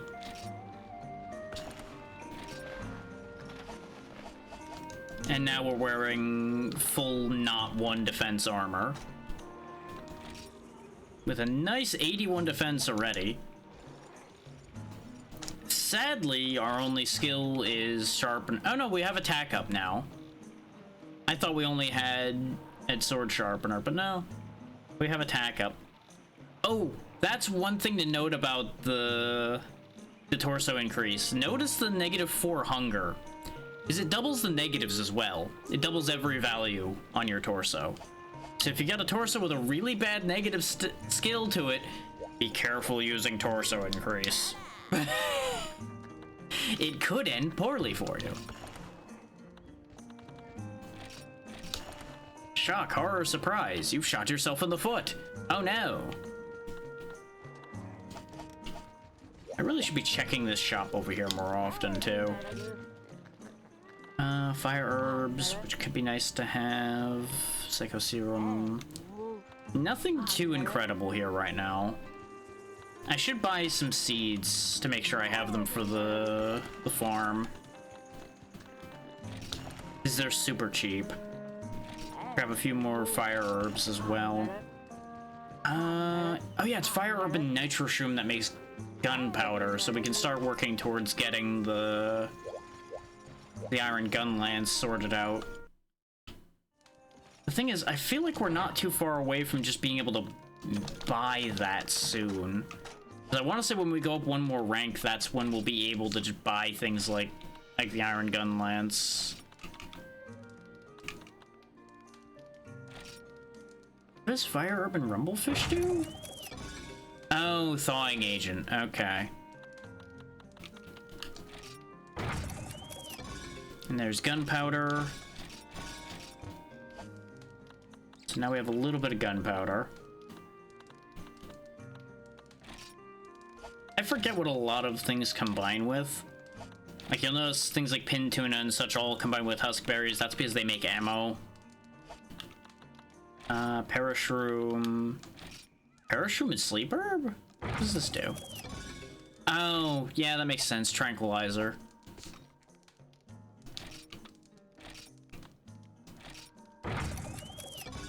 Energy drink, okay. Energy drink's actually really useful, because that's a replacement for having food. Don't do that in real life, it's not a good idea. Boomerangs. I'm just kind of filling out the combine list because I forget what a lot of things combine into. Tuna bait. That's mostly gonna get like pin tunas and such. This is catalysts. Catalysts are actually really important because they make a lot of much better healing and things like that a possibility. Gunpowder and Screamer we know makes sonic bombs, so let's go ahead and get... Never mind. I'm not gonna keep burning those. I need vines to combine with that. We'll go ahead and make potions ourselves right quick, because we can make a ton of them. We're gonna end up garbaging a couple times, but that's fine. Hope you like the sound of plank, plank, plank, plank, plank, because sometimes when I'm making a lot of things, that's just gonna be what we hear for a while. But now I can use this with all this honey, blow up a few of them, but get some more mega potions to work with. Sap plants and stones make bomb materials. So I'll make a few of those. We also want to combine that with some paint berries, because that's how we get paintballs. Basically, you're getting your alchemy lesson here today. There's your poison smoke bomb recipe. If you want to get bug parts, you want to use poison smoke bombs. It'll make your life much easier as far as that goes. Cactus flower and bitter bug, I believe, is herbal medicine? Yeah. Like, there are so many recipes I remember just offhand. This is hot drink. Do I actually have any ice crystals? No. I was pretty sure I didn't, because I was pretty sure I traded away the only one I had. I don't remember what Bombberry does. Like cluster shot or something? Well, it makes garbage, apparently. Yeah, it's cluster shot. I can't believe I even remember the goddamn ammo recipes, even though I never used them. Good lord. And obviously, tranquilizer and bomb components make tranq bombs. But if you just stock them up when the quests give them to you, you probably are never going to need to make them.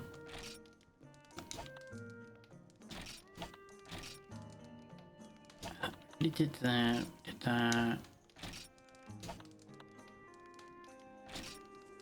Did the 2 bitterbug recipes we have. Let's go ahead and get the flash bomb recipe out of the way. This way we know that that's a recipe that exists. Carpenter bugs don't do anything at the moment. Screamers and gunpowder we know about already. Oh yeah, this is actually a useful recipe as well. You know, I'll go ahead and sacrifice my 1 Mach-a-Light to demonstrate this, if it doesn't garbage out. You can make mega pickaxes, which will last longer and do better. Once you have a decent amount of Mach-a-Light, you really want to just sit there and make a bunch of mega pickaxes instead of buying iron. But, you know, if you can't be bothered to do that, iron pickaxes do work just fine. What does Earth Crystal and Bitterbug do? Antiseptic Stone. Okay. I spent a long time back when I used to play a lot, just sitting here combining things to figure out what things make. Because I enjoy things like this. I enjoy just crafting random nonsense. Especially when it's experimentation-based combining like this. To a point. Like, there obviously comes a point where it's no longer fun because you've combined 17,000 things and accomplished nothing.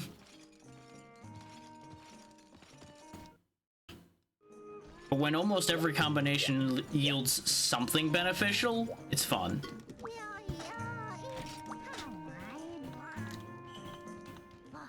Okay. Do I get revenge on Congalunga now? Actually, I think I'll go make a bunch of poison smoke bombs and we'll go wipe out the Vespoids. Because what we can do by doing that is actually get Vespoid parts.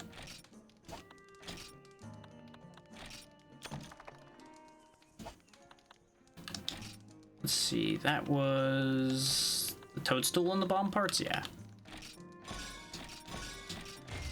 I was about to say I'm very impressed that I didn't blow up any of those, and immediately upon thinking that, not even getting a chance to say it out loud, did it explode. We'll go ahead and use up the remaining sap plants, because that's basically the only thing we're going to be using them for in any serious capacity. Ditto with the toadstools, so... We also want a decent amount of them, because they cover a decent area, but they won't cover a big enough area to clear out all of them, necessarily. Because they only last for a little bit.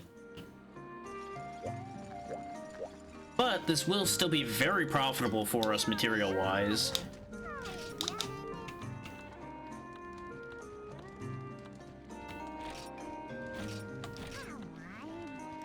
After this, we'll probably do the Gendrome hunt, and then we'll go do Congalunga again.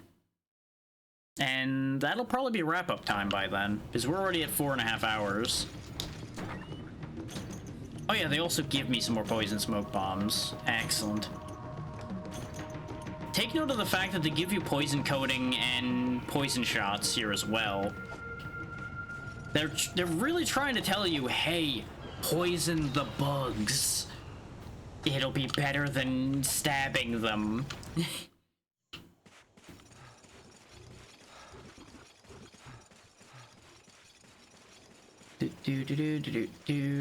Time to go be an exterminator. Poisoning all the bugs. Is there only one of you here? You're also way bigger than usual. Let's gather them all around. Hey, you, come here. Got any friends? Only the 2 of you? Yeah, that's a really lonely existence for you. Here. Perish.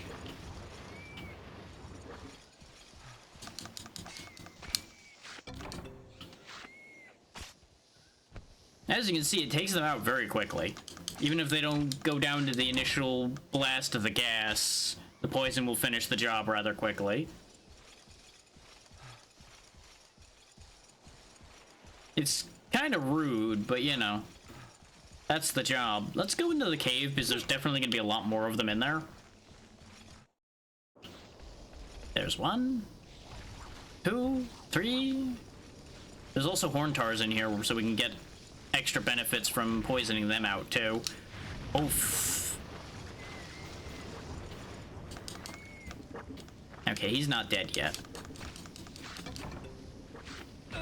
Could you kindly die to the poison eventually, please?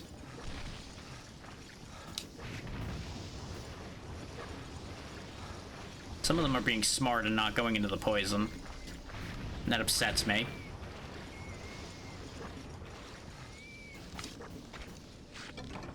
It is upsetting that they make those awful, like, almost screaming noises.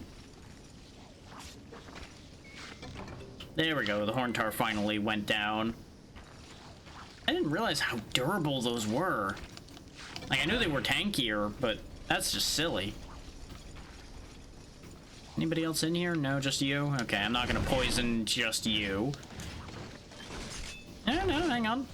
More volunteers. Horntar parts are even harder to come by than Vespoid, so I am absolutely fine with throwing poison at these. Except, you know, they immediately moved away. Bang!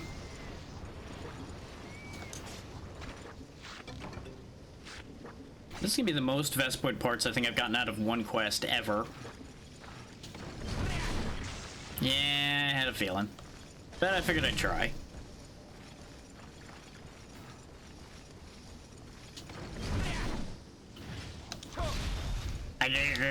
You know what? I feel like I deserved that. Somehow, I feel like this was a well-earned zapping.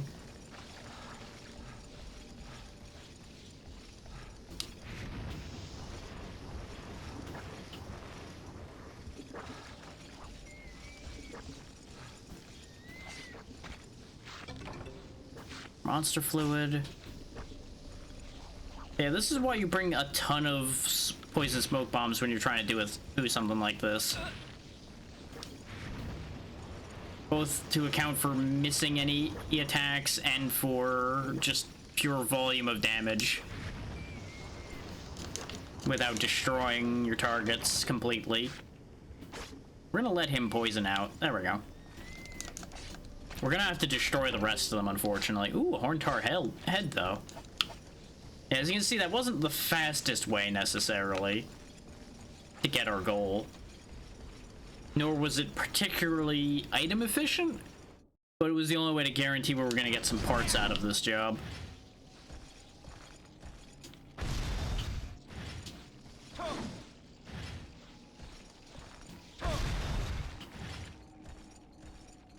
These Horntars aren't even a part of this, but they're here.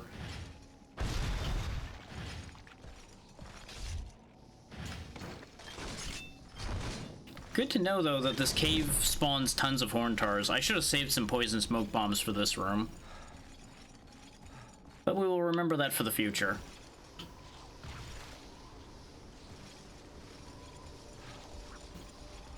This would have been a better room to use the smoke bombs in. There's so many more Vespoids in here.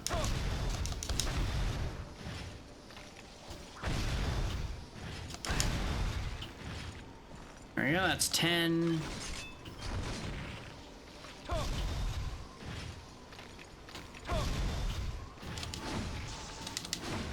Dang it.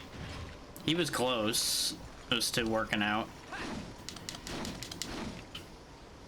I could probably, like, try to guard stab them a bit or something, and that might not destroy them. Problem with that idea is hitting them. Though if they all want to line up like that, that could have been great.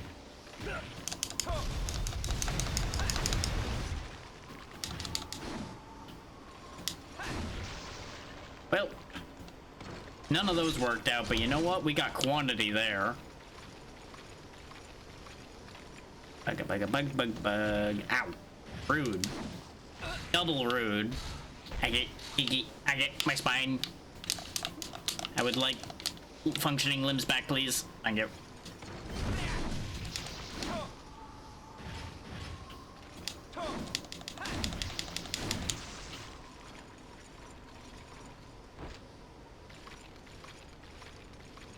Go ahead. Fly towards me. See how well that works out for you. So you better run.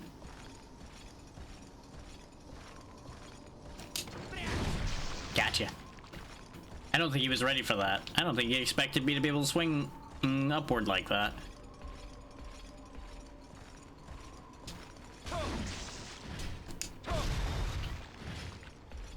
That one's just pissing his day away flying around up there. You know what? I know how to make them come out. If I start mining, they'll fly for me in droves. It's the perfect plan. We're also getting all of the earth crystals, apparently. Yes, Machalite as well. Very good, very good.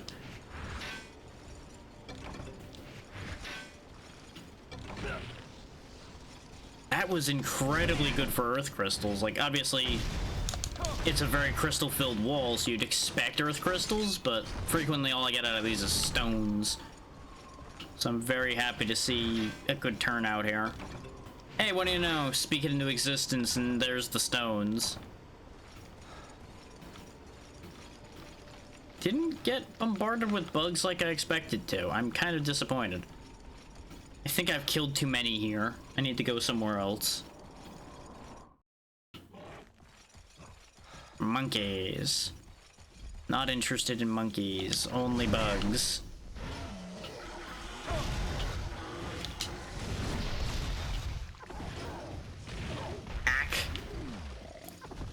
You know, I could be convinced to be interested in killing you.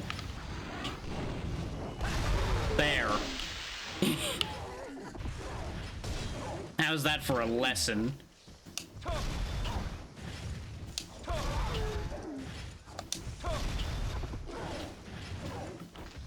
I gotta love how the one that didn't jump on me is the one who actually died to the blast.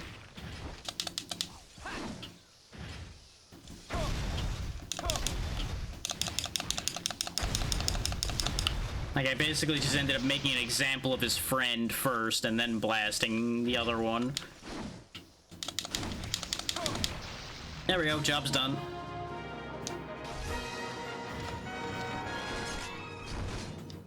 Also, if anybody was wondering if I just did that partially just as an excuse to Wyvern Fire, kind of.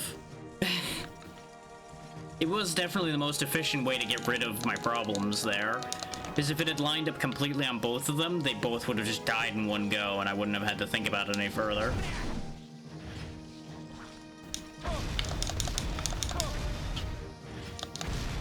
Right side, quest reward-wise, we should get some more insect parts that way, too.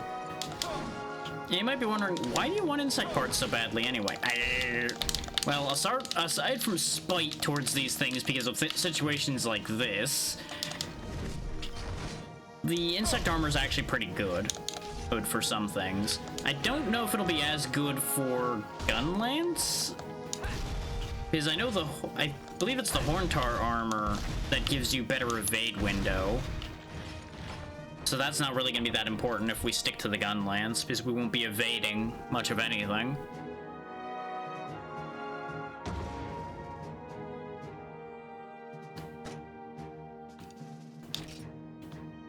Monster Fluid, Armor Sphere, Vespoid Abdomen. That's a hard one to get normally, so I'm actually pretty happy to see that.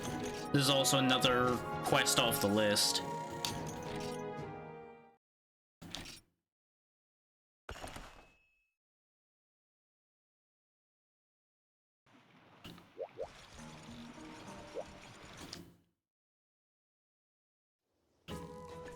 Go ahead and hit the farm.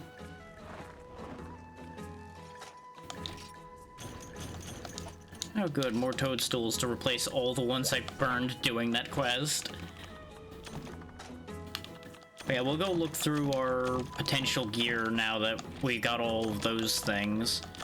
It's probably not going to make too big a difference for us right now,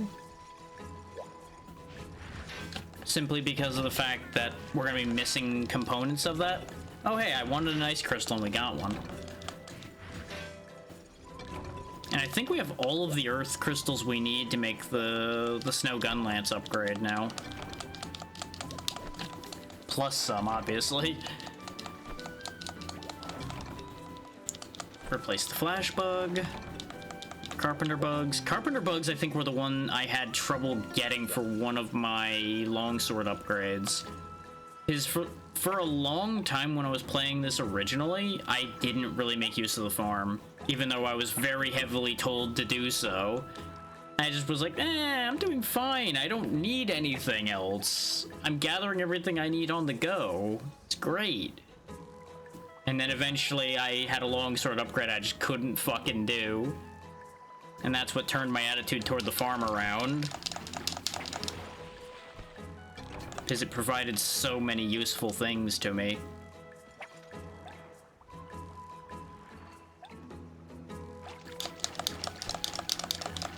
Give me more fish. Sleepy fish. No wonder he got caught. He's so sleepy.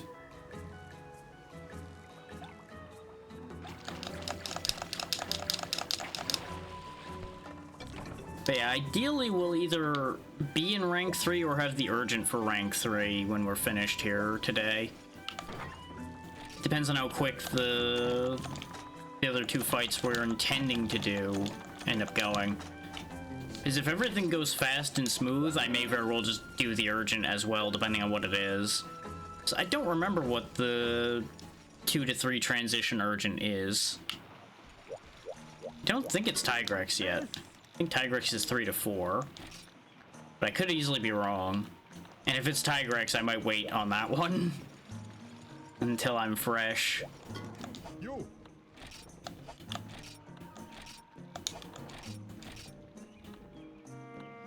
Nothing new there. Nothing new there.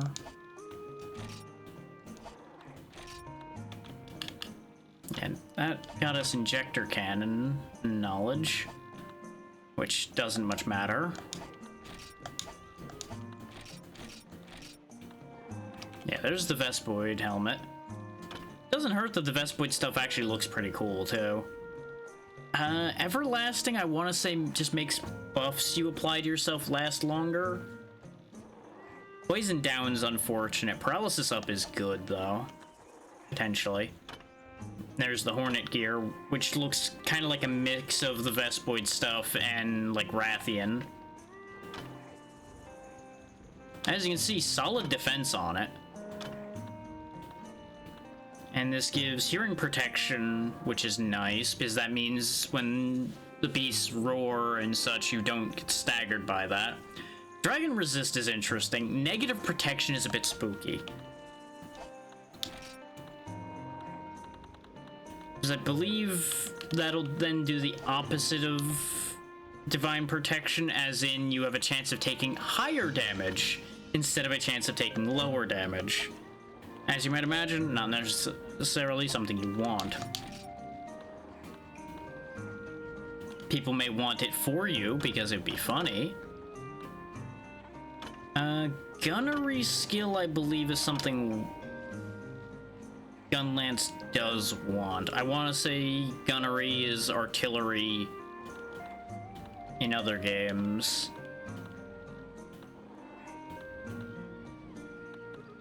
Again, it's just like slightly different phraseology.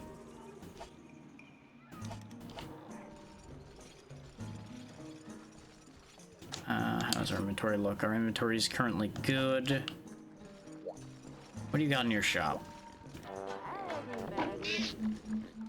There's a mini game to try to grab the Poogie, but I am a little preoccupied at the moment to be worrying about Poogie. Okay, looks like this shop is currently complete and utter garbage.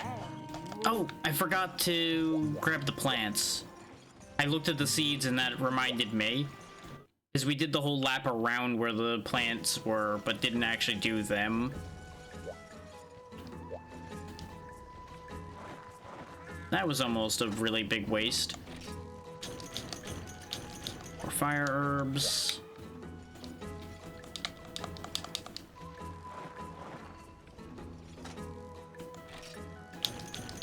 Nice, both of them provide more fire herbs. Maybe I will plant more sleep herbs. We'll try green seed because I don't think we've used that much, and we'll put another sleep herb down. Because of the fact that it keeps getting us more fire herbs.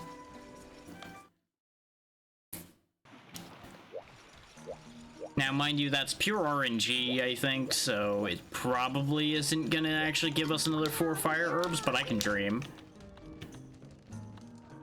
So let's see. We have 1 ice crystal, so I can make 1 cool drink to bring with me for the Gendrome. And I probably should, even though they're gonna provide us with some, bringing more doesn't hurt. In case somehow he becomes like a complete nuisance to catch, like he has done in the past.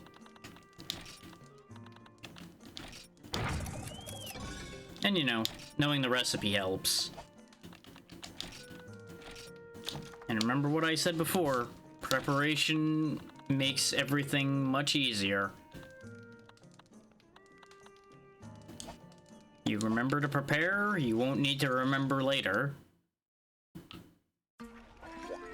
We may as well experiment more with food as well. Try to find combinations that actually work. How about the cube steak and snowy rice? How badly does that go? They're not activating any skills because neither of them are glowing. But at the same time, they didn't screw it up either.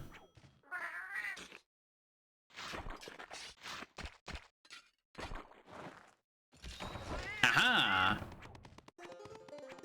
So that was a defense boost. Okay. So steak and rice is good. That's a decent defense boost, too. I think we got like 10 defense out of that.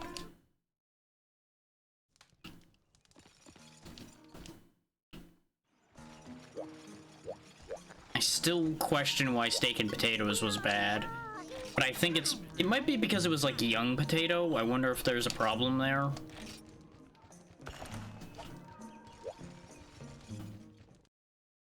Like maybe they have a slight tilt to the wording there and it's actually like really bad for some reason. We could take the well shortcut.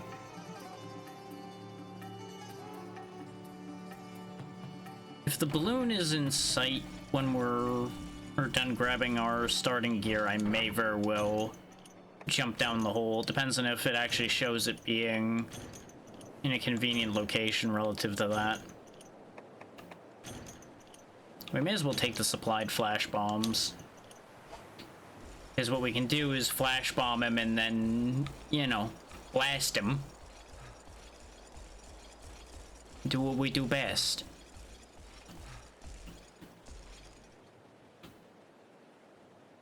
Boids. No balloons, though. Only Boids. This seemed like the perfect place to see Balloon Man.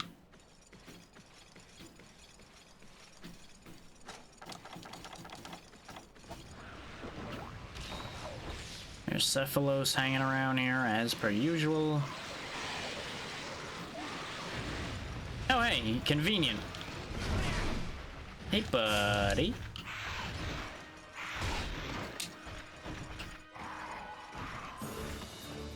You know what, let's just go for it. I don't know if that made contact. It didn't look like it. Sometimes fuck it, we ball isn't the right answer. Even if it is the more fun answer. Though some would contend if fuck it, we ball wasn't the answer, that means you didn't ball hard enough. Ow. Ow.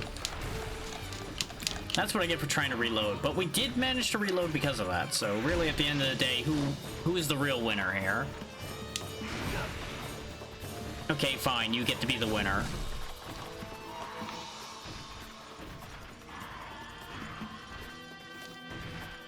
Oh, you bitch. Get painted, even if I have to hit you straight in the mouth with it.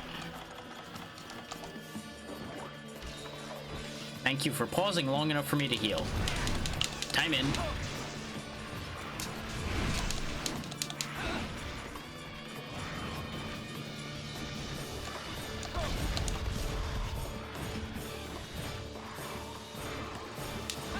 You know, you are a perfect example of something I really should be using the stick to turn the camera with. Or ideally, like a mix of stick and L aiming. So I could, like, spin around and then reorient myself quickly.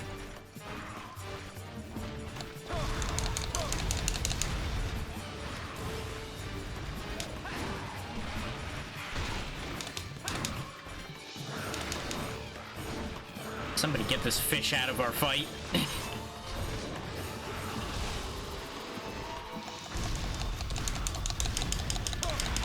Use the slight back jump from the shot there to get out of the way.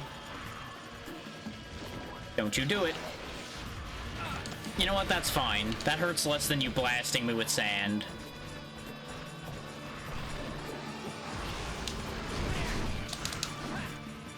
At least I have the decency to blast him.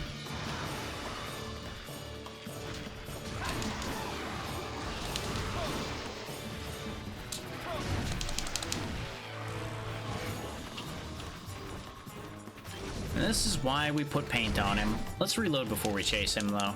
That'd be... Game, please. There we go. Fuck's sake. Still reloaded, though. Fuck you. Yeah, this is why we made sure to eat before chasing this thing, because you'll notice we have taken quite a bit of damage from it.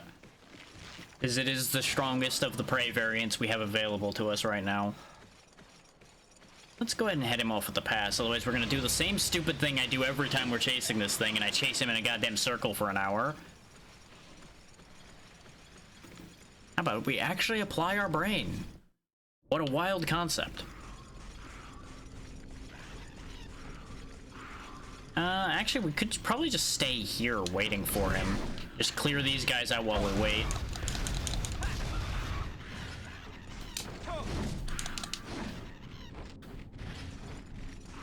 Because, you know, we know for a fact he's heading here, so...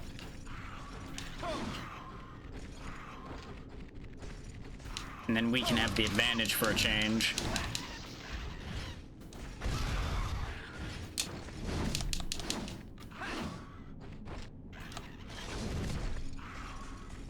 What's that? You don't have the number advantage anymore? Oh no, what a shame.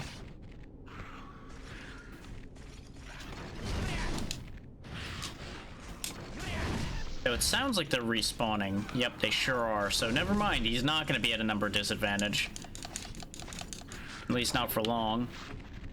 But we did get some Dren Prey parts, so at the end of the day, still works out. Hi. Actually, you know what? Think fast.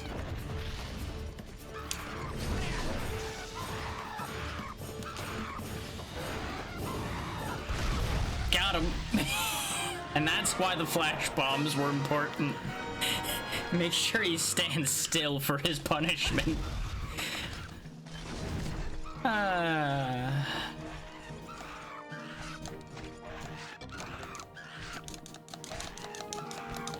Harsh times for him. Harsh times.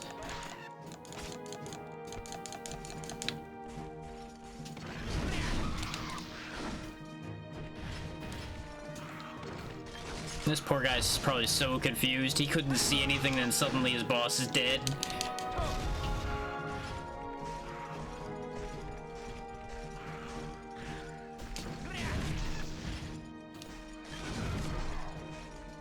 Bright side, life is infinitely less confusing for him now. Because he knows exactly what happened. Nope, not the way I meant to go. I was trying to find that little corner where the mining point was around here. This one's... Damn it. I was gonna say that one's a mining point right there, but I was too slow. I should've just went for that one first, but I forgot which side of the room what was on. Oh well. Once again, a fantastic ending screen. Just firing the deletion cannon.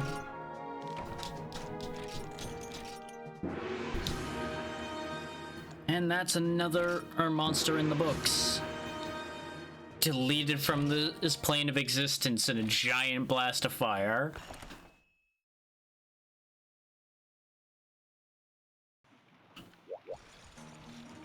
Nice clean hunt, too. Yo.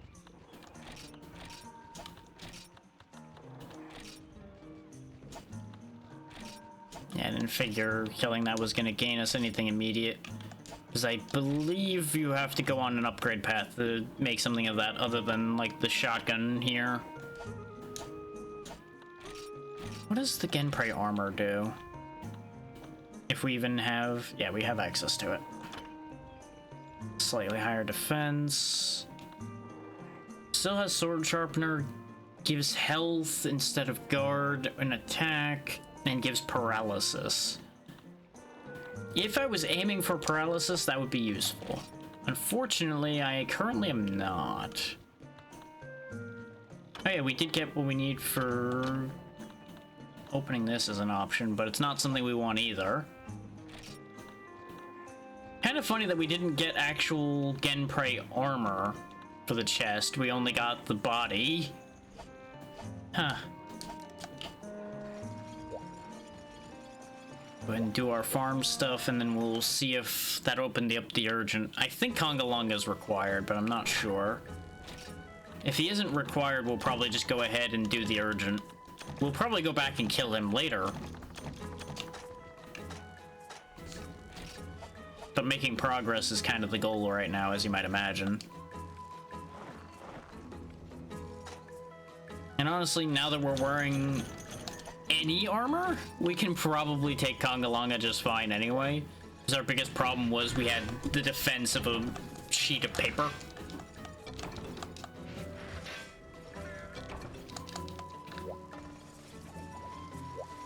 And he is aggressive enough that I couldn't really get in.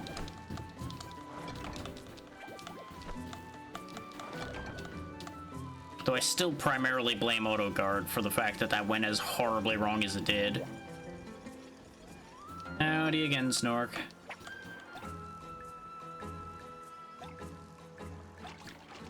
Catch another fish.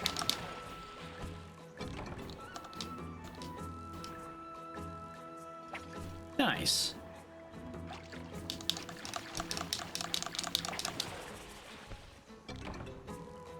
So far, so good. All but one hunt has been successful. So, I'll take that as a victory.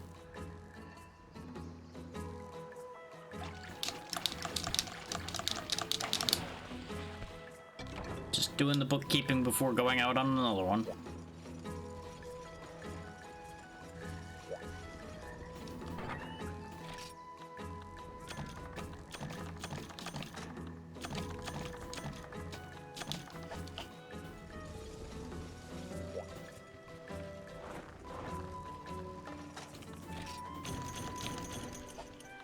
Okay, green seed might not be a winner.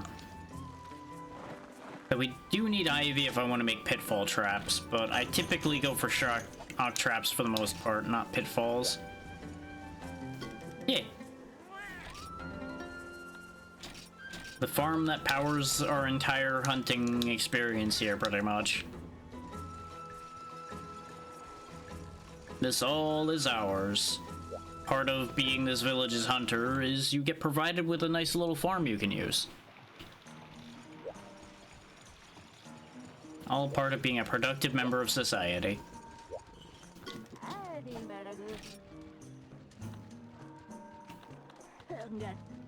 While she's selling fire herbs, it might be a good idea for me to buy them up. Yeah, let's go ahead and just buy a ton of them because I need so much gunpowder. So we'll just buy an entire set of 20 and put those away.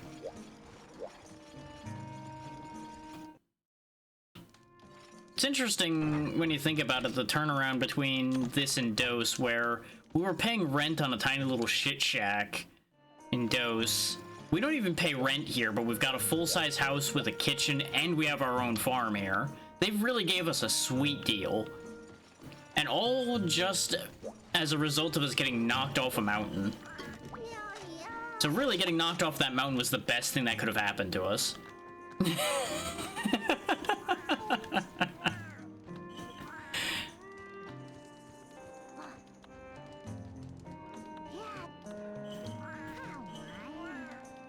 Yeah, we're gonna need to eat before we fight Kongalonga, but Kongalonga is required, it looks like.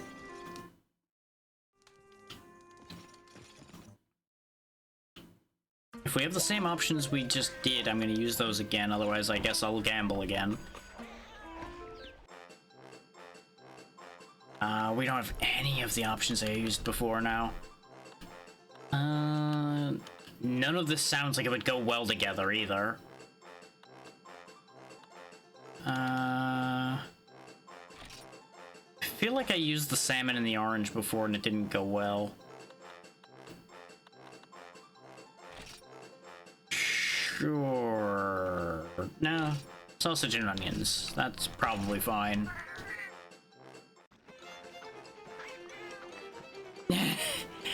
I mean, I don't know how universally applicable it is, but you're welcome to tell people that and see how it plays out. Just, you know, don't be surprised if the results end up like that.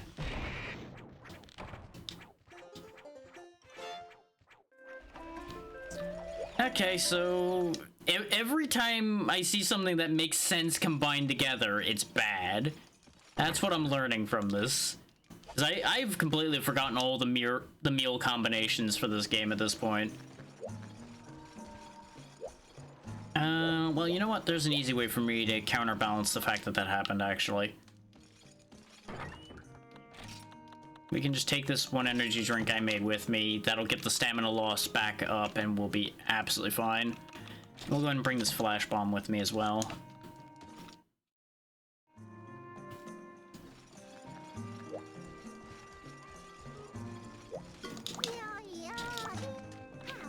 The idea is we flash bomb so he stops running all over the place, and then we blast him. This is the right quest, right? Yeah.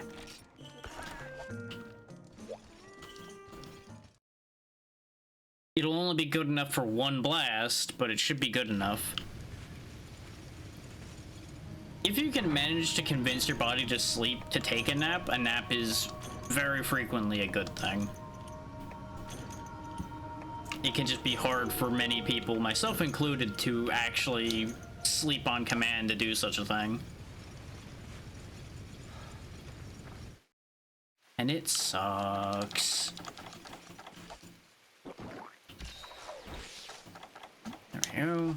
Now it's as if the negative food buff didn't happen, and we're good. Everything is fine. Now it's back down to over here for round 2 against Donkey Kong. Relatively speaking, it's only one upgrade past the one you saw before, so technically yes.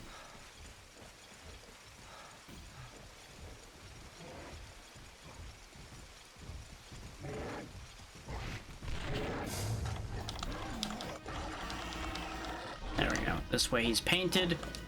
Flash bomb out. Oh, you bastard, you turned around the second I threw it.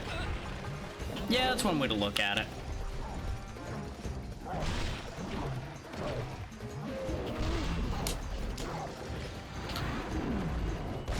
Got him.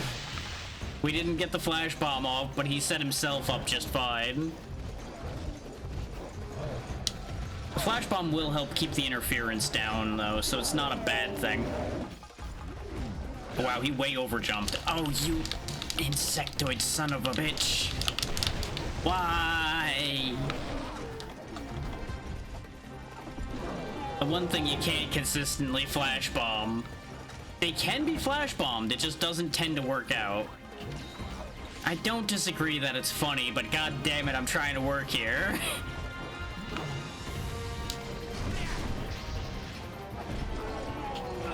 Oh, he jumped short that time. It's hard to tell where he's gonna land off that jump, as he does basically the same animation, but goes 2 different distances. And I can't even say, oh, he'll go where it makes sense, because he already didn't do that a moment ago, so that's not even a reliable answer either. I shouldn't have kept shooting, but I slid back just far enough that it wasn't the worst thing. Hey, there's Swarm. Conga Lung is a menace. That's right, you swing at nothing over there, Conga.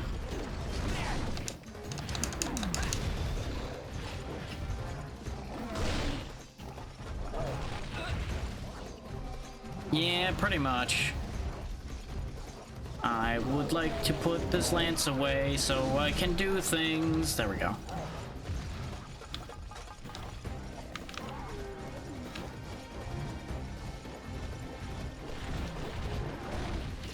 He also has the aggravating distinction of being the only thing to kill us in this game so far.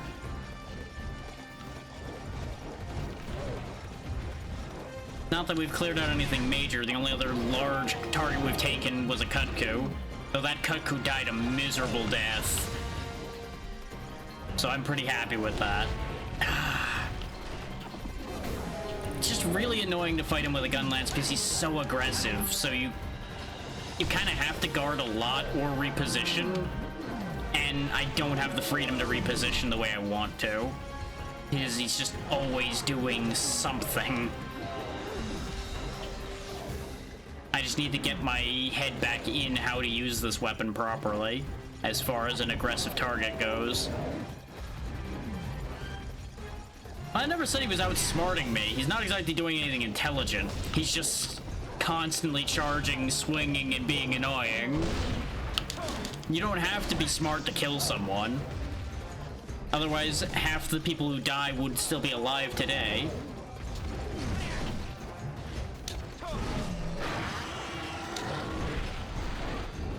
There you go. Fuck you.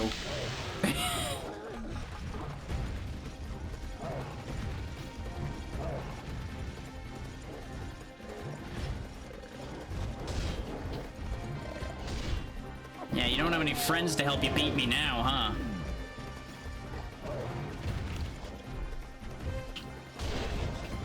Yep, you just keep on freaking out. You ain't getting through this shield unless I position myself stupidly. I can't make any progress at the moment, but that's fine. Okay, he's getting ready to make a move out of here, so let's blast him a bit. Huh, usually if he sniffs, he's getting ready to leave. There he goes. I was a little surprised that he made a charge before he left.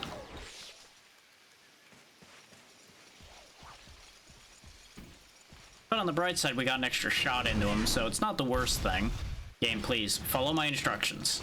I know it takes half a day to swing that thing around, but that's not what I told you to do anyway.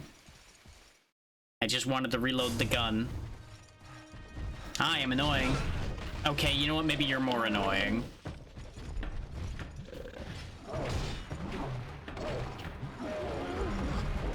Oh, you actually got me with the Quake that time. And it's funny how things like Quake will actually make you put your weapon away, whereas other things don't.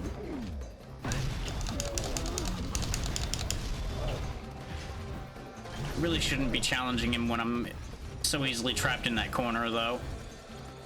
That's just asking for trouble. There we go. Now that we've healed, now we can commit. What is he doing? You good? Yeah, he's fine. He figured it out.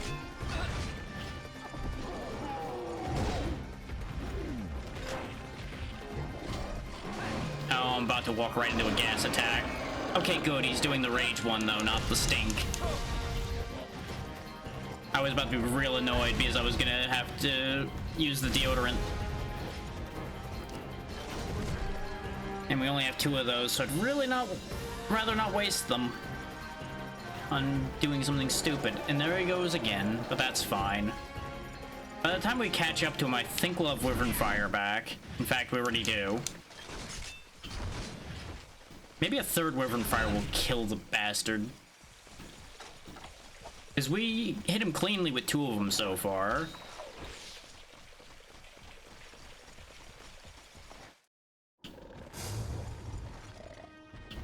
Sup? Yeah, I mean, what do they... That's what they always do, though. Oh, this is a bad situation to be stuck in, though.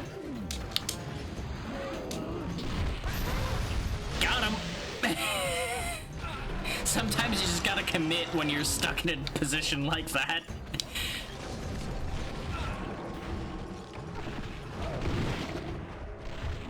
That was the fact that he hit the Bullfango there, killing us, because he deflected off of that in the corner that pushed his charge to the side. I hate it when they slide around. It's the worst. Because that should have been free and clear. Well, he's dead. But Real no, shame. he goes sliding He will be missed. sideways in his charge. Fucking bullshit is what it is. Right side, I blew up his mushroom, so now he doesn't have that to eat. Yeah, it's fine. Considering that's only the 4th cart, I think, at all today, I think I'm pretty happy regardless.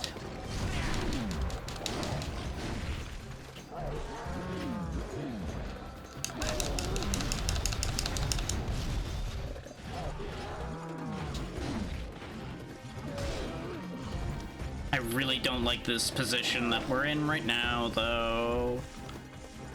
Being stuck between the bull and the bastard. I tried to make a move because he took so long to charge over. And of course, the second I went to make that move is when he happened to arrive. Haha. Every fucking time, which is why I hate having one of these things in the room at all. But Conga's too damn aggressive for me to just go kill that and move on, either. Because the second I turn to kill this, he's gonna be on me again in seconds. There we go. We finally had an opening to get rid of that. Camera, please.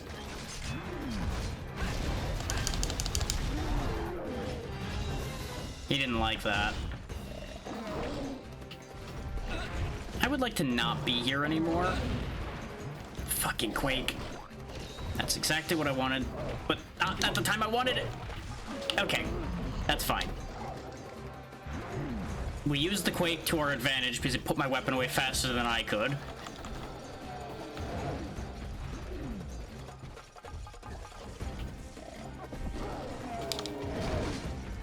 While he's getting up from that, we use our Speed Sharp. There we go. And that's how much faster Speed Sharpening is versus regular. For those that didn't know how good that is to have.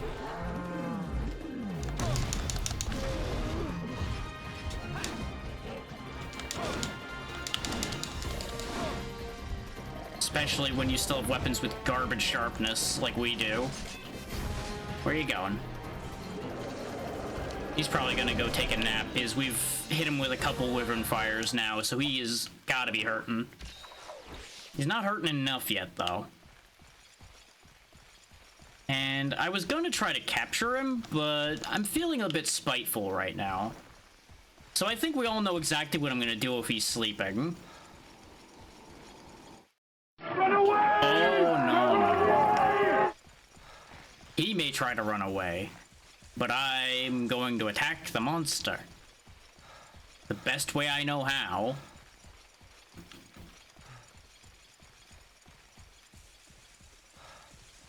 Kill them all. Exactly. Because it'll be a real shame if he's sleeping and a Wyvern Fire goes off in his face.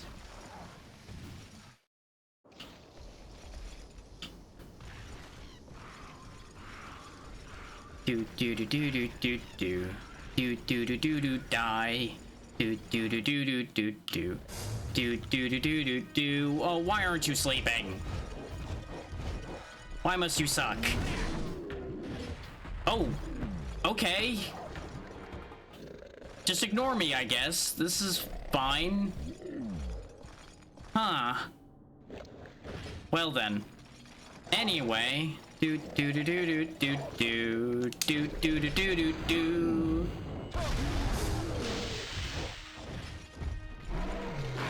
He is mad as hell. But you know what? That was worth it. You missed. You didn't miss that time, and that's upsetting. Because we can block the damage, but we can't block him blocking our healing with that. I really thought he'd die to that Wyvern Fire, though. I'm kind of surprised he survived, considering he's already taken 2 earlier than along in the fight.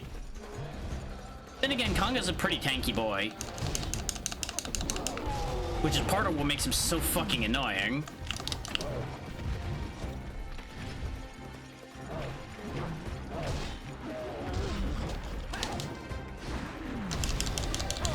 There he goes.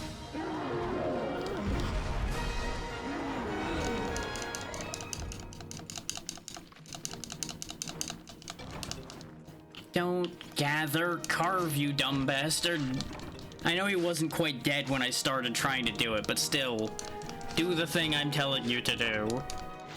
The body was already there, just carve the damn thing.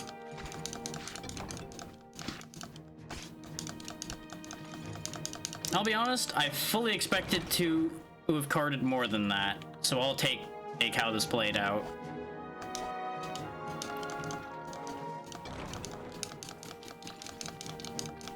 Because like I was explaining before when we lost him the first time, I'm not good at fighting Konga without a fast weapon.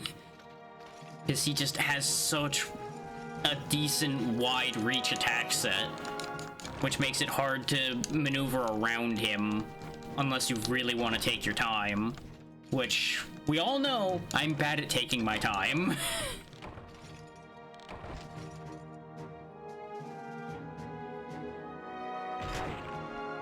Of course, the Wyvern Fire recharges now.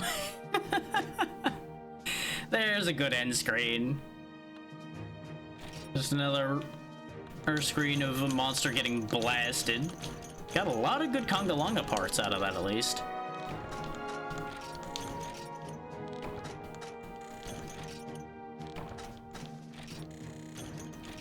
Yep, fainted 1 time. That's okay. There's definitely a lot more fainting in our future.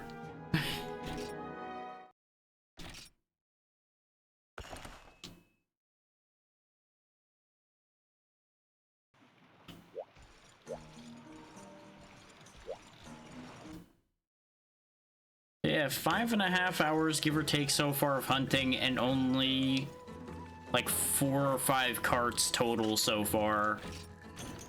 That's so much better than the previous 2 games were going for us.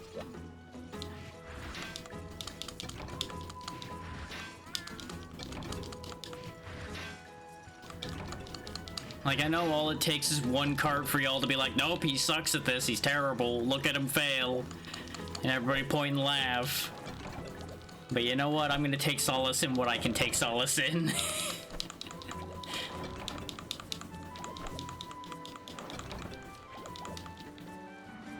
I'm in danger. I mean, potentially, yeah.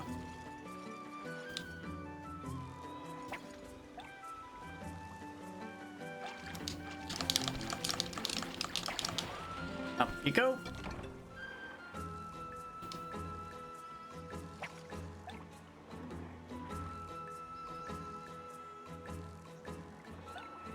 I pulled too quickly that time. The impatience is getting to me the longer we're going.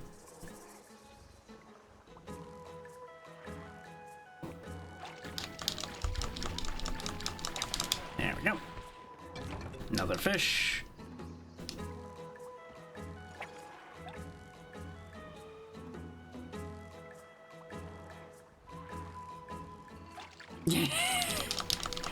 You know, the fucked up thing is there's people that would do that. And those kind of people really, I just don't understand. You made small error, everything is ruined. You are now the worst. What do you mean you did that 100 times before that correctly? No, this one failure is the worst thing. Just boggles the mind that people think that that's acceptable behavior, or that makes any sense. Just like, no. None of that.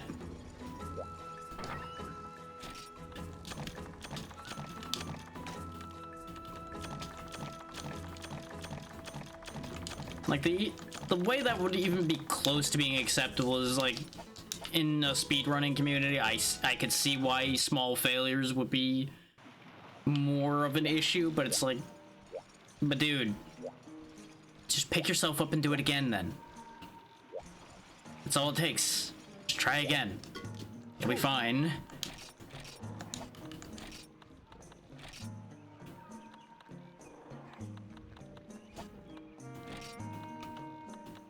The assault conga. This thing looks so stupid. Not that the wild bow looks much better, considering it's just a pink version of the wild bow. I mean, of the Blongo fur bow, rather. They're the same model, just different colors. I'm pretty sure we still can't make anything over here, right? Yeah, we got one giant bone out of what we need for this, which is why we're still stuck on that particular gun lance. All we have to do is go kill one Geodrome and we upgrade this one. Yeah, no, the Tigrex guns are funny. They're definitely up there for the ones I really like, just because they seem just so out of place. But that's the best part. Yeah, that's still just plain conga mail. Nothing I need there.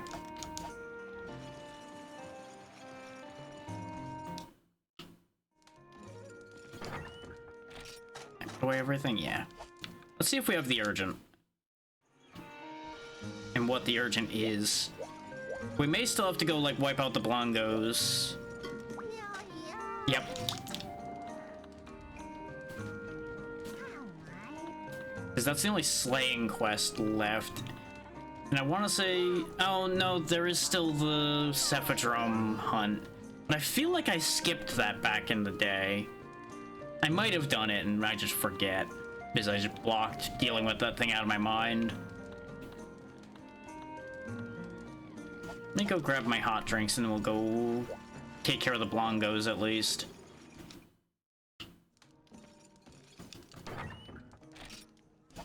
Because I do not have enough sonic bombs on hand to really want to deal with the Cephadrome right now. And I'm also getting tired.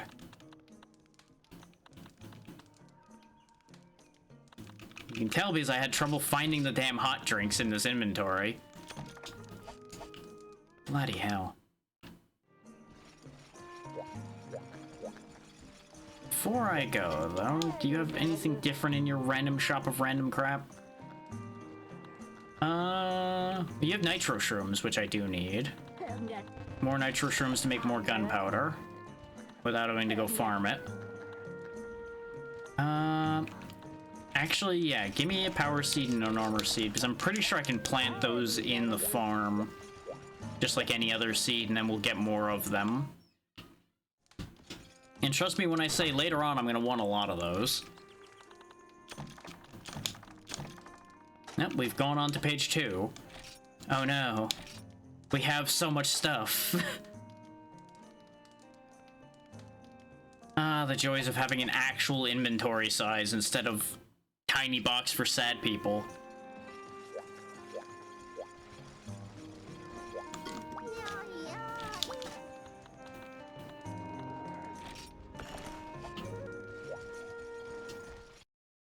If this doesn't do it, I might just do the Cephadrome tonight before we stop.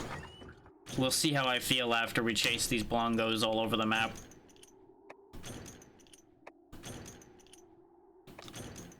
I just gotta remember, I actually need to use hot drinks now. We don't have the cold protection armor anymore. Or because I wanted defense. I just now am not protected from the cold. Which is fine. How many Blongos do I need to kill? Just 5. Okay. That won't take long at all. The longest part's gonna just be finding 5 of them.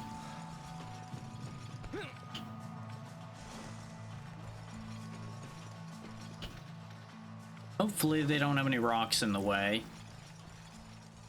I shouldn't have said that. I shouldn't have brought that into existence. Because now, as soon as I go to turn this corner, there's gonna be a rock here. Or not. Very good.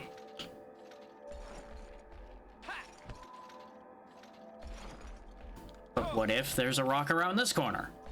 Nope. Because they're all gonna be up here. Pretty much guaranteed. That's just a random Boulderum, isn't it? Yep, that sure is just a random Boulderum. Okay, good for you. You're lucky I ran out of stamina, you son of a bitch. Well, I didn't completely run out, but I was going to run out completely before I made it where I was going, which is why I stopped. I was trying to maintain speed, and I just couldn't. Hi. That's right. Back off.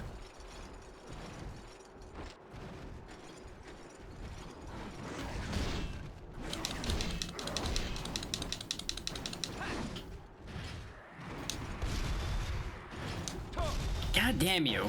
You're lucky that this character takes a second to do what I tell him to. Is every time I saw them move, but I had already done the input, so he already was committed to turning and shooting. So it just looks really stupid. You know what? Fuck all y'all.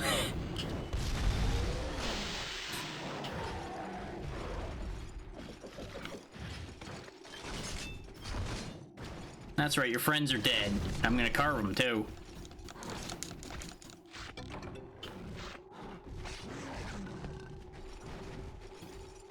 What's that? You don't even have the balls to hit me? That's right, you got nothing now, don't ya?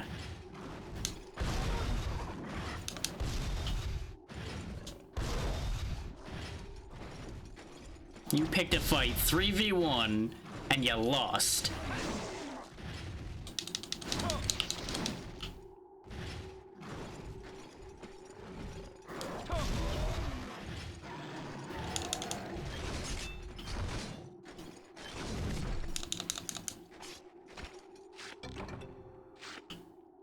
I would like to get bones other than more brute bones, please. I don't think any of them have things other than brute bones, but I don't want any more of them. I have like 20 of them in storage. I need large monster bones and things like that, please.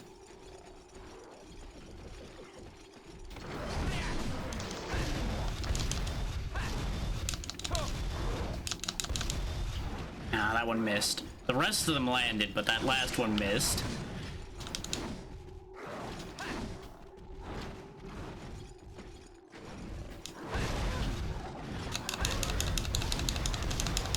Just unload shells.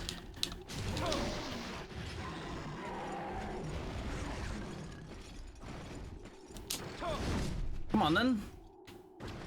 That's right. You back off and let me carve your friend to pieces. Really? You missed that swing, too?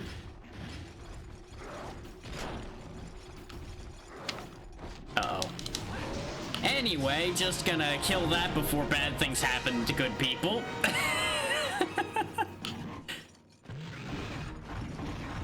Nope. I have no need to fight another Boulderum. No thank you. It's not gonna be really that bad, but I have no reason to deal with this thing.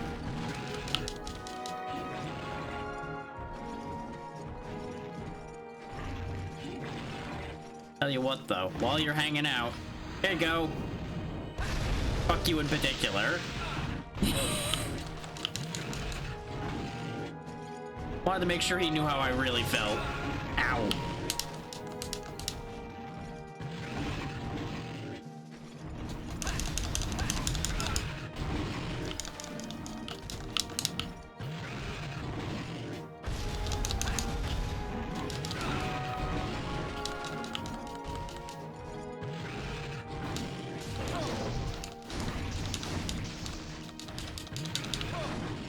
Yeah, as expected, we couldn't kill him fast enough before the timer ran out, which is fine.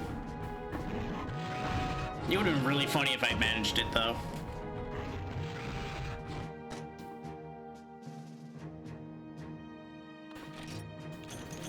That job's done, so that's another quest in the books. Another easy payment.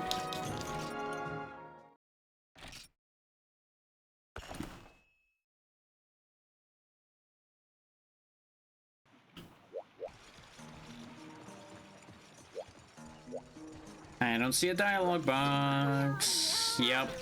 Probably do actually either need to do one of the gathering ones or do Cephadrome then. It doesn't always require everything, but I don't remember what the requirements are anymore. I'll probably refamiliarize myself with that information between now and next time. Though next time we may also have people doing Gathering Hub. We'll see. Depends on how everything lines up.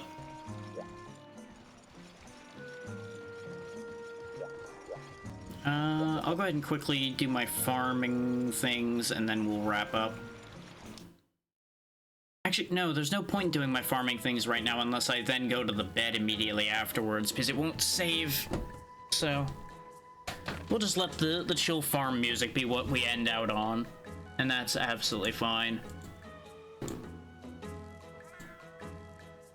I was debating going longer today, but I want to write up the information for those that will be joining later so that they have everything they need to know.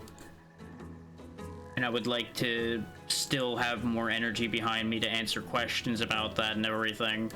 Not that I anticipate there's going to be too many questions because it's not complicated, but making bad assumptions like that has led me to doing a lot more work than I expected to before, so best to hedge bets and assume needing to provide maximum information.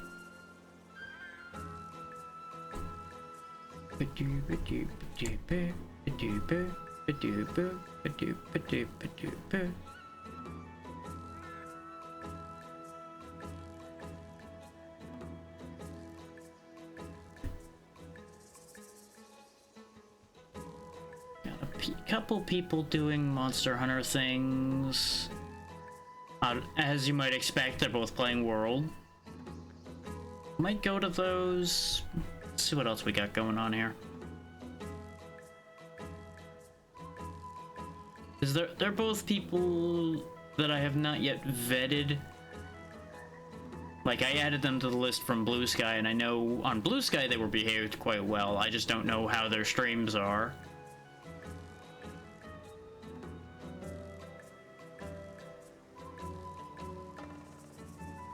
But they're only at the 2 check layer, not committed further yet. But I may go ahead and send it, and we'll find out. Let me just take a look at what's going on over there at the moment, if I don't get blocked by ads.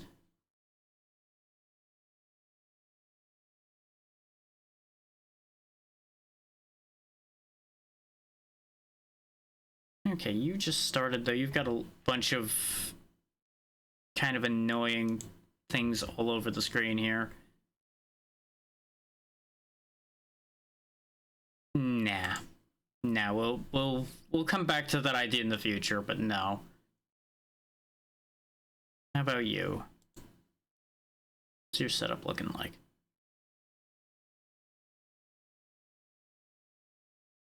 Yeah, you're only just getting rolling today too.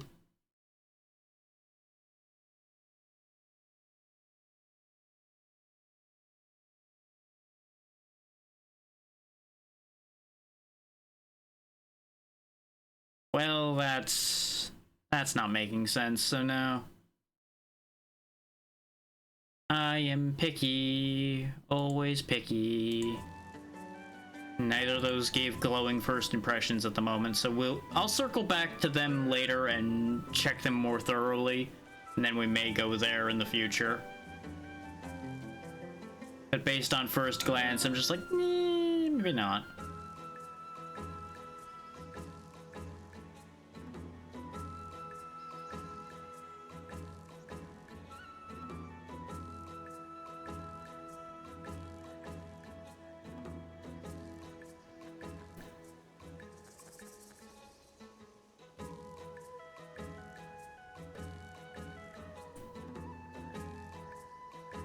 I don't think anybody else has come on, though. Let me go ahead and do a refresh check just in case, because I have a lot of people to choose from, but I'm trying to give anybody that comes in right now a chance to be at least seen and considered before I send it.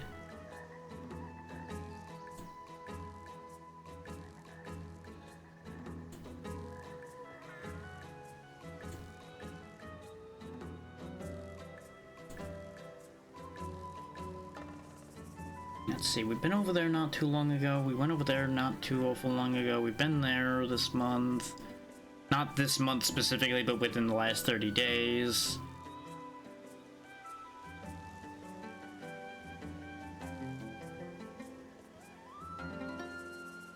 Then again...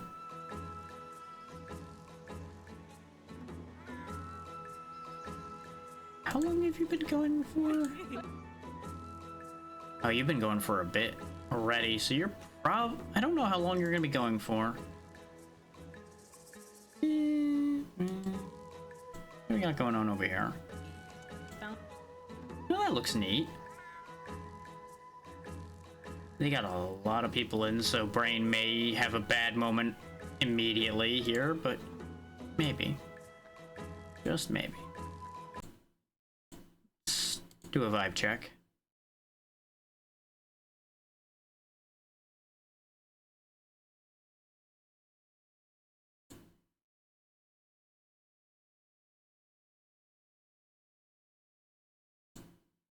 Yeah, you know what? I've been meaning to go over there for a while.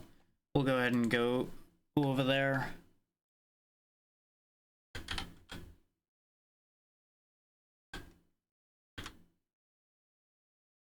Presuming that I can spell their name, because people always have weird spellings.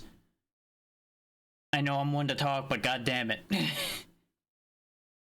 Are you just in the immediate list? Is that gonna make my life easier? His brain has apparently immediately forgotten how to spell that name.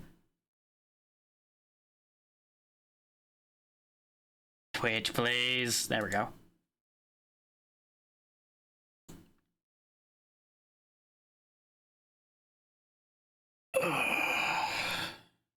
So, we'll go see Kylier. I have interacted with them on a few occasions here or there, both in that Discord I'd mentioned before. We both only kind of vaguely exist in there, but we both exist in there, and a decent bit on Blue Sky and a little bit on Twitter even before or that. And it's basically all been positive interaction. And they do a lot of similar enough things to what I do, so it should be fine. But with all that said, thank you all for taking the time to be here. This was far more successful than I expected. Even though I had decent confidence with Unite, I was worried that maybe my memory was incorrect and it was gonna body me suddenly. Tomorrow, I've got a couple different things in mind I have not decided between yet. It may be something Monster Hunter adjacent. It may be something completely left field. I basically have a coin flip in my mind as to which of those I go for, and it's going to partially depend on how testing something goes tonight.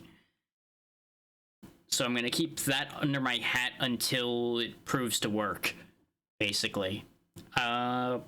This Thursday may or may not end up being the 500 follower special. That depends on how quickly I can assemble the 500 game list.